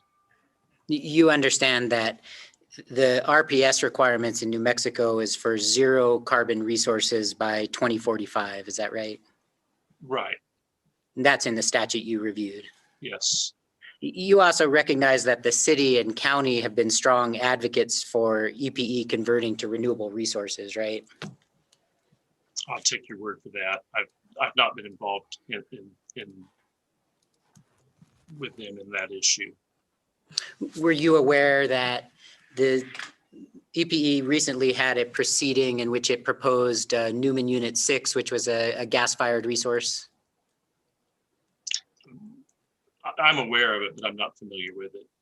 You didn't have an opportunity to review the city and county's positions and pleadings in that case, did you? No. So you don't know if the city and county took positions which are inconsistent with the positions that you're advocating for in today's case? I'm sure they didn't, but what did you have in mind? Well, we can talk about them in a moment. Would it trouble you if they took positions that were inconsistent with some of your positions on accelerated depreciation? No, not really, but I don't think they would take a position on accelerated depreciation, but if you could point it out to me, I'd be happy to. Sure, I'm happy to do that as we move through. Let's turn to page 6 of your direct testimony. And here at table 1, you have a table reflecting the units that are impacted by EPE's accelerated gas plan proposal, right? Right. You understand that each of these units are gas-fired units, right? Yes. You show the retirement dates as 2045? That's the proposed date, yes. And in fact, you have a footnote there that indicates that that information actually came from EPE's responses to discovery requests, right? Yes. And as we just discussed, you understand that the reason EPE is reflecting a retirement date of 2045 is in order to comply with the Renewable Energy Act, right? That's right. Does the city and county support the use of these units listed on table 1 beyond 2045? Oh, I don't know that. I'm not giving the city and county's recommendations. I'm giving mine. So I don't know what the city or county might or might not support with respect to 2045. Are you recommending the use of these units beyond 2045? No, I'm recommending that the company get an abandonment study or a resource study before it changes its depreciation rates, as would be required in most places. Do you know if an abandonment study of the kind that you just described is required in the state of New Mexico? I think it would be. I think the utility can't abandon plants without permission from the commission. I mean, that's pretty much the standard everywhere. So I don't think it would be different in New Mexico. So you're just talking about an abandonment order, not a study, as you just indicated.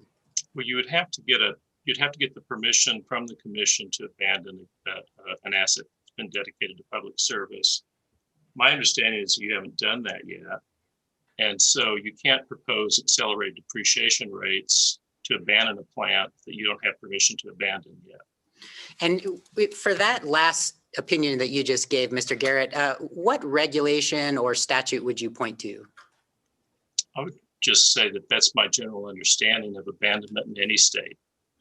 Which is to say, you can't actually identify a specific New Mexico statute or regulation, can you? Well, off the top of my head, no. I mean, I can't. That's just the general rule everywhere. Once the assets have been dedicated to public service, you have to have permission to walk away from them. That's a little bit different than what you said, I think. You said, you were talking about depreciation, and you said you can't have a change in the depreciation rate related to the end date of a gas plant without an abandonment order. Am I understanding your testimony? Well, I think what I said is that you can't accelerate depreciation based upon a plan to abandon an asset that you don't have permission to abandon.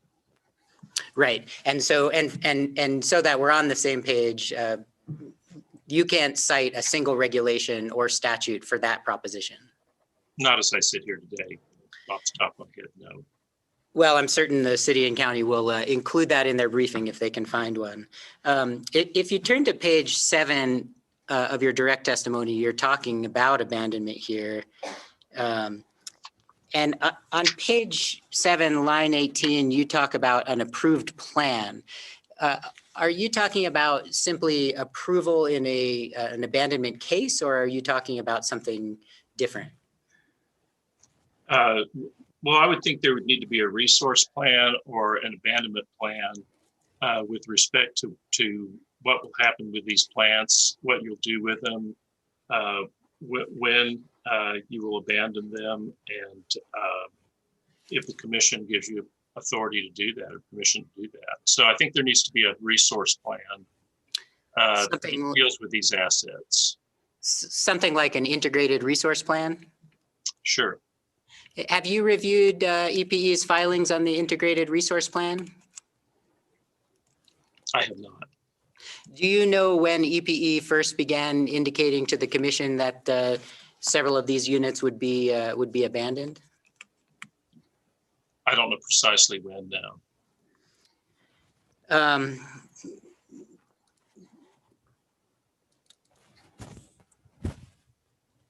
Let me ask you generally, because I'm not clear on your position. If the unit is no longer used in New Mexico in 2045, so make that assumption, will EPE, in your view, be able to continue to recover depreciation for those units from New Mexico customers? Sure, if the commission, not depreciation, no, but they could recover the amortization of the stranded costs. That's what's typical in most jurisdictions. Once the unit is retired, there'll be stranded costs, and then the commission decides over what period of time those costs will be amortized. But you said depreciation. It's not called depreciation at that point. It's called amortization. Fair enough. I appreciate that. And you do recognize that under those circumstances that you just described, you might be creating a situation in which the customers who benefited from a resource and the customers who are paying for the resource are different. In other words, you might have customers in the future who are paying some of that stranded cost who never actually received power from the units, right? Well, they'll be benefiting, I guess, from the, like I said in my testimony, from the better environment that is created by the retirement of those units. So they'll be benefiting in that way. They won't be taking power from those units, but those units were purchased and constructed and put into service with the idea that they would be selling power to those ratepayers at that time. They would be paying for them. So that was the original deal that was struck. And if they're retired early, there's no reason why current ratepayers should pay the added cost of the added burden of picking up all the costs of those plants. So in my testimony, I gave lots of examples of commissions everywhere that agree with what I just told you. Yeah, The future appreciate that, ratepayers. Mr. Wexler, let him finish. Yeah. Very well, then I'll go ahead and object to being non-responsive. I only have an hour, Madam Hearing Examiner.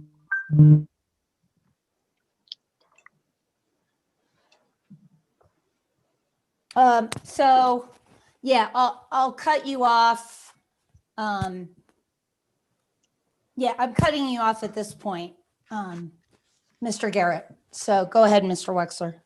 Thank you, Madam Hearing Examiner. Moving to page 8 there, Mr. Garrett, under, you have a discussion here about reallocating of the plants to Texas. Is that right? Yes.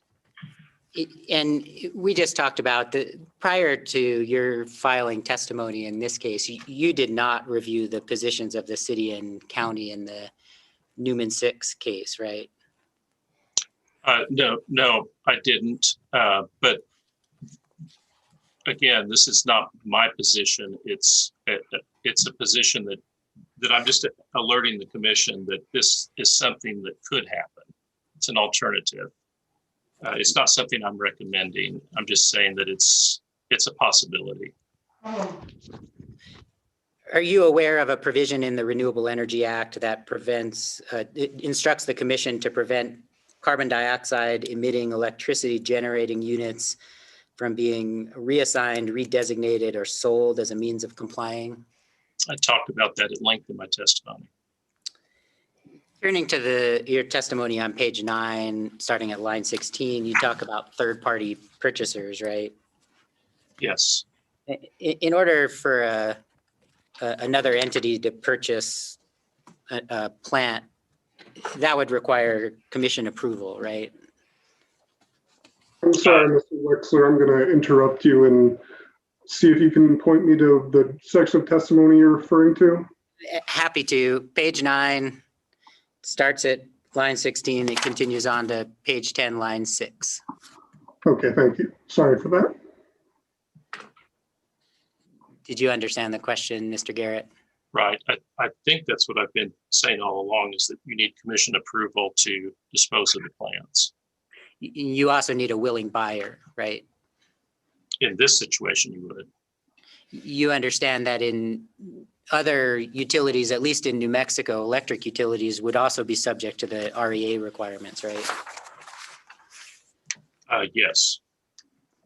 And then turning, Mr. Garrett, to page 13, line 11, here you start your discussion of the securitization of stranded costs, right?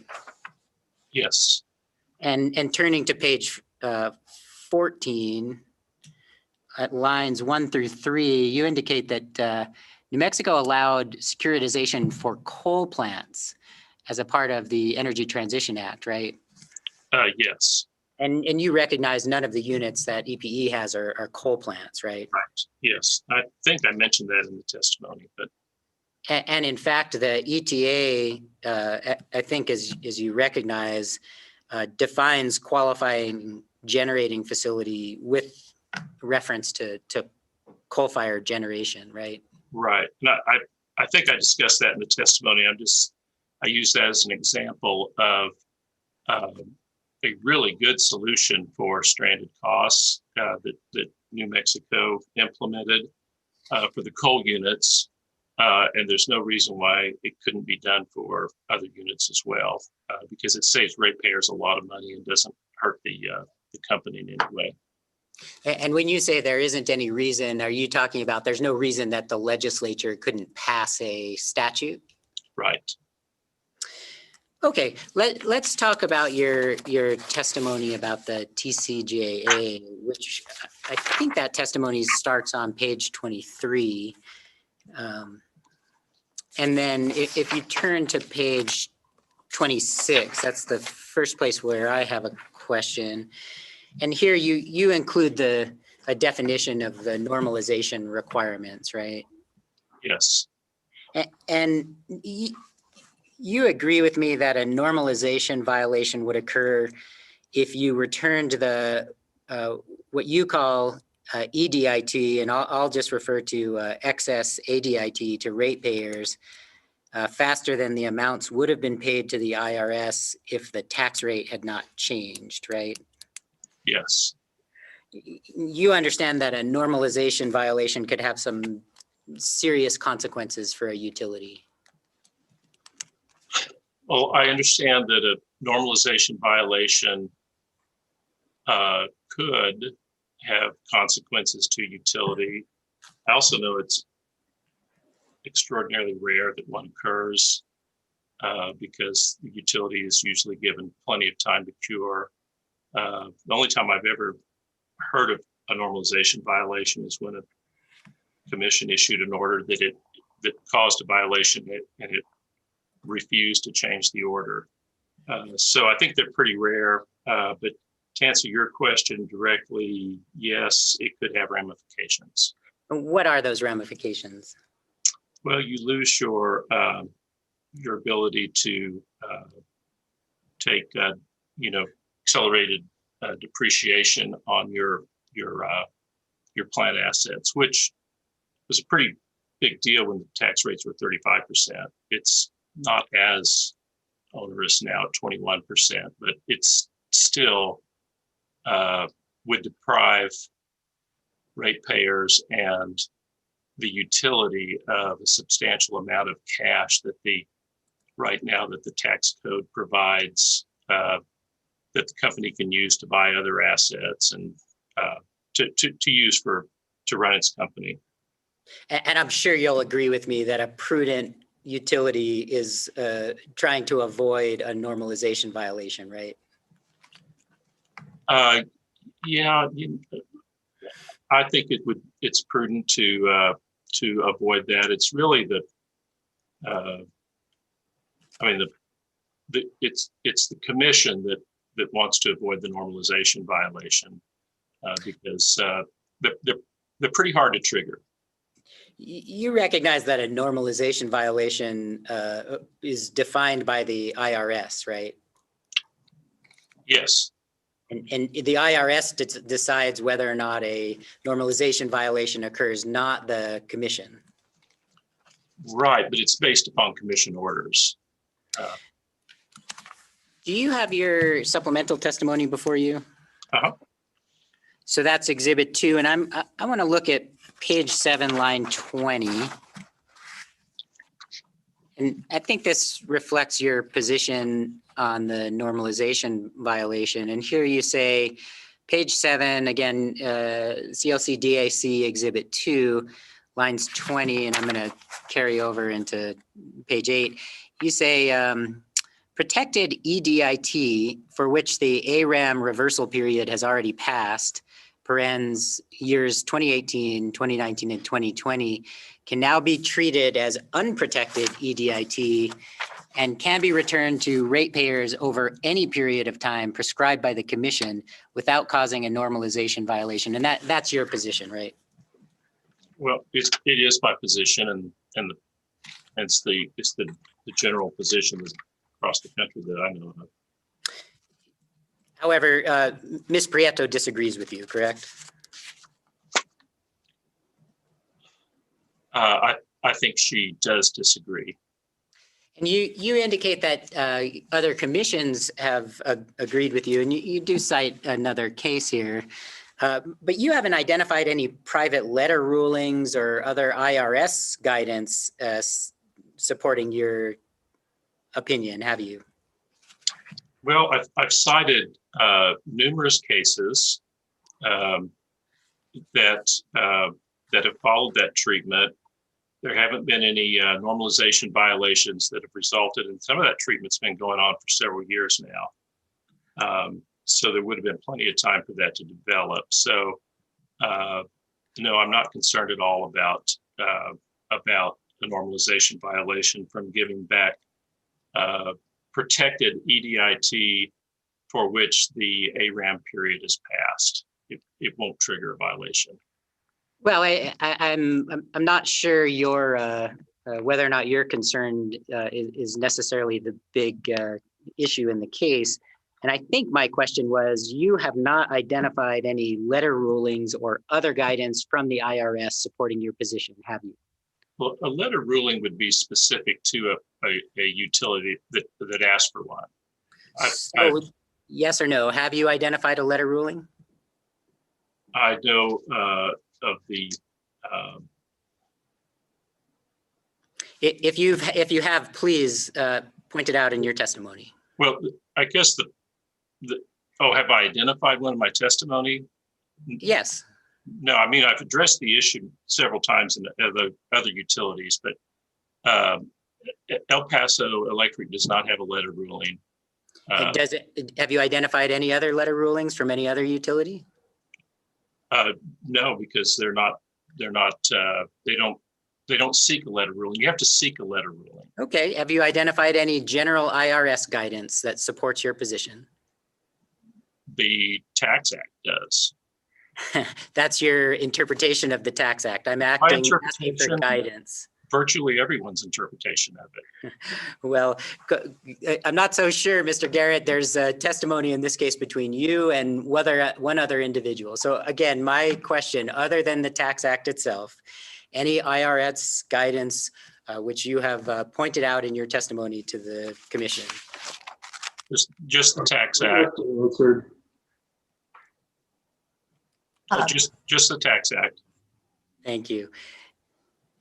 You'll you'll agree with me that EPE has not begun amortizing any of the protected or unprotected excess ADIT, right? That's my understanding, yes. And did you hear Ms. Prieto's testimony? Did I hear it? Were you listening? Her live testimony? I heard parts of it, yes. Did you understand Ms. Prieto to say that the EPE was doing that because it was following the guidance of this commission? Yes, right. You mean by deferring the taxes? Correct. Yes, absolutely. You'll agree with me that the unamortized, protected, and unprotected ADIT is deducted from rate base, right? It always has been. It's part of accumulated deferred income tax, which was a rate-based deduction in the last rate case, and now it's just segregated out into a separate account. So it doesn't get a new deduction. It's just always been deducted. It does reduce the return on rate base, right? Yes. In effect, the customers are paid a carrying charge on the unamortized balance, right? Well, effectively, they are. It's a deduction to rate base, so the return they pay on rate base in general is offset with that, yes. Can you turn please to your exhibit MG 2.10? This is the amortization adjustment that you can include. In the direct? No, sir. This is the supplemental. Okay. So it should be exhibit MG 2.10 sup. Okay. Got it. Great. Here you're showing your calculation for the excess ADIT, right? Yes. And you understand that the company's amortization proposal is based upon the actual ARAM amortization for 2018, correct? Yes.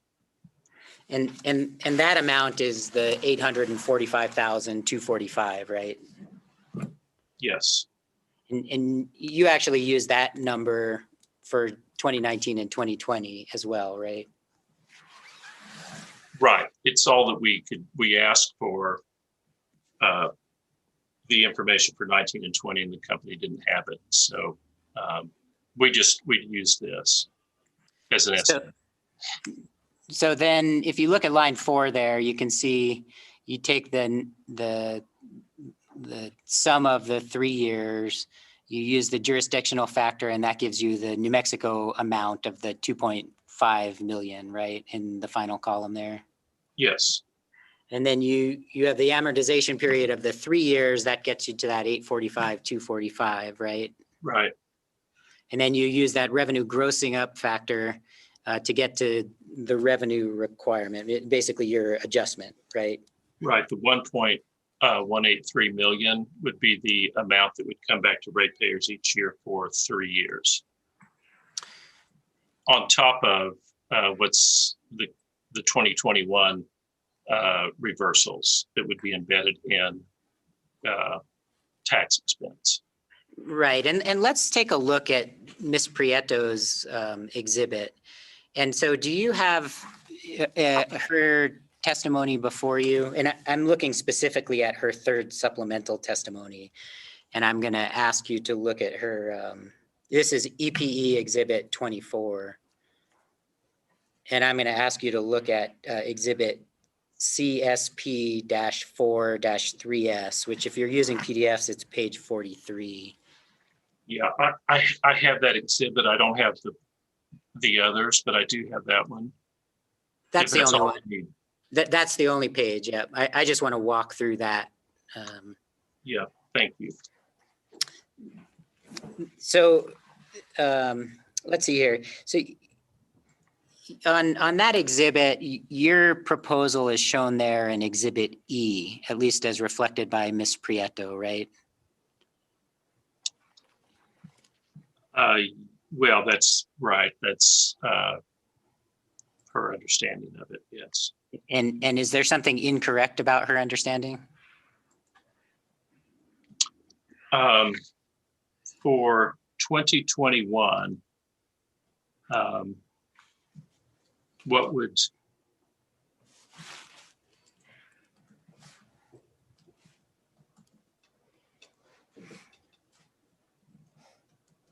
I'm sorry, Mr. Wexler, you said Exhibit E. I think you mean column E. I do, thank you.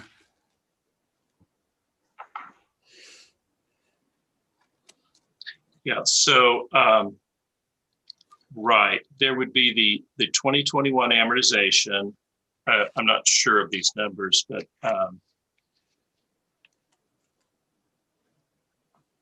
you give me just a second. Sure.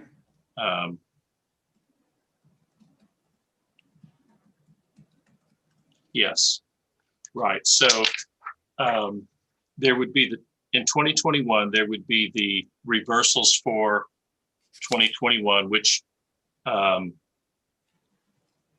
would be whatever they are, but they're estimated at 845. And then on top of that, there would be an amortization of 1 year's worth of the 3 years that had passed. So that does come to 1690,480. And that would go on for 3 years. Right. Okay. So that's more or less correct what Ms. Prieto is showing there in column E. Well, yeah. What's I didn't mean to. No, please. Too early, but what's wrong with it is it goes on for 24 and 25, and then she adds those in as well. What I'm contemplating is a 3-year amortization. So those years are overstated by 845,000 each. You mean you're talking about lines 8 and 10? Right. So they're overstated. Understood. Okay. So that's helpful. But so let's just walk through that a little bit then. So first of all, we talked about the fact that you assumed that 845, 2045 for 2019 and 2020. And you can see in column D here, lines 2 and 3, Ms. Prieto's showing the actual amounts of the ARAM amortization, right? Right. Yes. Well, they're the estimated amounts. Fair enough. Fair enough. And then you understand she's then showing the estimates for 2021, 22, and 23, right? Right. Which gets her to a total there at line 7 of the 4.9 million and change, right? Right. And then her point is using the numbers, taking into account their estimates, the numbers that you use, you get to somewhere around $5 million, which is roughly $148,000 more than the 4.9, right? Right. And then if I understand you correctly, you're saying, well, then in line 8, that's 1690, that should only be 845, right? I'm sorry, you're going to say that one more time. Happy to, yeah. If I understood what you were saying correct, and please correct me if I'm wrong, you're saying at line 8, column E, what Ms. Prieto is showing here as a 1,690,000, that's going to be closer to the 845,245 under your proposal. Well, okay. Yes, except that my proposal is not really, it's the 1690, 490, that number is only accurate for the first year. So it's only accurate for 2021. After that, it would change with the actual amounts in the first column, with what she has in the first column, if those numbers are right. Sure, understood. But my number would change along with those each year. I understand that. Right now, these estimates are the best that we have, is what we're reflecting there, right? Well, but what my point is that what she's showing, the overage of 148,000 wouldn't really exist. It would be something much less than that, because the 1690 would change each year and go down with the actuals. Right. So those actuals are going to be reflected, and your overage might not be 148,000. It's going to be something based on those actuals, right? Right, if there is any. But I think there will be a little bit, because I used 1 year, the first year 3 times, and the second 2 years are a little bit less. So what the commission would really want to do is take those 3 years, add them up, divide by 3, and give it the tax effect. And the important thing here, before we get lost too much in the exact details of the numbers, is if there's an overage there in that column F, then this is what you and Ms. Prieto are disagreeing with, right? She says that's a normalization violation, and you say, no, it isn't. No, it's probably not. And so let's fix one other thing too while we're here, and then I need to get back to your that point, because it's important. Down at the bottom, so it shows a big difference of 1.9 million. Well, that's pretty much non-existent, because what you would really compare it to would be line 9. My 6763, which would be a lot less than that using actual numbers, compared to her 6552, because she's added in a couple of extra years of 845, 2 years of extra 845. But you would have 845 there as well, right? No, not in those years, not in 24 and 25. You'd have no dollars in those years? I'd have 845, but not the 1690. Yeah, understood. So in other words, that last column, column 11, column F, line 11, you're just going to have the 1920 minus 1690, or I should say 1,920,000 minus 1,690,000. Right. That's what your testimony. It's going to come real close to line 9, which is 6761 for me. And if there's an overage in that line, that's the normalization violation. Well, it potentially could be a violation. It probably would not be, because the IRS would give the company time to cure. They're not going to, a normalization violation is not something that's triggered. It's not like a match on gasoline. It never happens, because the IRS says it looks like there's going to be a normalization violation if you do this. And the company always has plenty of time to change and fix it. It's not something that, it's not like falling off a cliff. It's not going to happen. But theoretically is what you're asking about. Are we amortizing quicker than ARAM? That's right. And so here's how you avoid that exactly.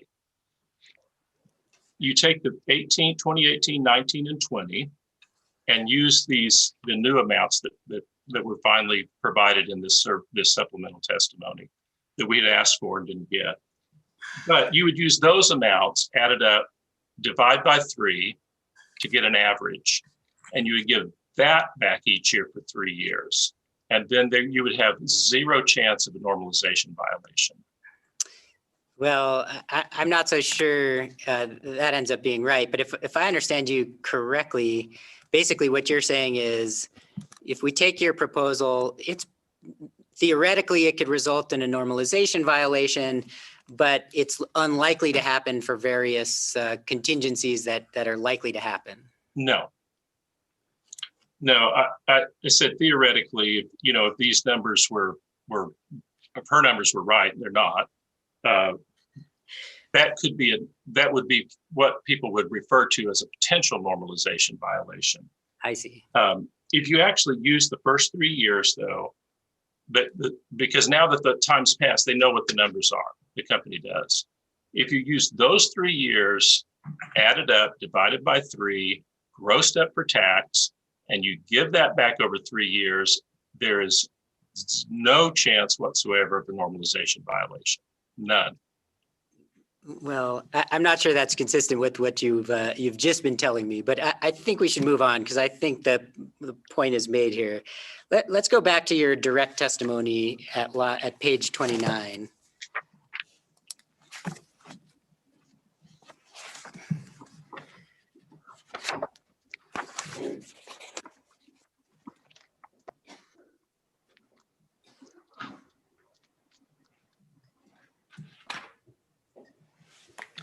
So in here, you're talking, you begin your discussion about cash working capital, right?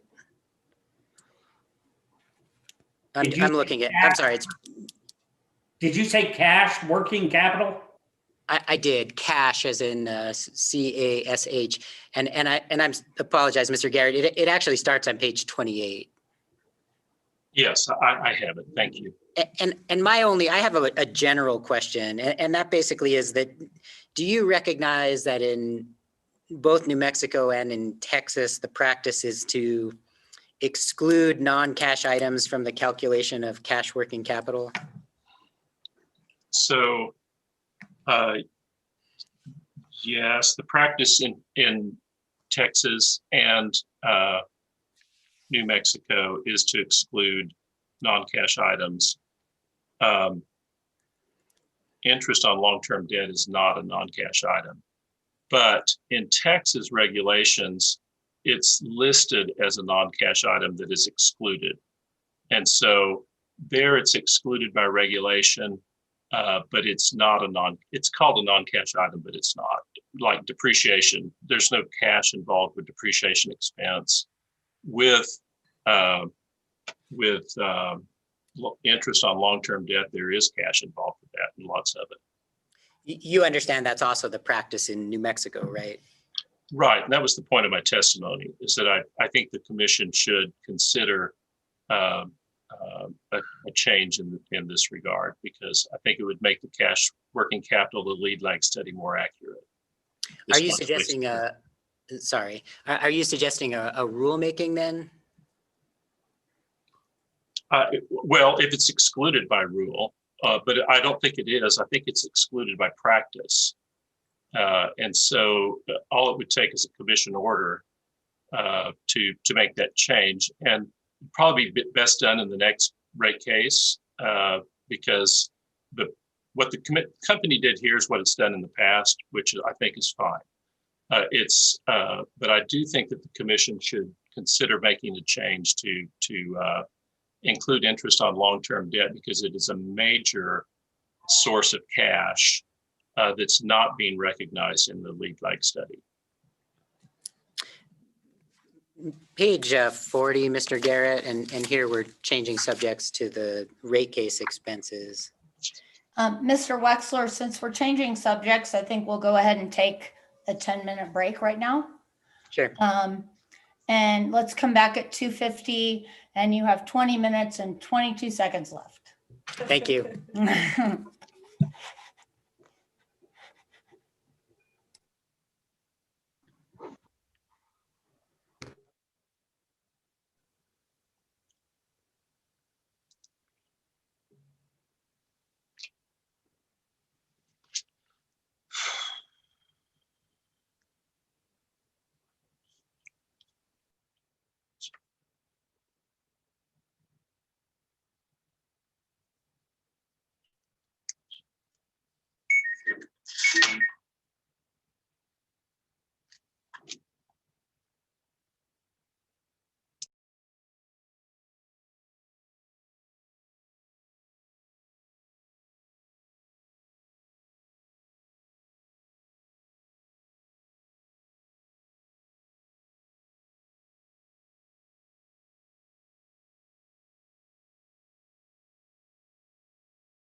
Yeah. I mean, I feel like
David, are you ready?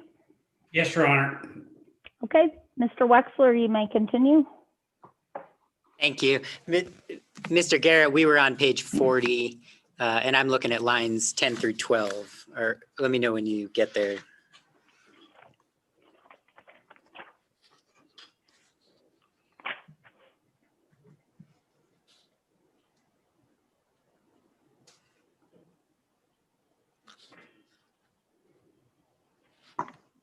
Ten through 12? Yes, sir. Yeah, yes, I'm there. And here you testify that rate case expenses should be based on actuals, right?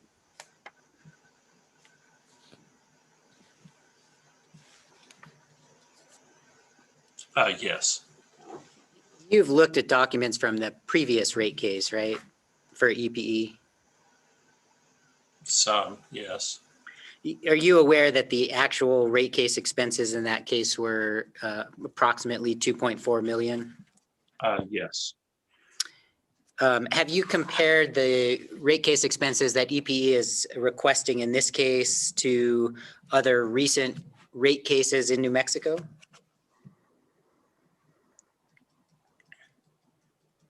For EPE or for other? For other electric utilities. I don't think I did that. I compared it to some prior EPE cases, but I don't think I looked at other utilities. The rate case expenses are driven in part by the activities of the other parties. Would you agree with that? Well, in some, to some degree, yeah. Yeah, let me give you an example. If a party propounds discovery, EPE is required to answer it, right? Well, yeah, that's true. I think you're talking in very general terms, but because that a lot of that would be answered by the company, and all their stuff, their costs are embedded in their payroll costs. So their internal costs. The rate case costs would be the questions that are answered by the outside consultants, and there would be some of that, yes. And also lawyers, right? For some companies, for EPE uses outside counsel. A lot of companies don't. If they don't, then it's just an additional like internal expense, right? There's salaries involved. Right, it's an internal expense, so there's no extra rate case costs associated with it. Do you know how many discovery requests the city and county propounded to EPE in this case? I don't. Would it surprise you to learn that it totals over 300? No. Would it surprise you to learn that it totaled over 400? It could be that much. I mean, I certainly didn't ask that many questions. Fair enough. On page 42, You discussed your adjustment to payroll expenses. You begin your discussion of payroll expenses. Right. And the company made an adjustment to reflect payroll costs that will be in effect when rates go into effect, right? That was the idea. That's the idea. Yeah, and you would agree as a general premise that annualizing payroll costs, that's a common adjustment, right? In rate cases, annualizing payroll costs is a fairly common adjustment, yes. Let's turn to page 57 of your testimony. And here you're talking about the regulatory asset amortizations. Let me know when you get there. Page 57, Mr. Wexler? Yes, Mr. Herman. Do you have that, Mr. Garrett? Yes, I do. Thank you. And if I understand correctly, you're suggesting a 5-year amortization period, right? Yes. And that's because it's your anticipation that it'll be 5 years before the next rate case, right? Well, it's a couple of things, but that is the basis for 5 years. It's really it's an attempt to try to save ratepayers some money right now because of the economic environment. We should look for ways that reduce rates without hurting the company financially in any way. The best way to do that is through regulatory asset amortization, lengthening those years. I've seen it done in several states as an attempt to deal with the COVID pandemic. So that was part of it, is lengthening them to help lower rates. The other thing is to try to give it a basis, which would be the length of time between rate cases. But I think, and then I also made a recommendation along with that, though I think that kind of gets to what you're asking about. If there's not a rate case in 5 years, I believe there should be deferred accounting applied to these assets so that the company doesn't over collect the balance. So that was all of it.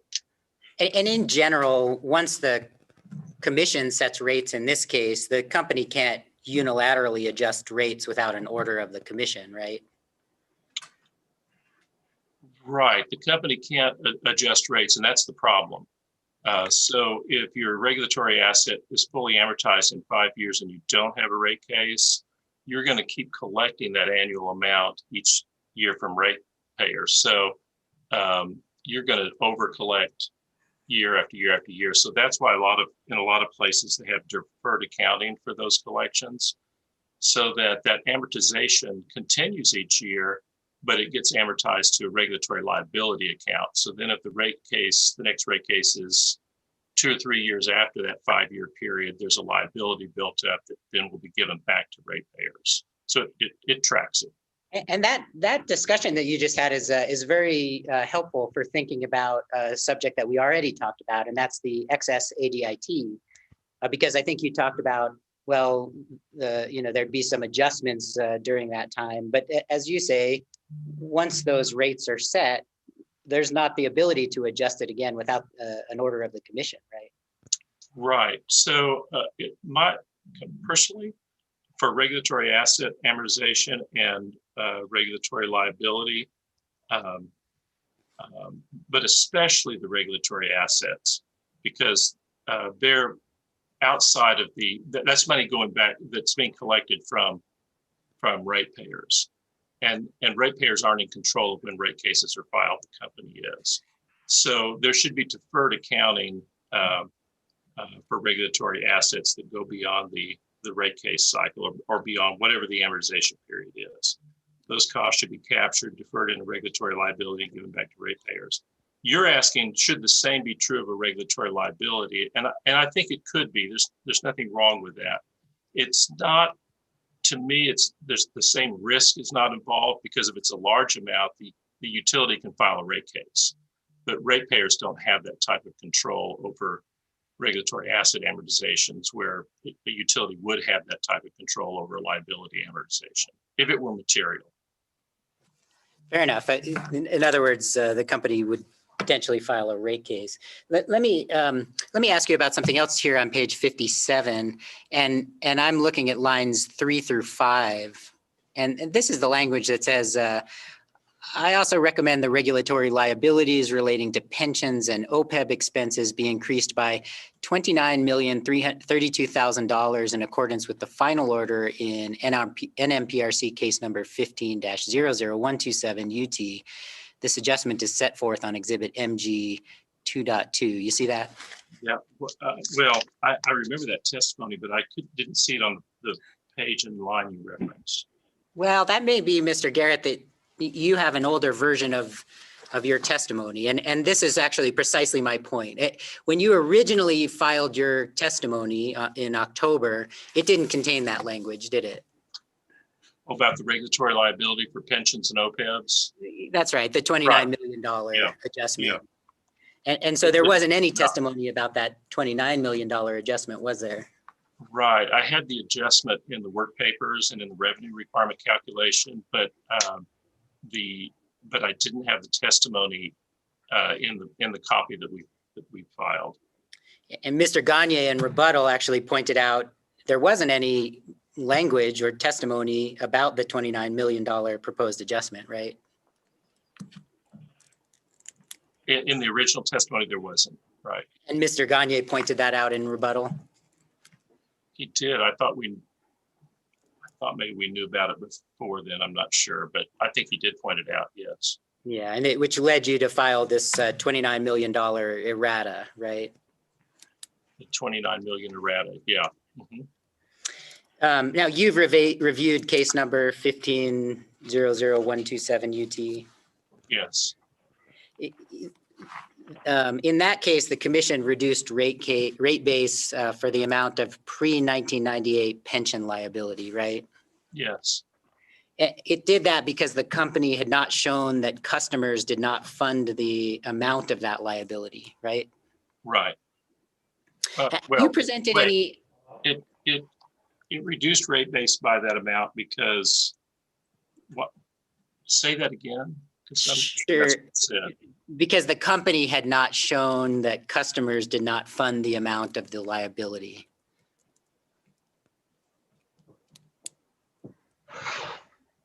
No, I don't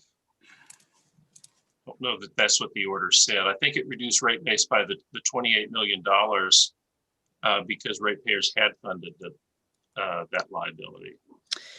Have you presented any evidence that pension liabilities prior to 1998 were recovered from customers?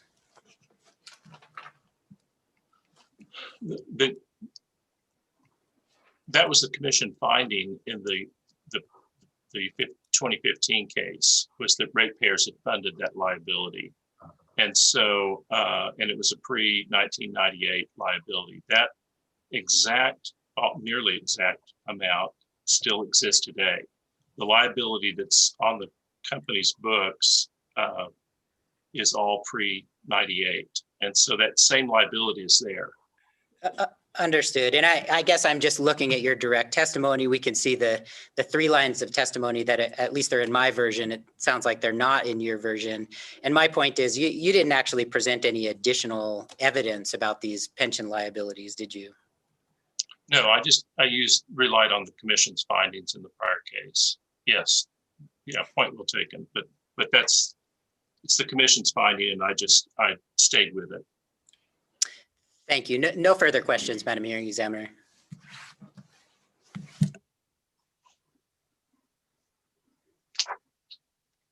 Mr. Bagatko, you have 10 minutes. Thank you, Madam Examiner. I really don't have much for Mr. Mark Garrett except regarding your testimony on the recovery of rate case expenses. If I recall correctly, you commented on ratepayers, the proposition of ratepayers being required to pay for extravagant levels for outside legal counsel and consultants. Do you recall that? I believe it was on page 41 of your direct testimony. I'm sorry, on page what? You're breaking up a little bit. Page 41 of Mr. Mark Garrett's direct testimony, which is CLC PAC Exhibit 1. Okay. Yes. And that is because I take it the incursion of those costs for outside resources is, in your estimation, unreasonable?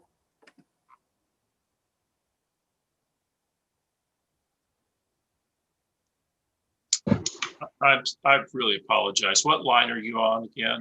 It's page 41, lines 4 through 6. I should have been. Okay, I'm sorry.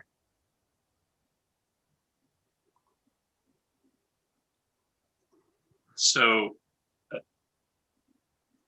am I in the right place? If regulators had ratepayers pay for all of the in-house costs and 50% of the outside costs, utilities would be much more careful about the amount of money they spent on outside help to process a case. That testimony?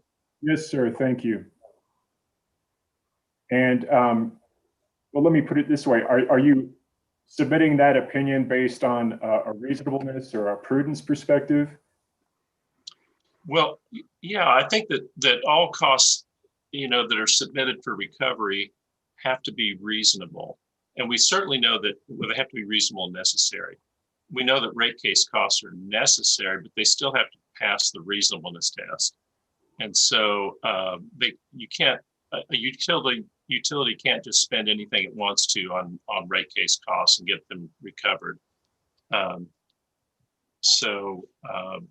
I think there's certainly a reasonableness test that goes with the amount allowed in rates. Mr. Garrett, are you aware of any jurisdictions that have specifically limited outside costs on the level of 50%, as you referenced there on line 5 of page 41 of your direct testimony? Yes. I don't know if they're still doing it. For a while, the Missouri Commission allowed rate case costs up to the percentage of the requested amount that was ultimately allowed in rates. So if a utility requested a $50 million increase and got a $25 million increase in the final order, they were allowed to recover half of their rate case costs. I don't know if the Missouri Commission's still doing that or not, but I thought at the time it was a pretty good idea. It was just a way to try to limit the outside rate case costs. I kind of brought that up as well. When asked about should those costs then be included in rate base so the utility can earn a return on them for the next several years, and I said no, because that creates an incentive to spend more on rate cases if it becomes a profit center.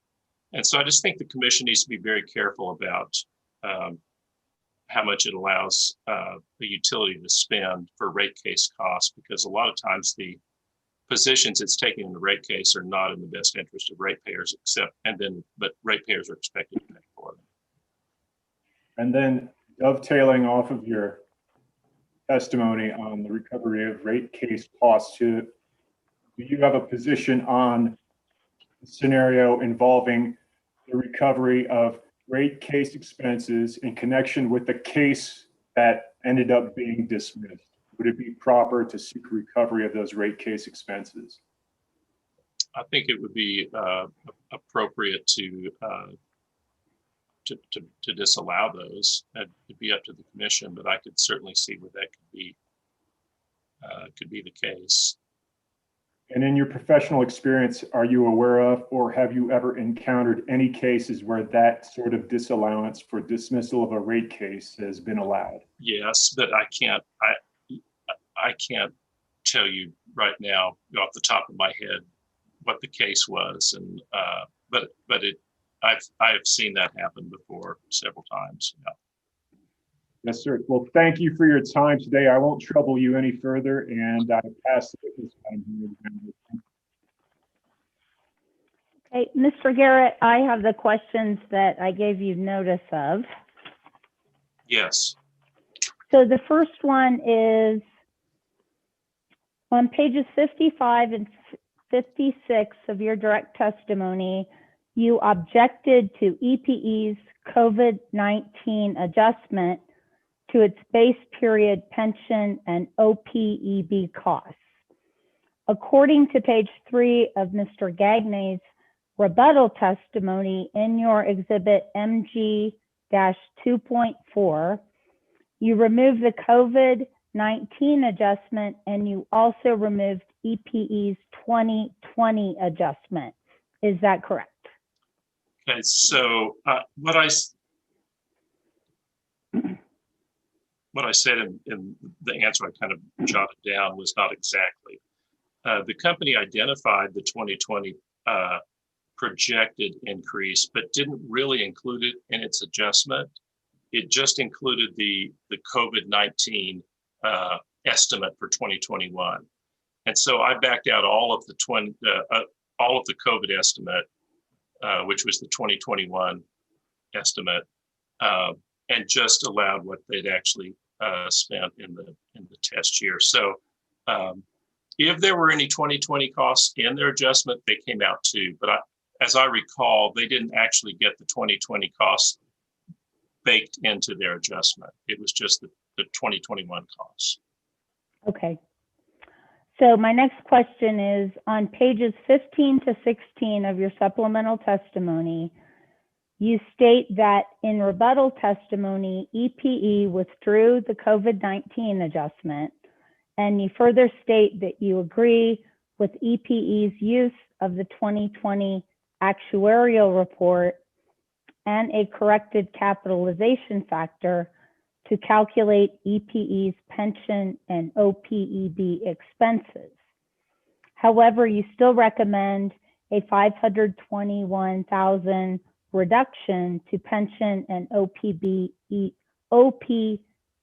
expenses.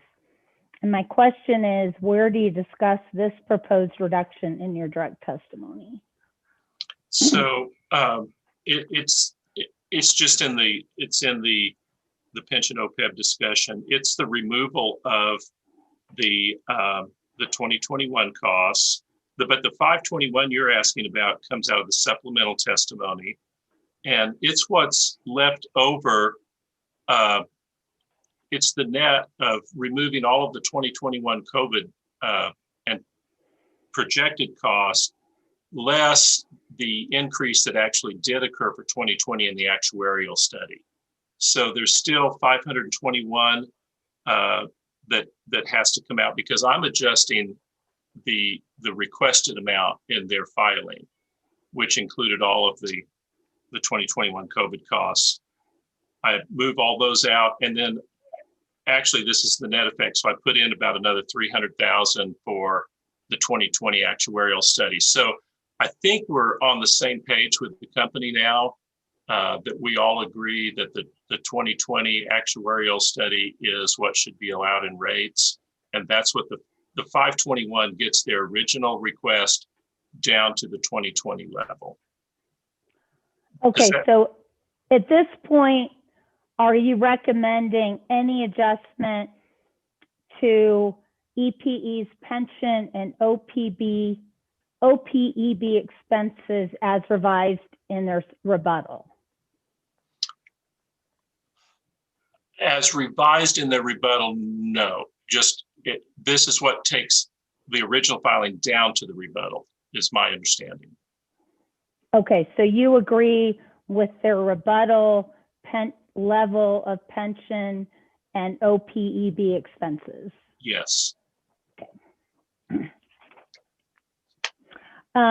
Okay, so my next question regarding Cynthia Prieto's rebuttal testimony at page 19, lines 16 through 19, do you agree with Ms. Prieto that your proposal should be revised to amortize unprotected excess ADIT, which is a charge to ratepayers? No. that's wrong because I didn't make an adjustment to their unprotected amortization. And so whatever they recommended is still in my numbers. It's in my recommendation as well. So I wouldn't change my numbers to add their amortization of the unprotected because it's already there. It's in my numbers. Does that make sense? Yeah, then I just want to look at her testimony again to see if I misunderstood what she was saying.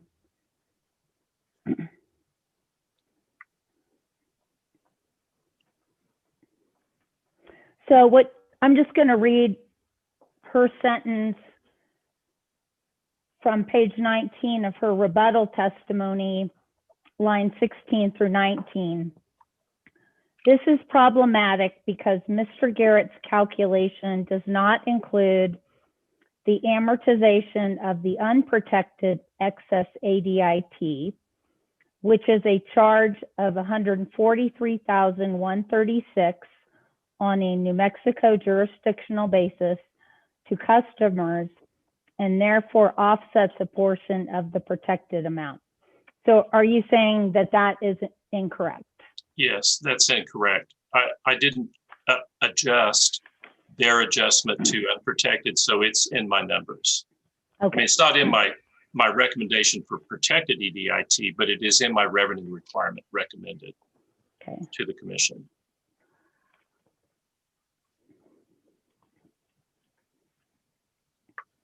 Okay, so are you saying you incorporated amortization of unprotected excess ADIT for the test year, but not for any other years? No, I just adopted their position on it. So okay. Their I think it was 5-year amortization. I included that in my revenue requirement. I didn't talk about it. I didn't specifically include it, but since I started with their revenue requirement, it's in there. It's in the number I started with, and since I didn't adjust it out, it's still in there. So my numbers, my recommendation for revenue requirement accepts their unprotected amortization.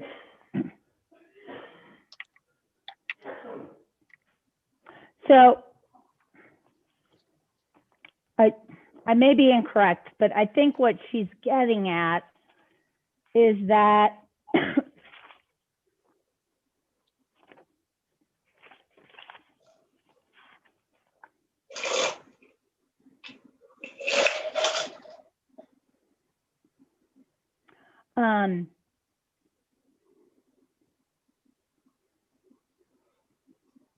you're proposing to include amortization of protected excess ADIT for 3 years. I think well, let me ask you, are you also proposing to include amortization of unprotected excess ADIT for 3 years? No, I just accepted their proposal of the unprotected, which I think was a 5-year amortization. I just didn't change it. I left it the way it was, but I only dealt with the protected that had accumulated over the last 3 years. For symmetry purposes, do you think you should include amortization of the unprotected excess ADIT to be symmetric with your proposal with respect to the protected excess ADIT? Well, so I guess I used a 3-year amortization of the protected that had built up, and I didn't change the 5-year amortization. So I do have both protected and unprotected. But if your question is, should it be 3 years for both? I'm fine with that. I mean, if I don't think that there has to be symmetry, but I'm not opposed to it either.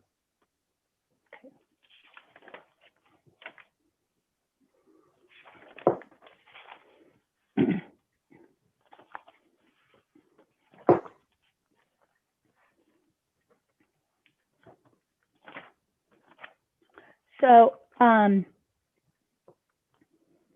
is your recommendation at page 12, lines 12 through 14 of your supplemental testimony that EPE recalculate its tax expense using expected EDIT reversals for 2021, inconsistent with EPE's use of a 2019 base period and test year period? Yes.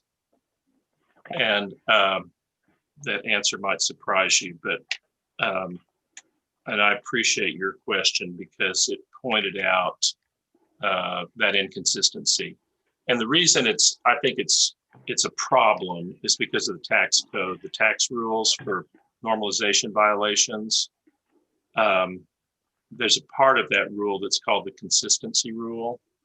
And it requires that when calculating your tax expense, you really base it upon the same time period that you calculate your rate base, your depreciation expense, and your deferred taxes, ADIT.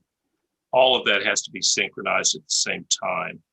And so I think what should be done for the 2021 tax expense for protected EDIT, and I'm not talking about the amortization of the stuff that's already passed, just going forward is what you're asking about. I think the company ought to just use what it's prepared to use or recommending to use, which is the 2019 expense. It's an estimate.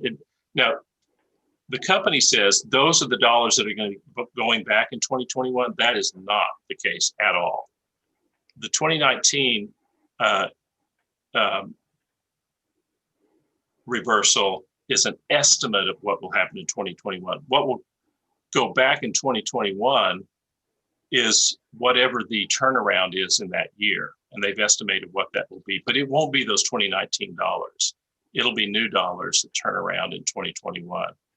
But it'll be based upon an estimate from 2019, which is absolutely fine because that's how we do all of our rate making for payroll expense or O&M expense, or it's an estimate of the test year to project what it will be in the rate effective period.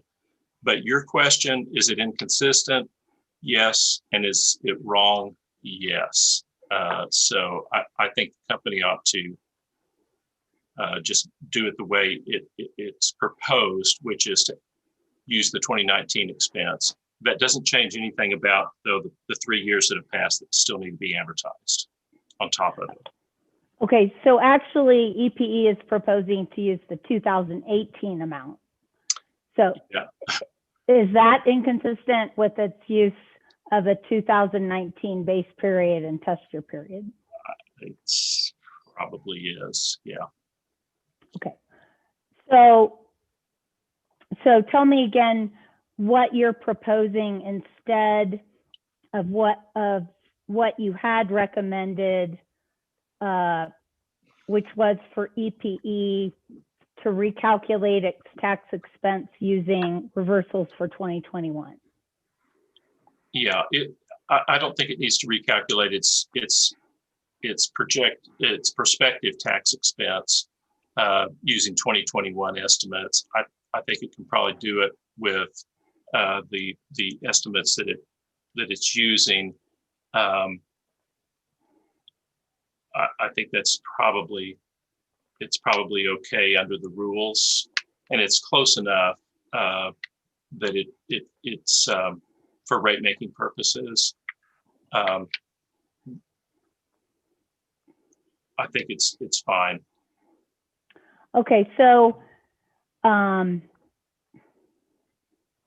if you agree with EPE's use of the 2018 amortization to calculate its tax expense, and you're also recommending an amortization of the excess ADIT, an average for 2018, 2019, and 2020, aren't you double amortizing 2018? No, not at all, because the 2018 number is just used to project, anticipate what the 2021 expense will actually be. What will actually be reversed in 2021 is whatever the ARAM reversals are for 2021, not for 2018. Those have long passed. And that money is sitting there waiting to be given back to ratepayers. So there's no double counting of it. 2021 will stand on its own. They used 18 to estimate what it will be, but what will happen in 2021 is new dollars will reverse, and that's what the tax expense will be. 2018, 2019, and 2020, all of those reversals are sitting there waiting to go back to ratepayers, and I believe they should that we should add those up, divide by 3, and give them back over 3 years. You could either put it into base rates, or you could do it through a rider if you want to be exact and make sure there's no normalization violation. But there won't be a normalization violation. Okay. I'm still not understanding this, so I'm going to ask again. I'll try and ask it a different way. So you said using the expected reversals for 2021 to calculate income tax expense would be inconsistent with EPE's use of a 2019 base period and test year period. It Correct? could be. I think it could be. And so it's probably better just to go ahead and synchronize that the tax expense for that year to project 2021, to line it up with rate base and depreciation and everything else that occurred in that test year. But yes, so I think that's the better way to do that.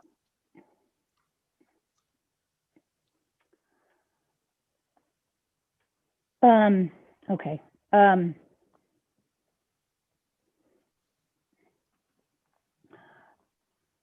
So I'm still not following it. If you're agreeing that with EPE's use of the 2018 amortization amount to calculate tax expense and its cost of service, and you're also proposing to amortize the protected excess ADIT amounts for 2018, 2019, and 2020, I'm still not understanding how you're not double counting 2018, because you're including the 2018 amortization to calculate income tax expense and the cost of service, and you're also amortizing it.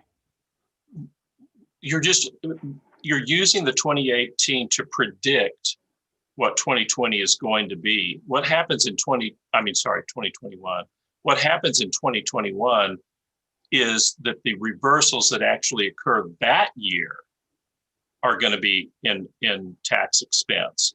The 2018 will not be. It was just used as a proxy to predict what 2021 is going to be. And so that because the ARAM period is passed on 18, 19, and 20, those dollars are all available to give back. They're not being used to give back in 2021 as the tax expense. They're just being used as a proxy to predict what the tax expense in 2021 will be, just like for all of the other expenses that we use a test year to predict the expense levels for the rate effective period. It's not those dollars that will occur in the rate effective period. They're just being used to predict the level of the rate effective period. So I don't know how else to say it, but they are completely wrong about using 2018 for tax expense in 2021. What we use for tax expense in 2021 is the reversals in 2021. They keep clicking off. The reversal clicks off every month. There's a new amount. And once that has clicked, once that time has passed, that money is available to give back.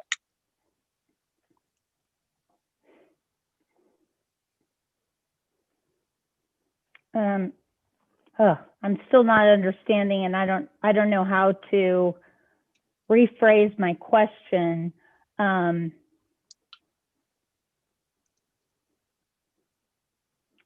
So are you saying that you're not using the 2018 amortization amount to calculate income tax expense?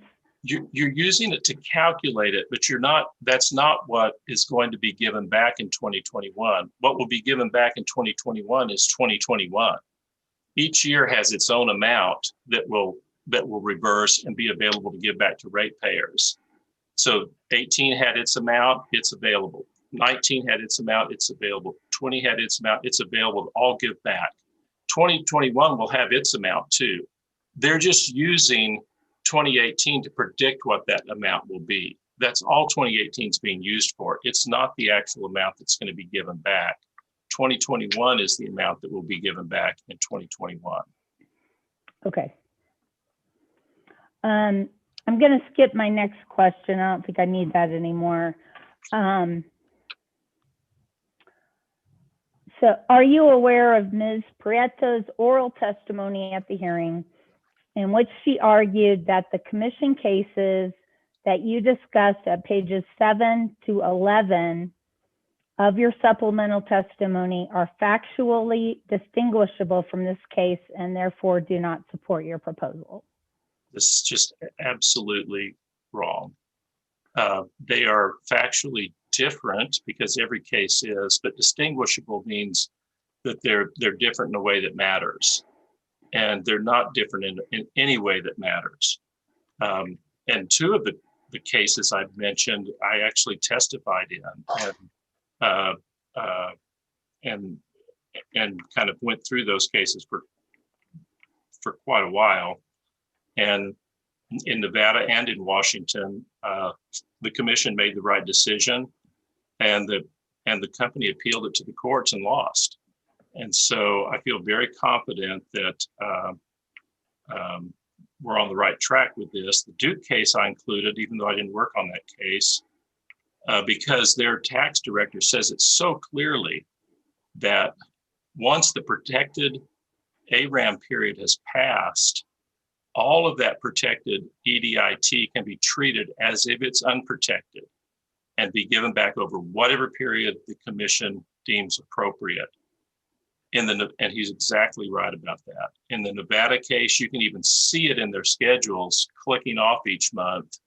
As the time passes after the test year, they add up the 5 months that have passed, and they treat that protected EDIT that happened in those 5 months as unprotected. It moved into the unprotected column and was all given back to ratepayers. There they gave it back over 1 month, but so that was just because of the financial situation in the state. But you can see it happening in Nevada where each month, as the time passes, that money's available to give back. Okay, thank you. That's all the questions I have. Mr. Herman, you have 5 minutes for any redirect. Thank you. Madam Chair? Oh, I'm sorry, Commissioner Fishman, do you have questions? I called you Chair, Madam Hearing Examiner. Yeah, just one, if I may. Mr. Garrett, did you look at the compensation for rate case expenses from the last rate case that EPE had? I looked at the order and I based my recommendation, I think, on that order, that they allowed a certain level of expense. And I said, that's what would be appropriate here. But as I'm recalling, that's what I did. So my recollection on that, and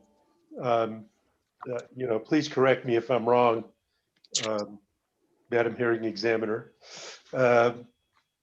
was that they have basically got about a $1 million revenue requirement increase.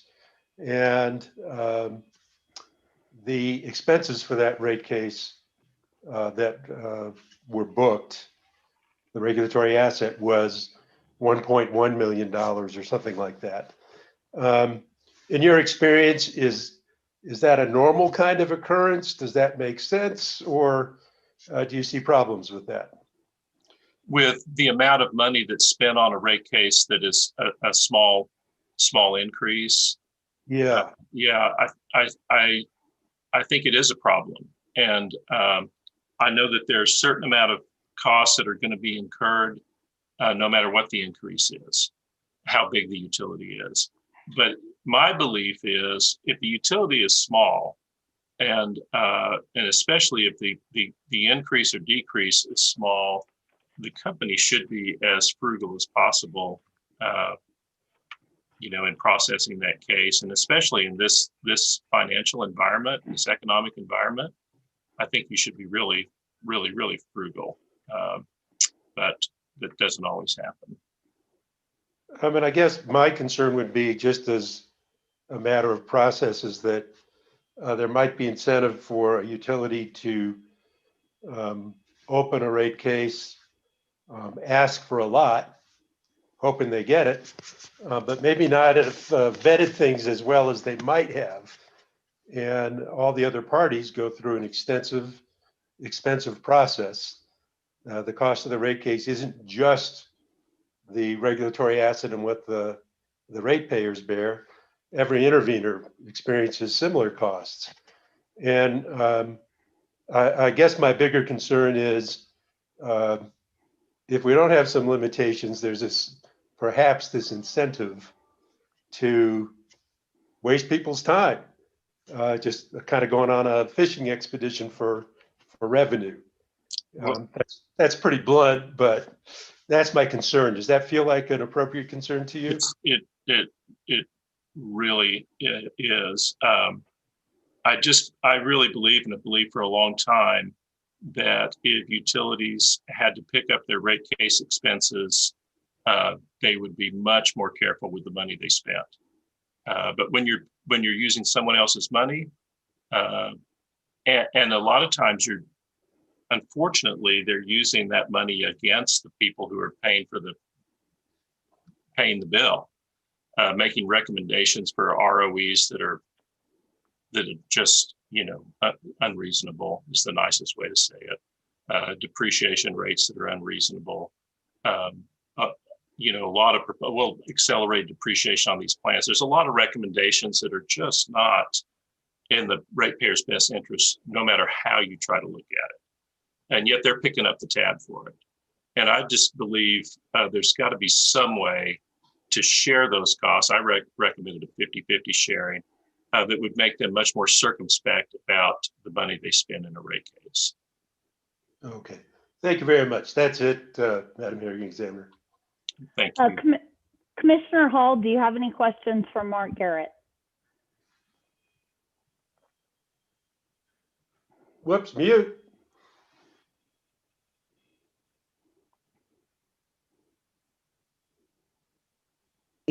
Okay. I do not, but thank you for asking. Mr. Herman, you have 5 minutes for redirect. Thank you, Madam Examiner. Mr. Garrett, I want to direct you to your supplemental testimony, page 4, line 23. Yes. What was that the statute you reviewed regarding commission approval for abandonment of an asset? Yes. Section 62.9.5, 9-5. Right. I knew there was one, but I couldn't cite to what it was when we were talking earlier. Regarding the discussion on the normalization violation, you mentioned to Examiner Glick about the possibility of a rate rider. Could you elaborate on that? If there's a real concern about a normalization violation. The way they're handling in a lot of states for giving back accumulated, deferred, protected and unprotected EDIT, because it's a problem everywhere. Because by the time the commission was able to act in every state, time had passed from the time that the Tax Act was enacted until the money could be given back. So it's been dealt with in a lot of places. And because the protected amounts change each year, what a lot of commissions have done is, because that's money that's ratepayers have overpaid, has to go back to them. They've set up a rider to flow that money back over a specific period of time. And that way there's no question about, and usually those riders have a true up provision. And so there's no question that you're avoiding any normalization violation. And you're getting dollar for dollar, every bit of it back to ratepayers. And I'm always very, very hesitant to recommend a rider, because I think when the riders go the other way, when they're collecting money from ratepayers, they're not a great idea. You should use them very sparingly, because it's allowing the utility to avoid regulatory lag, which is not a good thing. You need to adjust their ROE, which doesn't happen. So they're riders that collect from ratepayers are piecemeal rate making. That is not true of a rider that gives their money back to them. That's not piecemeal rate making, because ratepayers are not subject, and they're not taking on the risk of regulatory lag. They're not supposed to. And when you're refunding money to them, the best way to do it is through a rider. That way they get dollar for dollar every bit of their overpaid money back. And so I think riders are very, very seldom appropriate for collecting money from ratepayers. They're always appropriate for giving it back. And I don't think the commission should hesitate to implement a rider in this situation. If I were doing it though, I would take Ms. Prieto's exhibit that we talked about, CSP-4-3S, and I would add up the first 3 years, divide by 3, tax affect it, and give that amount back in through a rider over 3 years. The amount would be $1,125,000 each year for 3 years. And that would, I think, be very helpful to ratepayers. While you have that exhibit in front of you, I run the risk of further muddying the waters on the 2018 ADIT, but I was wondering if those amounts that have been provided through 2020 might be an illustration of what we were trying to get at with regard to the hearing examiner's question. Right. So this exhibit's a good depiction of what I'm talking about. 2018, 19, 20, 21, 22, 23 all have their own amounts that will reverse and be returned to ratepayers in those years. And what they were doing initially, because they didn't have the 2021 number that's on this exhibit now, all they had was 2018. So they used 2018 to predict what 2021 would be. Now they have the 2021 number. It's 4,080,000. That's the amount that will go back to ratepayers in 2021. It's not the 2018 amount. That amount will not go back to ratepayers in 2021. It's the amount that turns around in 2021. And so I don't know if that helps answer the question or not, but you can see it on that exhibit. Each year has its own amount. And what will go back in 2021 and 22 and 23 are the amounts that turn around in 21, 22, and 23. And 18, 19, and 20 are sitting there waiting to be refunded. Okay.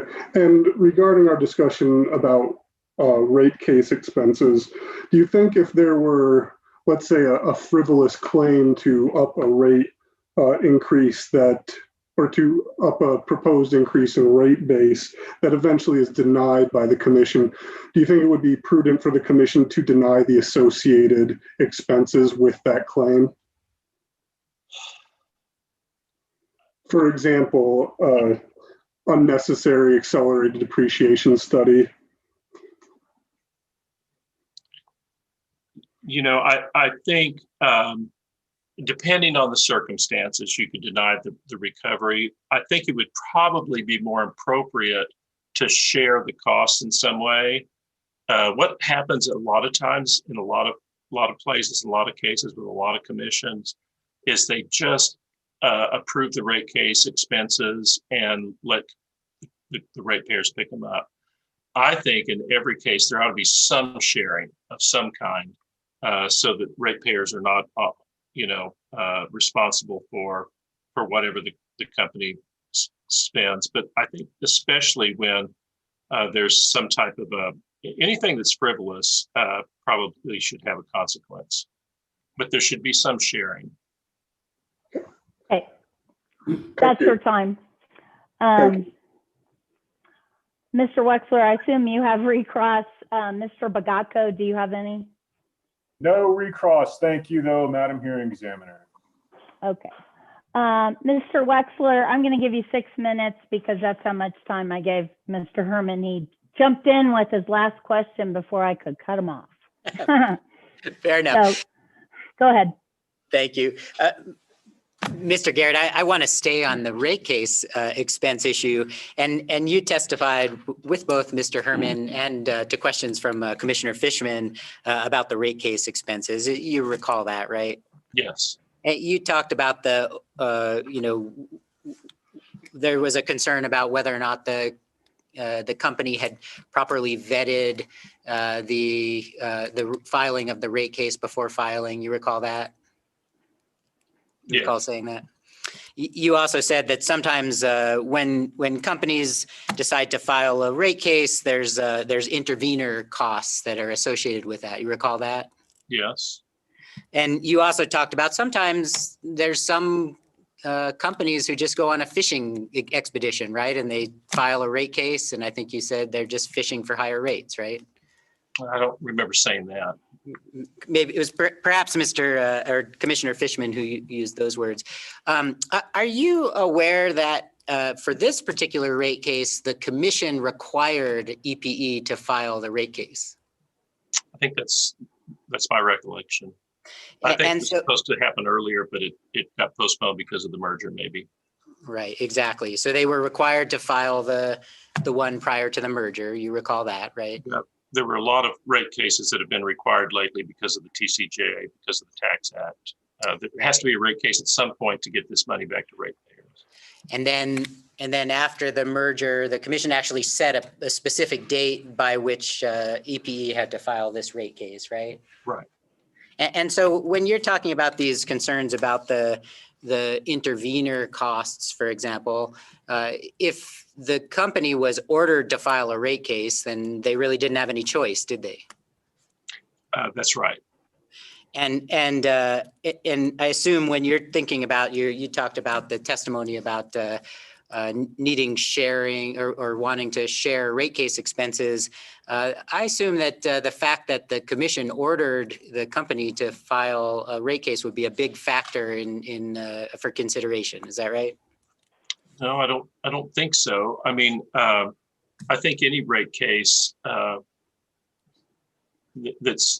don't think too many rate cases are filed that are frivolous. Probably there's some that are ordered, and there's some that are really necessary. There's some that are just scheduled, like in Nevada, they're scheduled by statute every 3 years. Mm-hmm. And so there's a lot of instances where the company really doesn't have a choice. And typically before you file a rate case, there's good reason to. It's either a commission order or a statute, or companies under earning, or maybe there's a show cause and they've been asked to come in. But I'm just saying, in any situation, I think commissioners should look at the potential for sharing some of the rate case costs. All of the internal costs, which are massive, are all picked up by ratepayers. but all of the outside costs could be reviewed to see if there's a potential somewhere for sharing. And I think one of the ways it could be shared is not putting the costs in rate base to earn a return, because I think you don't want to do that. It creates a profit center for the utility to spend more on rate cases. That's the last thing you want to happen. And so I like the questions about the rate case cost, because I do think it is a problem. And I think there needs to be a way to start sharing some of those costs. Nothing further.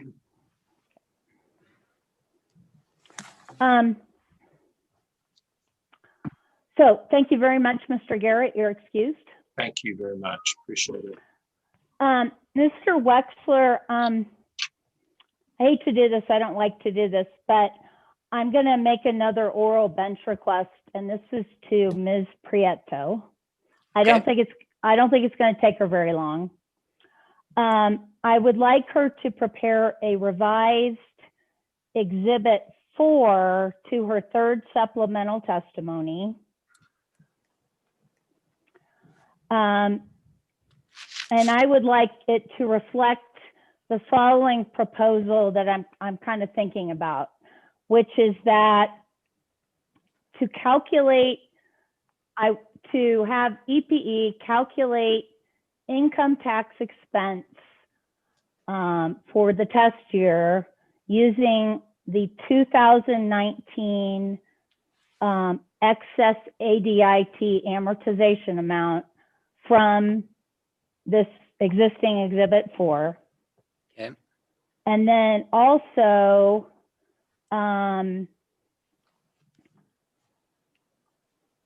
amortize the 2018 and 2020 amortization amounts for the protected excess ADIT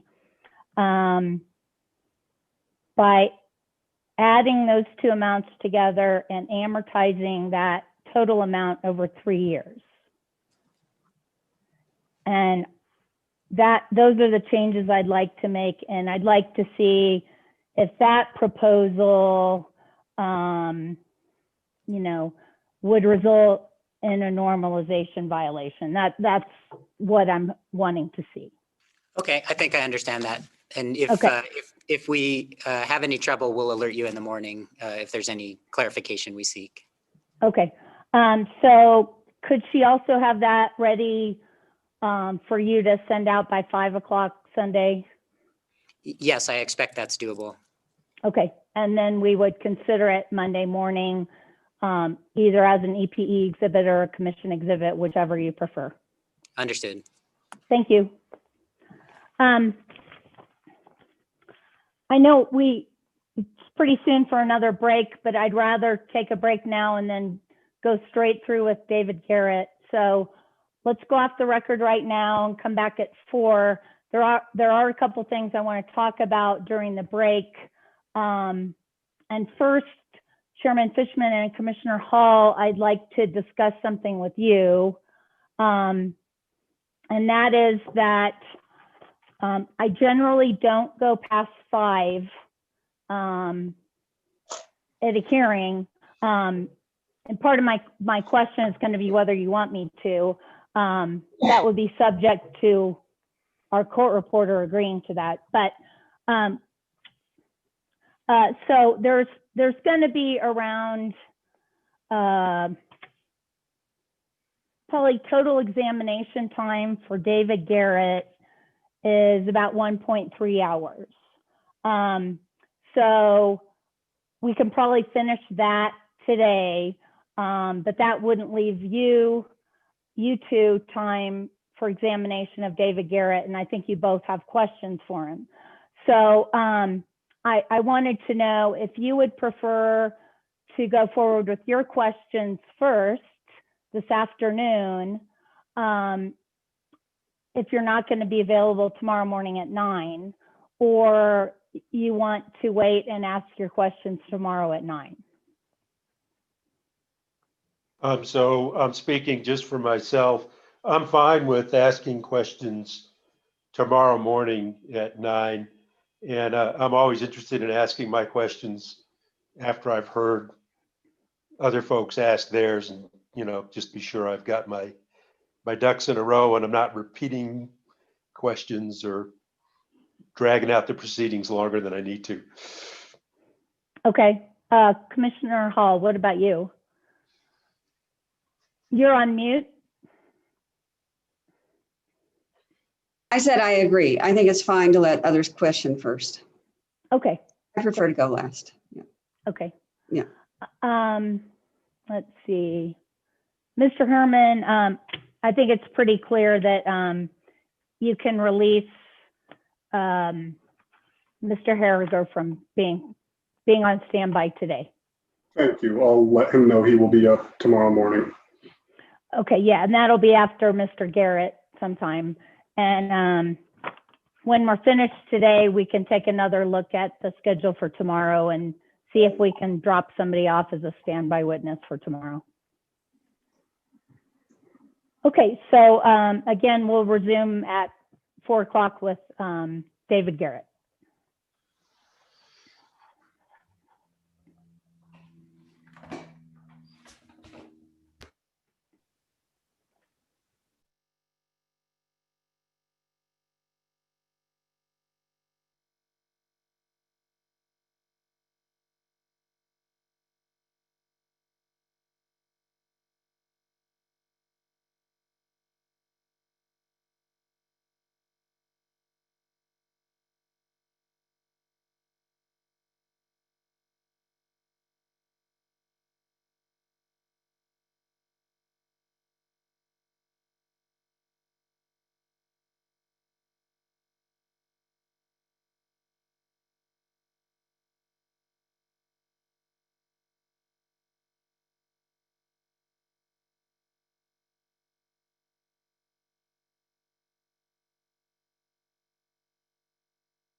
Chairman Fishman, are you there?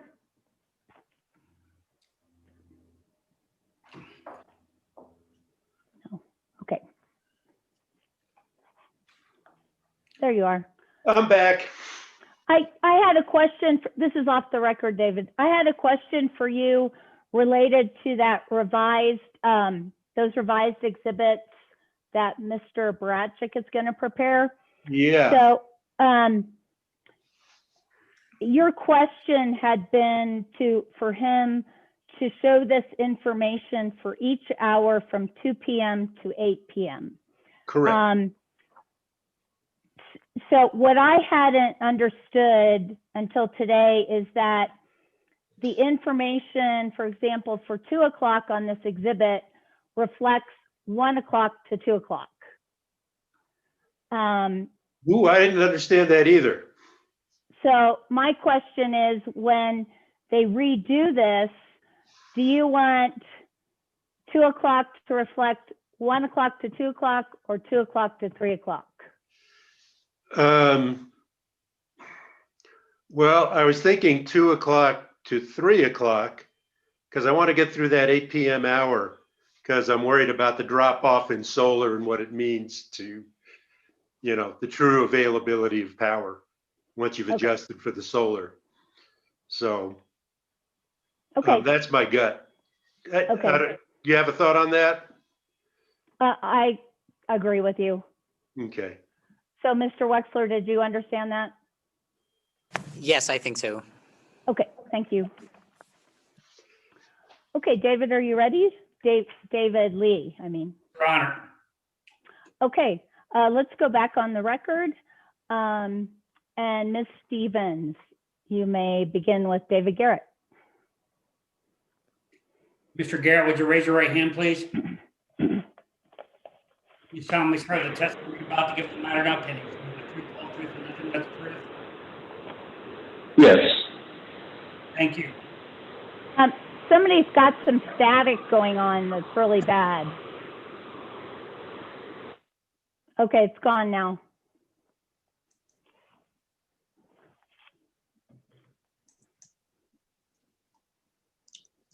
Good morning, Mr. David Garrett. Would you please state your full name for the record? My name is David Garrett. And by whom are you employed? I'm employed by Resolve Utility Consulting. I'm sorry, the name again? Resolve Utility Consulting. And on whose behalf are you testifying in this case? The City of Las Cruces and Doña Ana County. Do you have in front of you a document that's been pre-marked as CLC DAC Exhibit number 3? Yes. And is that your pre-filed direct testimony dated October the 9th, 2020 in this proceeding? Yes. And do you have any changes or corrections to make to this testament, your testimony at this time? No.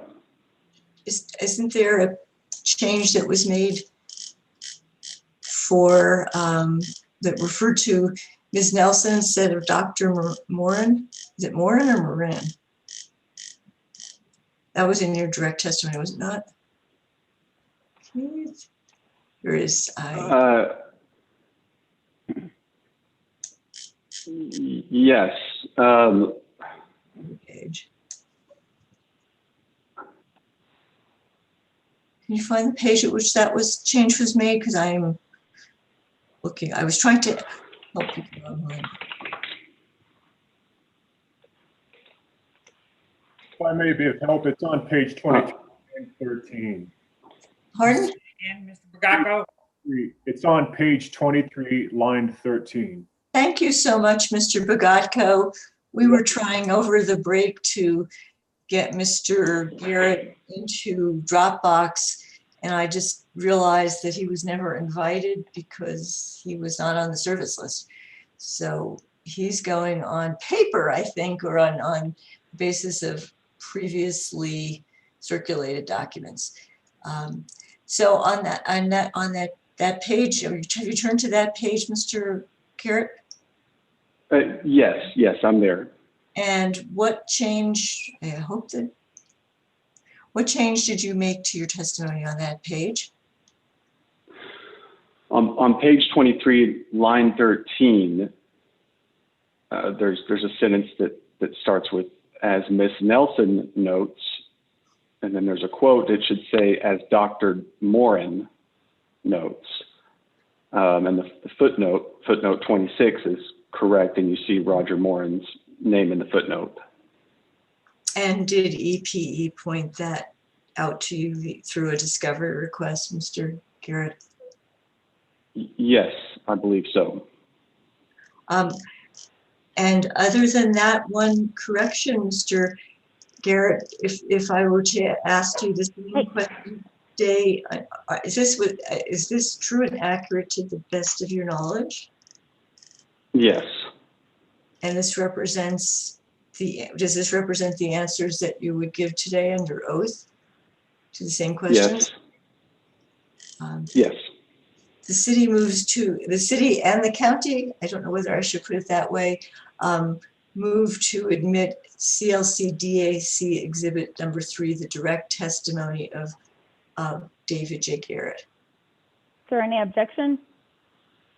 Exhibit CLC/DAC3 is admitted. And Mr. Garrett, do you have in front of you a document that's been marked CLC DAC4? Yes. And is that an updated version of your curriculum vitae in this that replaces or augments the one that's included in your direct testimony? Yes. Can you explain why you're proposing to update your CV and before taking the stand here, as you take the stand here today? The updates were related to some relatively recent cases in which I had provided testimony that were not included in the original CV that was attached to my testimony. So I think there was several cases that were added. And did you produce this CV in response to some discovery request by the company that related specifically to the cases in which you had previously testified? Yes. Do you recall whether the city and county represented to EPE at the time of that discovery request that they would submit this updated version in case it was relevant to their cross-examination at the hearing? Yes. So is that the purpose? Is that the purpose of updating your CV here, is to carry through the commitment made to the company in discovery? Yes, it is.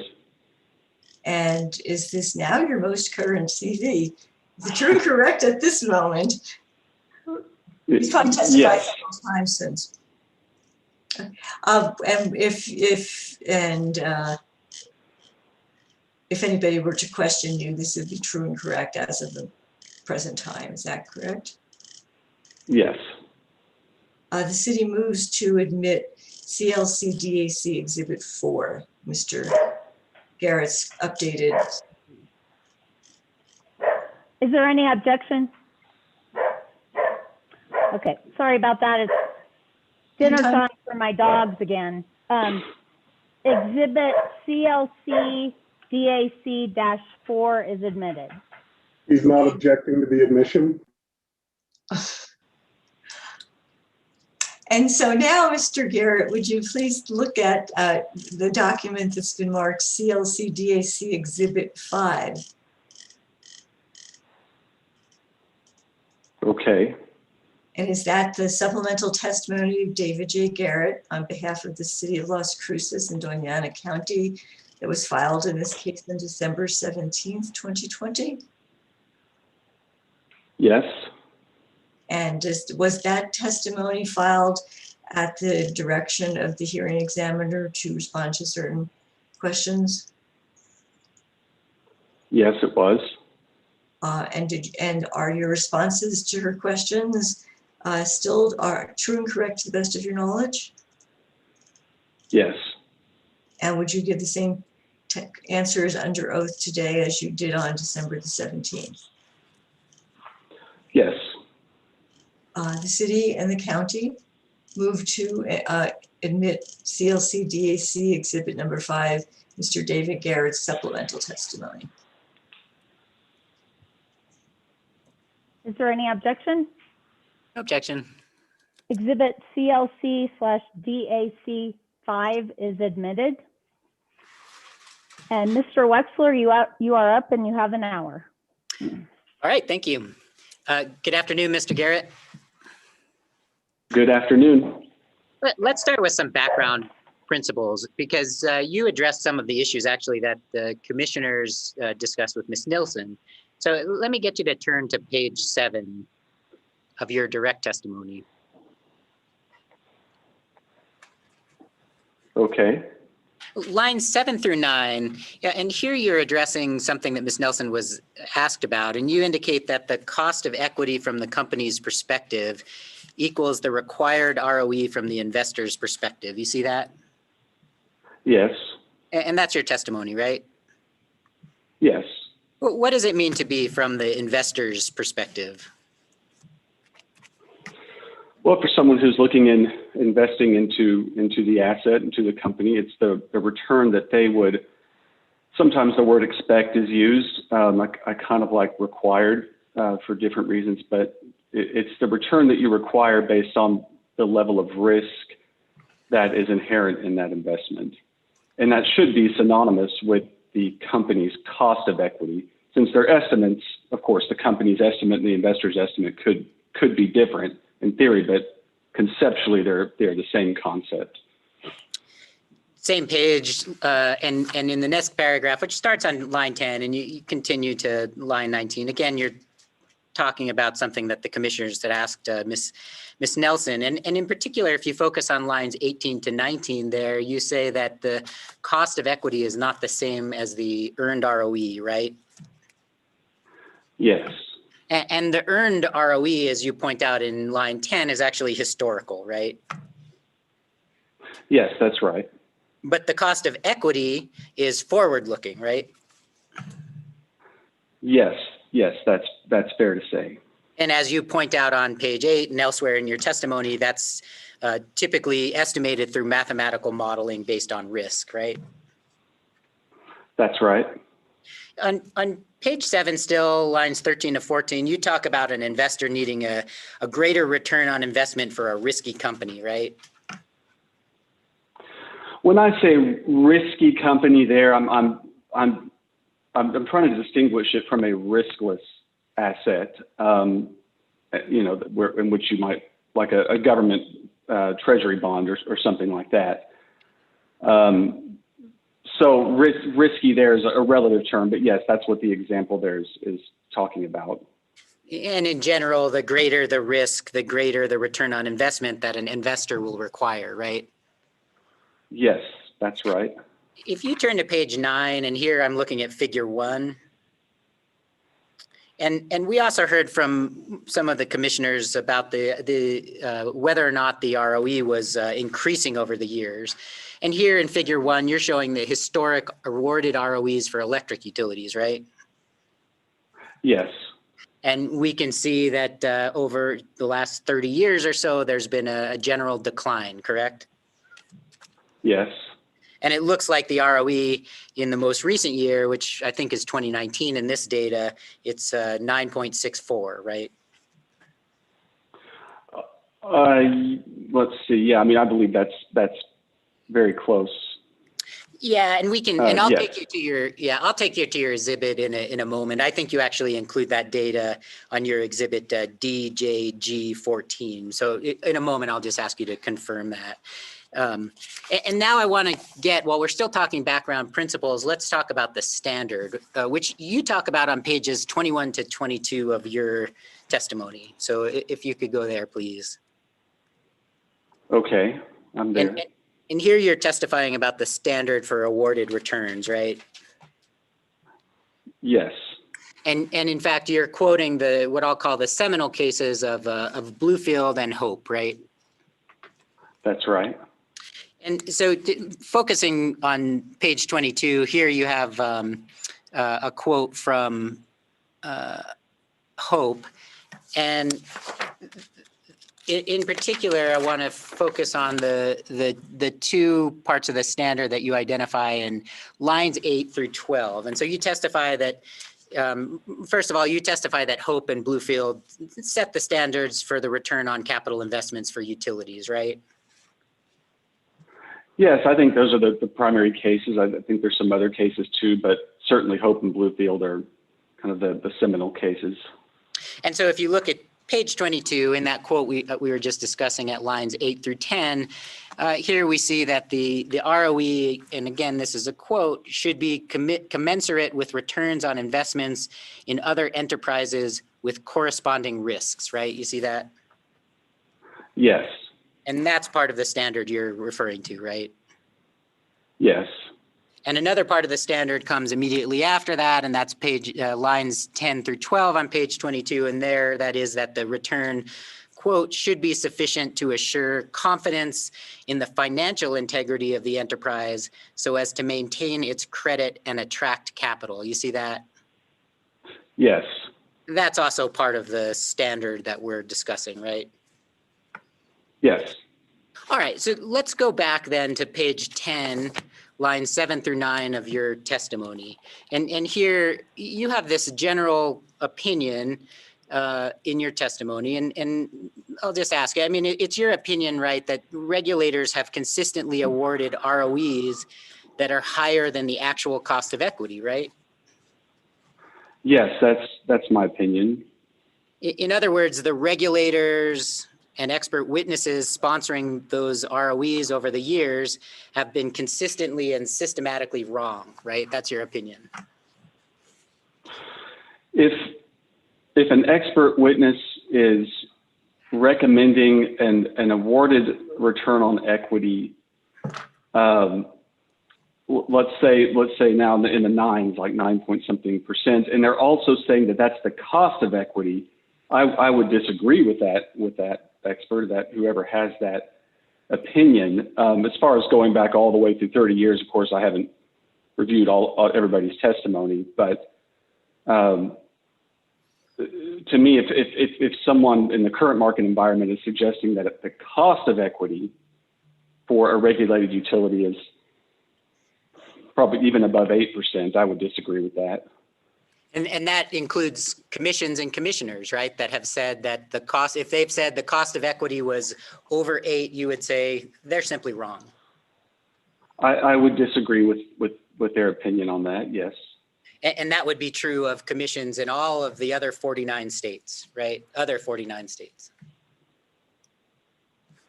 Yes, if anyone is saying that the cost of equity for a utility company is reflective of what the current awarded returns on equity are, I would disagree with that person. You would also disagree with the New Mexico Public Regulation Commission to the extent they've said that, right? If they said the cost of equity for utility, I mean, if they said like what we've been discussing, yes, I would respectfully disagree with that opinion. There's 3 other cost of capital witnesses in this case, right? I believe so. And all of them have calculated ROEs of at least 9, right? We should be clear. I'd have to go back and check. They've all recommended ROEs of at least 9. I think at least, but it wouldn't surprise me if they're also saying that the cost of equity is also the same as what they're recommending for the awarded return on equity. But I just want to make sure that distinction is clear, because it is, of course, in my testimony, I'm talking about those two concepts differently, and I have 2 different numbers, one for the cost of equity and one for my awarded authorized ROE. Right, you're actually awarding something different than what you think the cost of equity is, right? Yes, I'm recommending a higher authorized ROE than what my calculated cost of equity is. Just to go back to those other cost of capital witnesses, they actually calculate a return on equity, right, in this case? Yes, I believe so. And again, those costs of equities that they calculate are all at least 9. I believe that's correct, yes. All right, let's turn to page 27 here. And this is your figure 4. And in this figure, the red line is the awarded ROEs, right? And this is similar to the figure we looked before, that red solid line. Yes. And then if you could turn, let's go ahead and look at your, well, before we go there, so that we're not jumping around too much, in here, the dotted line in figure 4 is what you believe is the required market return, right? Yes. All right. And if I understand your testimony, Mr. Garrett, you think that the awarded ROEs that are represented by the red line, that doesn't comport with the Hope and Bluefield cases. Is that right? Well, that's a little bit tougher to say because my understanding of Hope and Bluefield, I think it's particularly Hope. When setting the standard for the authorized ROE, I think the court is essentially saying they're allowing for the end result to be reasonable. And of course, that leaves it pretty open. Different people can have different opinions, certainly on what they believe is reasonable. So it's hard for me to give a definitive yes or no to the question the way you presented it. In other words, your issue again is just that cost of equity. You're saying even though the cost of equity should be lower than what was awarded, it might have been reasonable for all of these commissions over the last 30 years to still be awarding higher ROEs to utilities, right? They may have had certainly they had their reasons for why they thought it was reasonable in a particular case. I do think awarded ROE should be closer to objective measurements for objective estimates for cost of equity, but there's nothing in Hope or Bluefield that says that those two numbers would have to be the same. And I suppose people could make arguments, policy-based arguments are based on reasonableness of why the authorized return could be higher than the cost of equity estimate. But I think as a starting point, we should be accurate with trying to estimate what that cost of equity is. All right, and you say particular cases, but let's be clear, this is average and it's an average over 30 years, so it's systematically been higher than when you consider the cost of equity, right? Yes. So let's turn to your DG 14 where we can see that. And if you want to use the PDF pages, I think it's going to be PDF page 188. That's going to be your exhibit DJG 14. And it's entitled Market Cost of Equity versus Awarded Returns. Let me know when you're there. I'm there. And here, this is the data that actually goes into that figure 4, right? Yes, that's correct.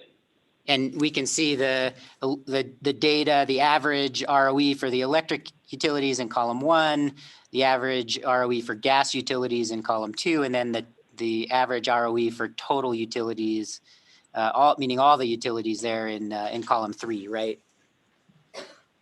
Yes. And there we can see that 9.64 is the average ROE in 2019, right, for 67 utilities. Yes. And then that dotted line we were looking at on figure 4, that's represented in column 7, right? That's at 7.12. Yes. And then you also have there in column 4, that's the average market return for the S&P 500, right? Yes. And we can see that that jumps around a little bit, right? Yes. Do you know what the average is for that column? I'm not sure what the average is for that column.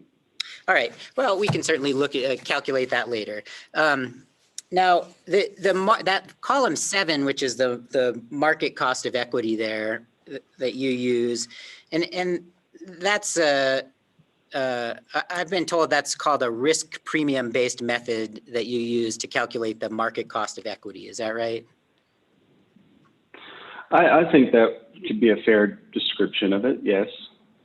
But you could also use the DCF approach to estimate the market cost of equity. Is that right?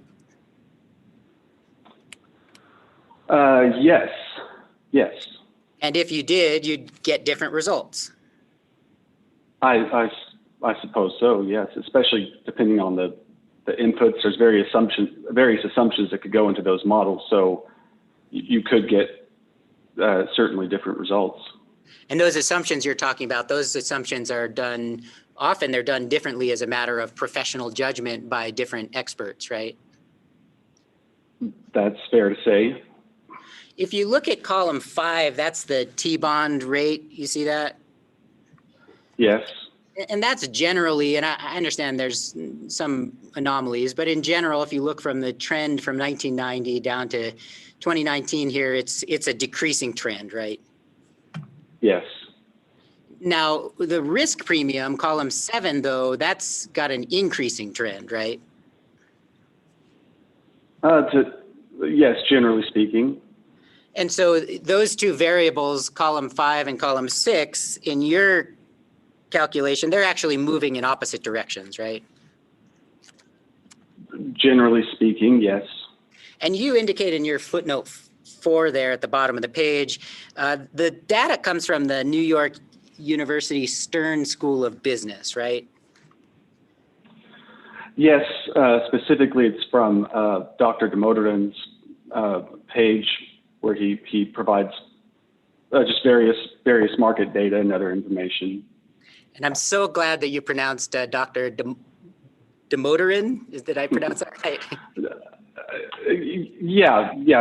Demoteran. I think in like a native pronunciation is a little different, but yeah, people say Dr. Demoteran usually. All right. Well, that doctor, for his risk premium, he's calculating that using a mathematical model. Is that right? Yes. And so the outcome of that model, of course, depends on the assumptions that he puts into it and the data that he puts into it as well, right? That's correct.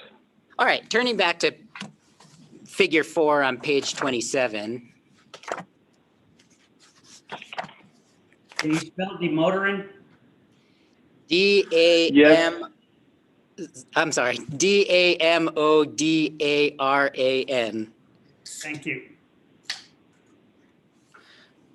All right, and now, and actually, I'm looking more now to page 28, and here you recognize that Ms. Nelson is recommending a 10.3 ROE, right?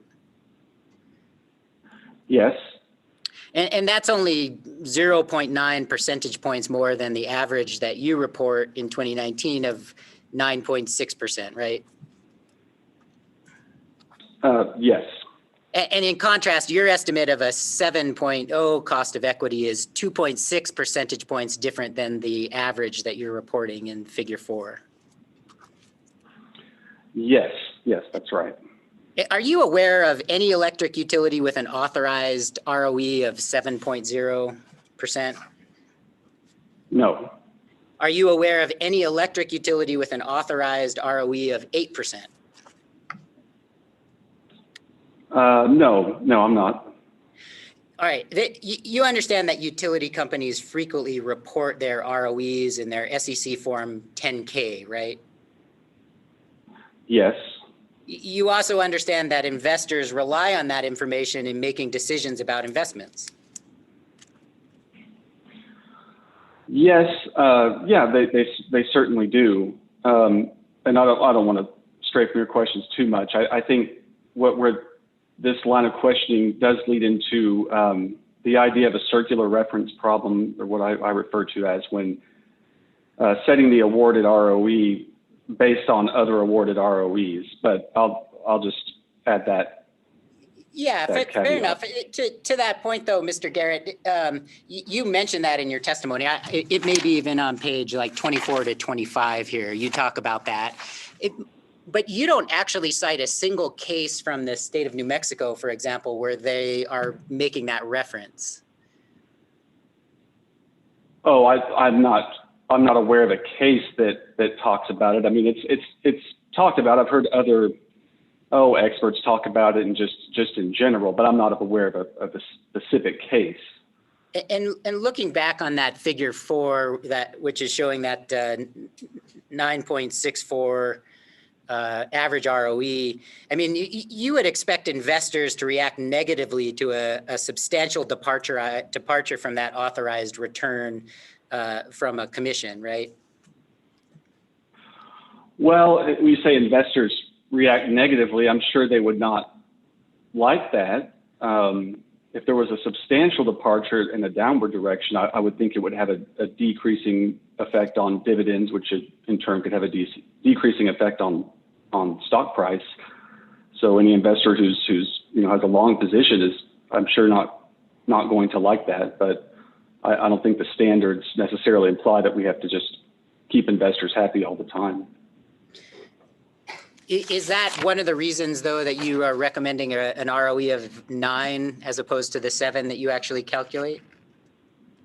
Yes, well, that does relate to that because my opinion, it's really more of a fact than an opinion, but utilities are generally relatively low risk companies.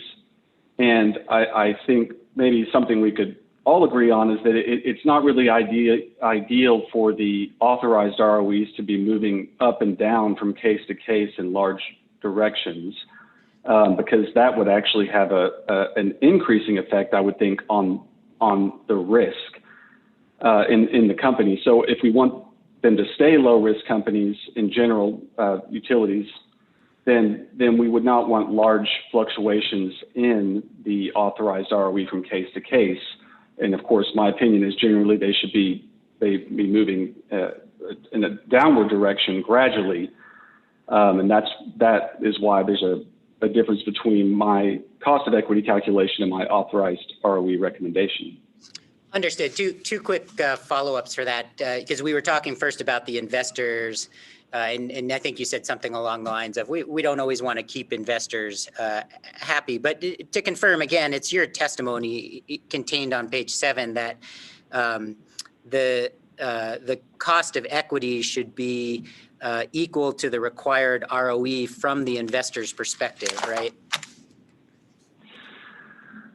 Yes, and that makes it a little bit tough in this context and that's why I like to use the word required instead of expect, because expect has a normal English connotation with it that investors certainly, I'm sure they expect the commission to authorize a particular ROE, just as maybe everybody expects. Like if you were to just by that actual definition of it, that the expected return or the required return is more mathematically based. It's more determined by the market, not what you expect, a commission to award in a particular case. And as a second follow-up, you were talking about the low-risk nature of utilities, but actually you show in your proxy group that the beta is a 0.85, right? The average beta? That's right. In fact, I think you actually say it's 0.86. Oh, yes, that's what I show. Yeah, and that means on average a stock would move up or down approximately 85% of the move that the market makes, right? Yes. Which is to say that for your proxy group of utilities, the beta is within 15% of the market, right? Could you say that one more time? I can, which is to say that the 0.86 beta that you use is within 15% of the market, right? In other words, if you have a beta of 1, you're moving is that right? Yes, yeah, I think that's fair to describe it like that. Then On page 24 and 25, you're talking about the importance of not straying too far from the U.S. Supreme Court standard, and you go on to testify to the adverse consequences of awarding excessive returns to regulated utilities. Are there also consequences of a commission awarding inadequate returns to regulated utilities?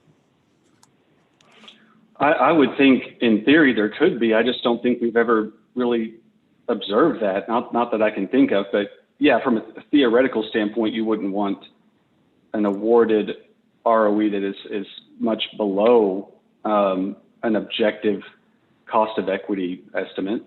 And why not? What are some of those consequences? Well, I mean, just the first thing that comes to mind is it's not really in compliance with the Supreme Court standards. I think first and foremost, I don't know if that's what your question was getting at, but you know, the legal standards allow for a fair rate of return for the utility, and if your authorized return is much lower, then again, an objective cost of equity estimate that would be arguably unfair for shareholders.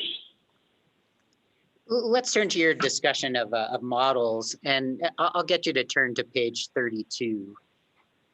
And particularly lines 17 to 18 here, you're pointing out that regulatory commissions have consistently relied on models to estimate the cost of equity, right? Yes. And in fact, like other ROE witnesses in this case, you've used multiple models or methods to develop your ROE opinion, right? Yes. Will you agree with me that the cost of equity is not directly observable? Yes. It doesn't lend itself to a strict mathematical result, right? No, no, it doesn't. But I think it can be relatively closely estimated. But no, you can't just absolutely plug in like a 2 + 2 = 4 to get the cost of equity. It is an estimate. And will you agree with me that using multiple models is a prudent approach? I think so. Yeah. Yes. Generally speaking, and I use multiple models as well. And in your experience in other cases, ROE witnesses tend to offer a variety of different models to calculate ROE, right? Yes, that seems to be the general practice in regulatory proceedings. I think theoretically, if you apply I mean, again, depending on the situation, if you apply the CAPM, you know, objectively, that should be able to get a pretty, I would say, pretty accurate cost of equity estimate. I do think the DCF model in this context has some circular reference issues as well, but I think it's fine to consider both. And as you say, you use multiple methods in this case, and you've done so in the past, right? Yes, in every case that I can recall. And in fact, it's. Excuse me, did you say CAPM? Oh, yes, capital asset pricing model, CAPM.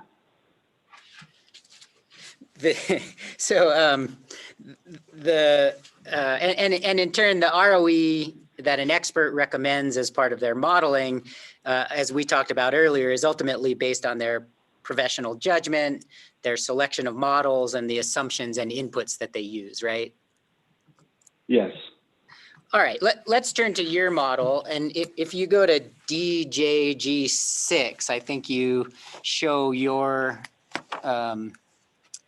final results maybe for your DCF, and that's PDF page 180 if you're using that. I'm there. Great. And the DCF model considers stock price, dividends, and a long-term growth rate, right? Yes. Here you show in column 3 there a growth rate of 3.9%, right? Yes. And that comes from the nominal growth rate from the CBO long-term budget outlook, I think, from 2019 to 2049. Yes. And will you agree that the growth rate is an important parameter in the DCF model? Yes. But there are other projections of long-term economic growth that can be used in a DCF model, right? Yes, I believe so. And some of those are higher than 3.9%, right?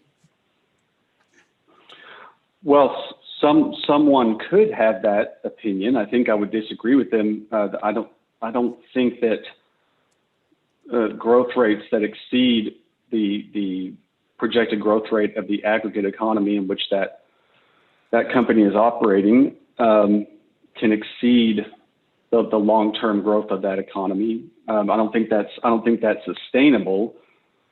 I think is pretty well understood. I don't even think that's really a controversial position. Have you ever seen experts use other projections of long-term economic growth as part of their DCF model?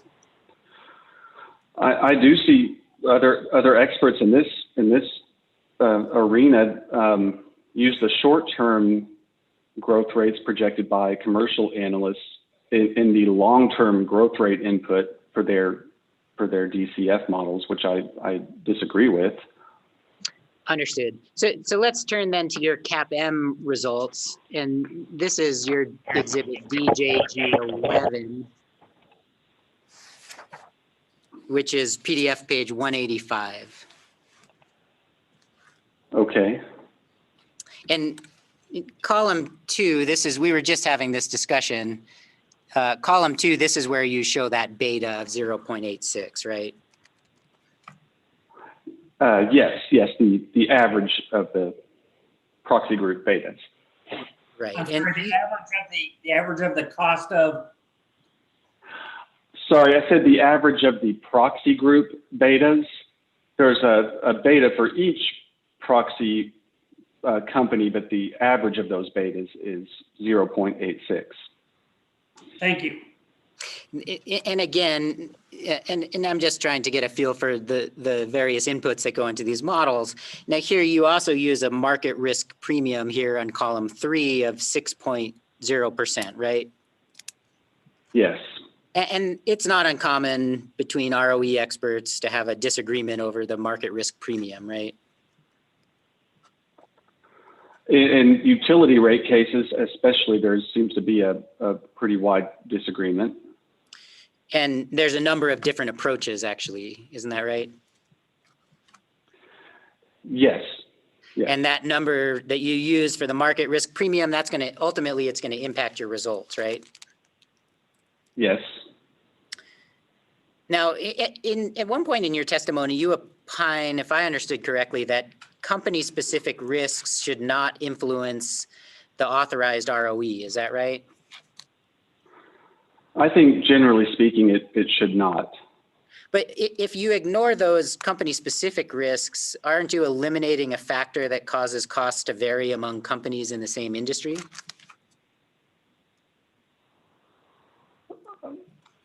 Could you say that one more time? I can. We're talking about the company-specific risks, and I'm saying if you ignore those company-specific risks, aren't you eliminating a factor that causes costs to vary among companies in the same industry, say electric utilities? When you say costs there, what type of costs are you talking about? Well, the various costs that might be specific to the individual companies. Well, I think, for one thing, I'll say that in every case in which I've testified, which is quite, a lot of different parts of the country, it's pretty routine that the utility ROE witness will include a discussion of company-specific risks as an indication that as having an increasing effect on their cost of equity estimate, which I think highlights the idea that investors really don't expect an additional premium, an additional return for assuming company-specific risk because they're inherent in every company. Every company has their own different company-specific risks, and the idea behind the CAPM is that the market only rewards the assumption of market risks, and it's measuring market risks' effect on each individual company. So I don't think that there needs to be an additional premium to the cost of equity calculation for company-specific risks it is the type of thing that I suppose could be discussed on a very nuanced level. When you're getting down to, if there's a disagreement on cost of equities, there are just a few basis points and things like that. But as you know, my position is there's this very wide discrepancy between what I think the cost of equity is and what the typical awarded returns on equity are. And the type of thing you're talking about with company-specific risks and the differing theories on whether beta really accounts for all of that is a pretty nuanced discussion. I don't think would have a meaningful impact on the cost of equity estimate in this context. Okay, well, then let's turn then to your actual recommendation in this case. So you include that in a couple places in your testimony, but if you move to your summary, I think it shows up at page 12, and I'm looking at lines 2 to 5 here. And there, you know, Mr. Wexler, could you give us a page citation, please? Yeah, sure. Page 12, lines 2 to 5.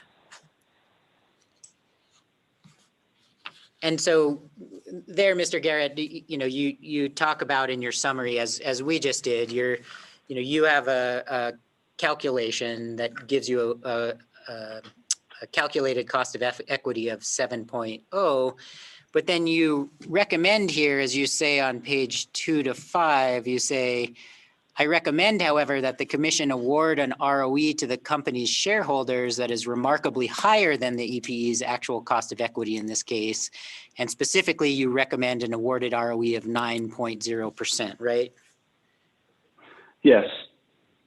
And to be clear, though, I mean, you go through this entire analysis. You go through the DCF analysis, right? Yes. Yes. And then you also go through your CAP-M analysis, right? Yes.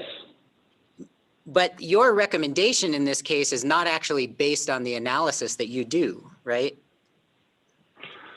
I think it is based on the analysis that I do, albeit that the numbers are, there's a difference between those numbers that's notable. Well, in fact, the difference is 2.0%, right? Or 2.0 percentage points, I should say. Yes, yes, and I would agree that's a notable difference. I say there in the portion of testimony we're discussing.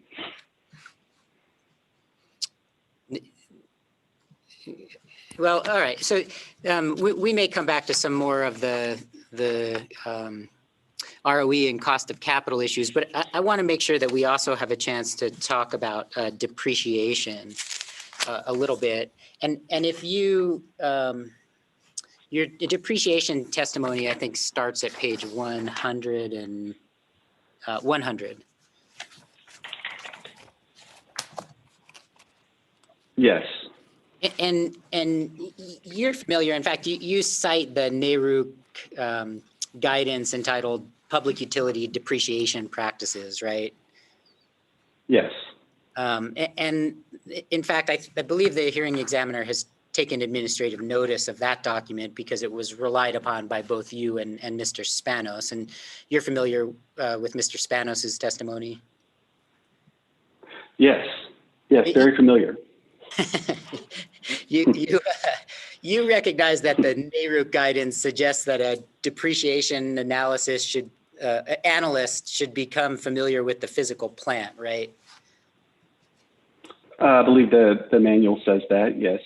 In fact, it recommends doing a physical inspection. I believe it I guess you could say recommends doing that. It talks about it, yes. You did not perform a physical inspection of the company's property and plant, right? No, I didn't. Typically, intervening experts do not conduct separate site visits, but instead acquire the information from the utilities expert that was learned on the site visit. Are you saying that you rely in some ways on Mr. Spanos's knowledge? Well, if he's gathered facts there that are relevant, significant to the case, to his analysis, that's certainly something that we would want to know what information that he's learned, so that we all have this, that we're all working from the same information at that point. And I think that the marginal value of an additional site visit is outweighed by the cost. The NARUC guidance that we were talking about, that also recommends talking to field workers, people in the field working for the company, right? I believe the manual does talk about those things. You also did not talk to any of the company's employees, right? Not directly, but again, we asked for that information in discovery, so we have it on the record and we can see what those discussions entailed. Well, is that something that the guidance specifies, that maybe discovery is a substitute for a site visit or a conversation? I don't think that the NARUC manual is getting into those aspects of litigation. Fair enough. Excuse me, Mr. Wexler, I just want to let the court reporter know that NARUC is all capitals NARUC. Thank you very much. So let's turn to the survivor curves, Mr. Garrett. And a survivor curve estimates the average life and mortality characteristics. Is that right? Yes. It also represents the rate that plant and service is recovered over, right? Yes. It's used to ultimately calculate the depreciation rate, which would affect the capital recovery.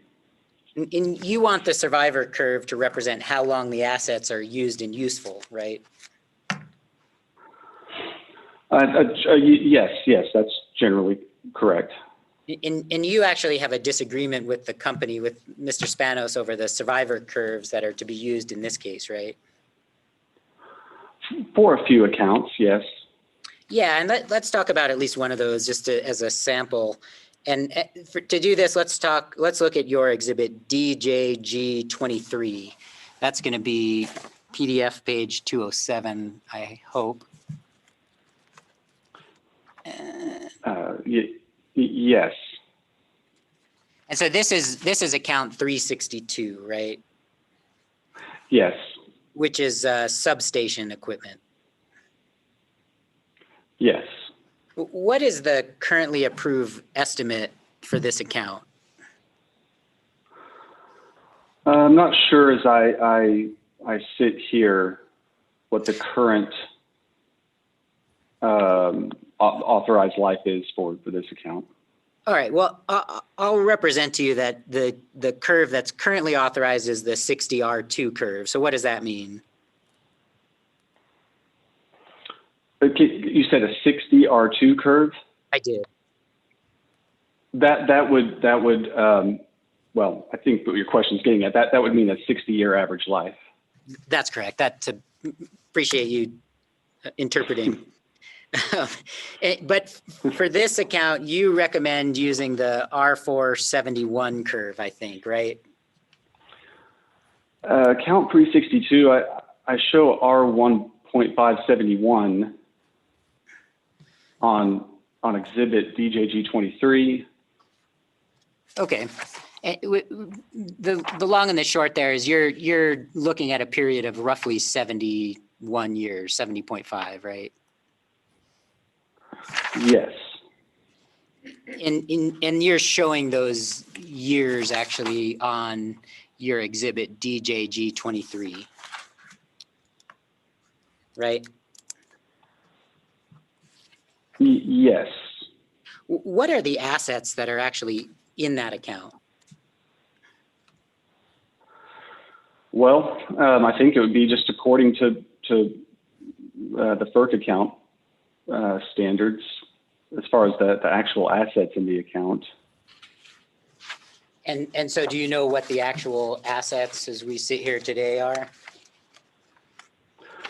There's a variety of different assets in there that I don't recall all of the assets with just from memory, but So, I assume it's, oh, go ahead. well, I was just going to refresh your recollection. My understanding is transformers, circuit breakers, electronic control equipment, switches, capacitor banks. Are you familiar with that equipment? That sounds right. And that's not really the type of equipment that you would expect to last 70 years. Is that right? Well, I think what the company's historical retirement data is indicating is that on average, the assets in this account could last that long. Could last that long? I mean, do you know what the typical life period for, say, a electronic control equipment or switch is? Well, it's going to be the period that's indicated by the retirement pattern in the account, and so that could be different from company to company.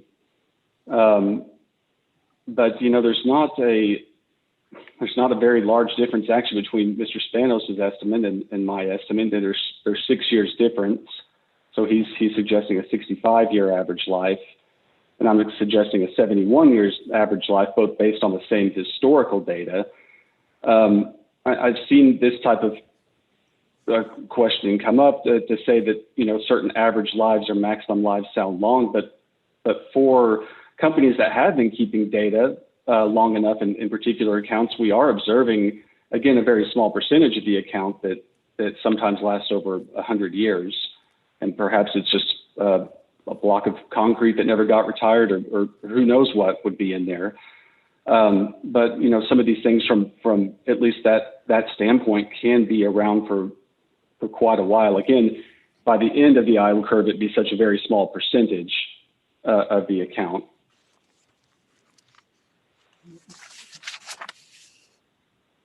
Thinking, just turning briefly, Mr. Garrett, to the concept of capital structures, and let's turn to page 87 of your testimony. 87? That's right.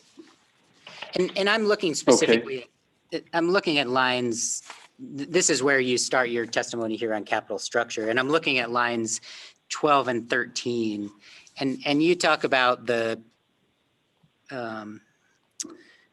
capital structure referring to the way a company finances its overall operations through external financing. Is that right? Yes. And it's your testimony that internally generated funds such as retained earnings are not part of the capital structure? Well, I think we're generally referring to the concept of capital structure. It's mainly talking about external debt and equity, but certainly earnings can be part of the financing process as well. All right. And then if you turn to page 92.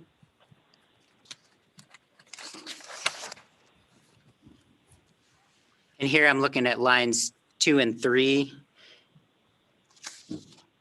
And you indicate there that you talk about utilities don't have a financial incentive to operate at their optimal capital structure. You see that? Yes. But you haven't really offered any specific examples or evidence of that occurring, right?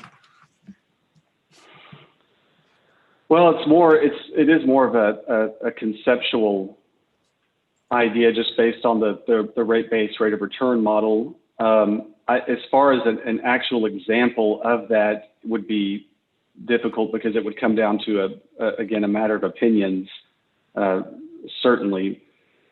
So as far as a concrete example, even if I were to offer one, certainly there would be I'm sure a utility witness that would disagree with that. Fair enough. But you're aware that utility capital structures are scrutinized by regulators and also by credit rating agencies, right? Yes. Turn to page 96, please. And here I'm looking at lines 9 through 11. And you're talking about the proxy group here, right? Yes. And that's how you get to this 51% debt ratio, right? Yes, that is the average debt ratio of the proxy group. Are any of the companies in your proxy group holding companies? Yes. Yes. Do the non-electric utility companies or operations of those holding companies have more debt than their electric utility counterparts? I'm not sure about that. It wouldn't surprise me. Do you know how many of your proxy group companies are holding companies? I'm not sure. That's not something that you factored into your analysis? Well, for this analysis, for the capital structure analysis kind of in total too, I believe that 51% is very reasonable, if not low debt ratio. But for this analysis, I just considered the same proxy group as was done for the DCF and CAPM, and what value line reported their debt ratios to be as indicative of something that could be reasonable. Again, I think just looking at the average debt ratio of a utility proxy group could indicate a debt ratio that is too low to be reasonable, but probably not too high. And just to be clear, you're basing your recommendation solely on your proxy group comparison, right? That's the primary basis for my recommendation. And you didn't perform an optimal capital structure study for EPE, did you? I didn't for EPE in this case. It's an analysis that's it's a little bit tough to do, and it's I don't know. There's limitations to that type of modeling as well. So I think it can be useful to perform an optimal capital structure analysis that takes in a variety of different assumptions, which no doubt could all come up on cross-exam. It's not a perfect model. No model is, but I think that in the comparison of the proxy group debt ratios, as well as considering the debt ratios of outside industries and other industries, all taken together could give a range of reasonable indications for a proper capital structure. Thank you very much, Mr. Garrett. I appreciate your testimony. No further questions. Thank you. Does anybody object to going 10 minutes longer so we can finish cross with staff's cross? Okay, Mr. Bagaco? Thank you, Madam Hearing Examiner. Am I still coming through loud and clear? Yes. All right then. Good afternoon, Mr. Garrett. How are you? Good. How are you? Fine. You know, I only have a few questions for you. And if you'll just take a moment to flip to ELC DAC Exhibit 3, which is your direct testimony. I'm thinking of talking about page 12.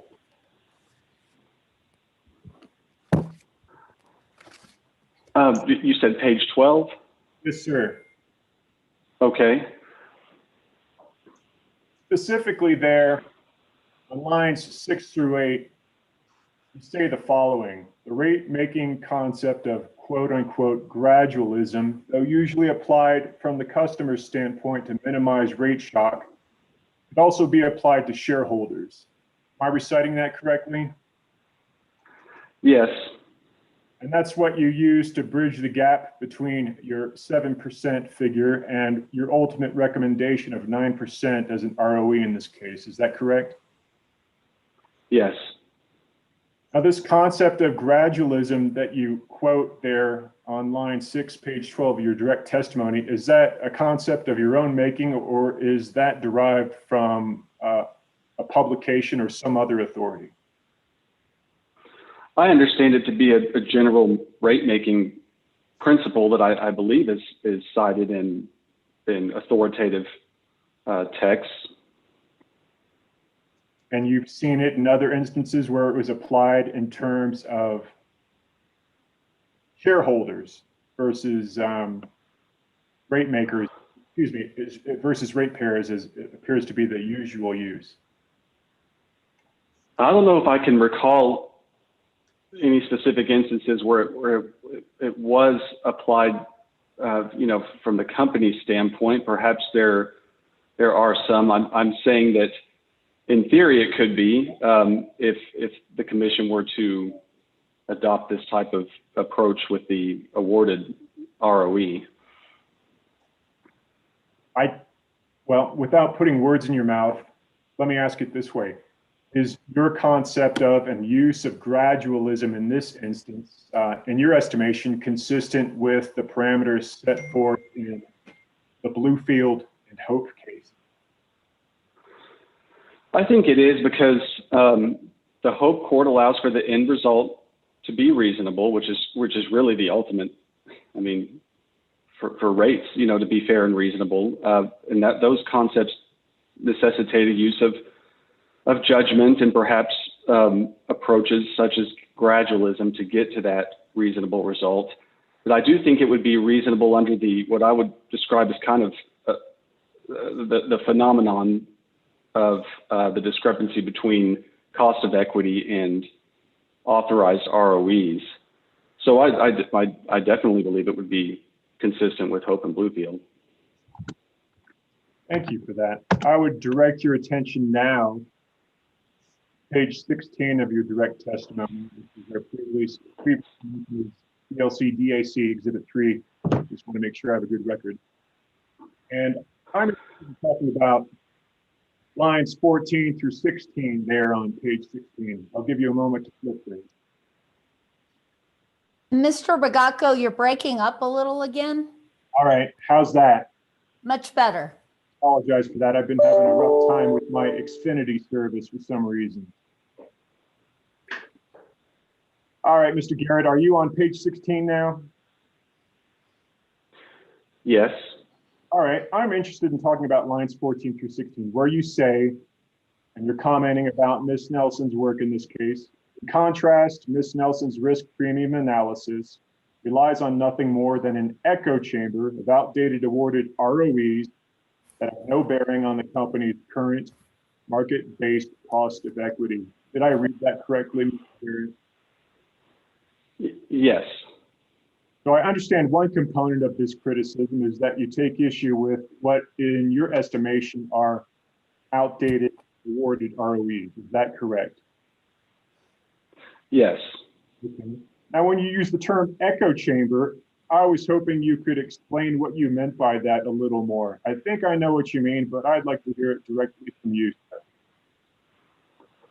Well, let's say going back to, I forgot when Ms. Nelson's analysis starts. She's essentially, I believe, taking the difference between a bond rate of some kind and then awarded ROEs and saying there's this gap, the bond rate, the awarded ROEs, and if we look at that, the difference between those two, what is the difference now? But let's say if you go back to 1990, and let's say that was our starting point, and the commissions around the country just kind of set the awarded ROE based on what they believe current market conditions are. And then when the next case comes around, each commission gets together and the judges and all the decision makers, and they're primarily basing their decision off of the awarded ROEs in other cases. And of course, all the cases wouldn't happen at once, but at various times throughout the year. Well, if you do that over and over, it's, pretty soon, I would argue just even after a couple of years, that the numbers really aren't based on any objective metric at that point. It's just based on what was decided in another case. If everybody's doing that, the numbers are just based on each other as opposed to actual cost of equity. And I mean, even in this example, I generally think that's probably what's happened. You've seen authorized ROEs decline gradually, but they have failed to track adequately with declining cost of equity, in my opinion. And again, gradual is good, but it's been far too gradual. I mean, on average, coming down just a handful of basis points a year is not, that's a little too gradual. Mr. Garrett, in your estimation, is taking a national average of awarded ROEs ever in compliance with the directives embodied in HOPE and Blueprint? Oh, I mean, that's, that the concept of reasonableness is pretty broad. I think, when you think about it from a legal perspective. So to say something is unreasonable is pretty harsh, but it's certainly not accurate for determining cost of equity. I think that's very clear. But as far as what's considered reasonable, any commission could kind of fall back to say that, hey, our awarded ROE was really reflective of a national average. How could you describe that as unreasonable? And then maybe in any given case, I guess you could understand that, but when it happens year after year and case after case, and the numbers don't really move to reflect market cost of equity, I think it's ultimately been a very unfair arrangement for ratepayers. Thank you for that, Mr. Garrett. That's all I have. I thank you for your time and your participation in this case, Madam Hearing. I pass the witness. Okay, let's recess for the day, and tomorrow morning at 9, we'll resume with Chairman Fishman and Commissioner Hall asking questions of you, Mr. Garrett. So let's go off the record, but before the parties depart,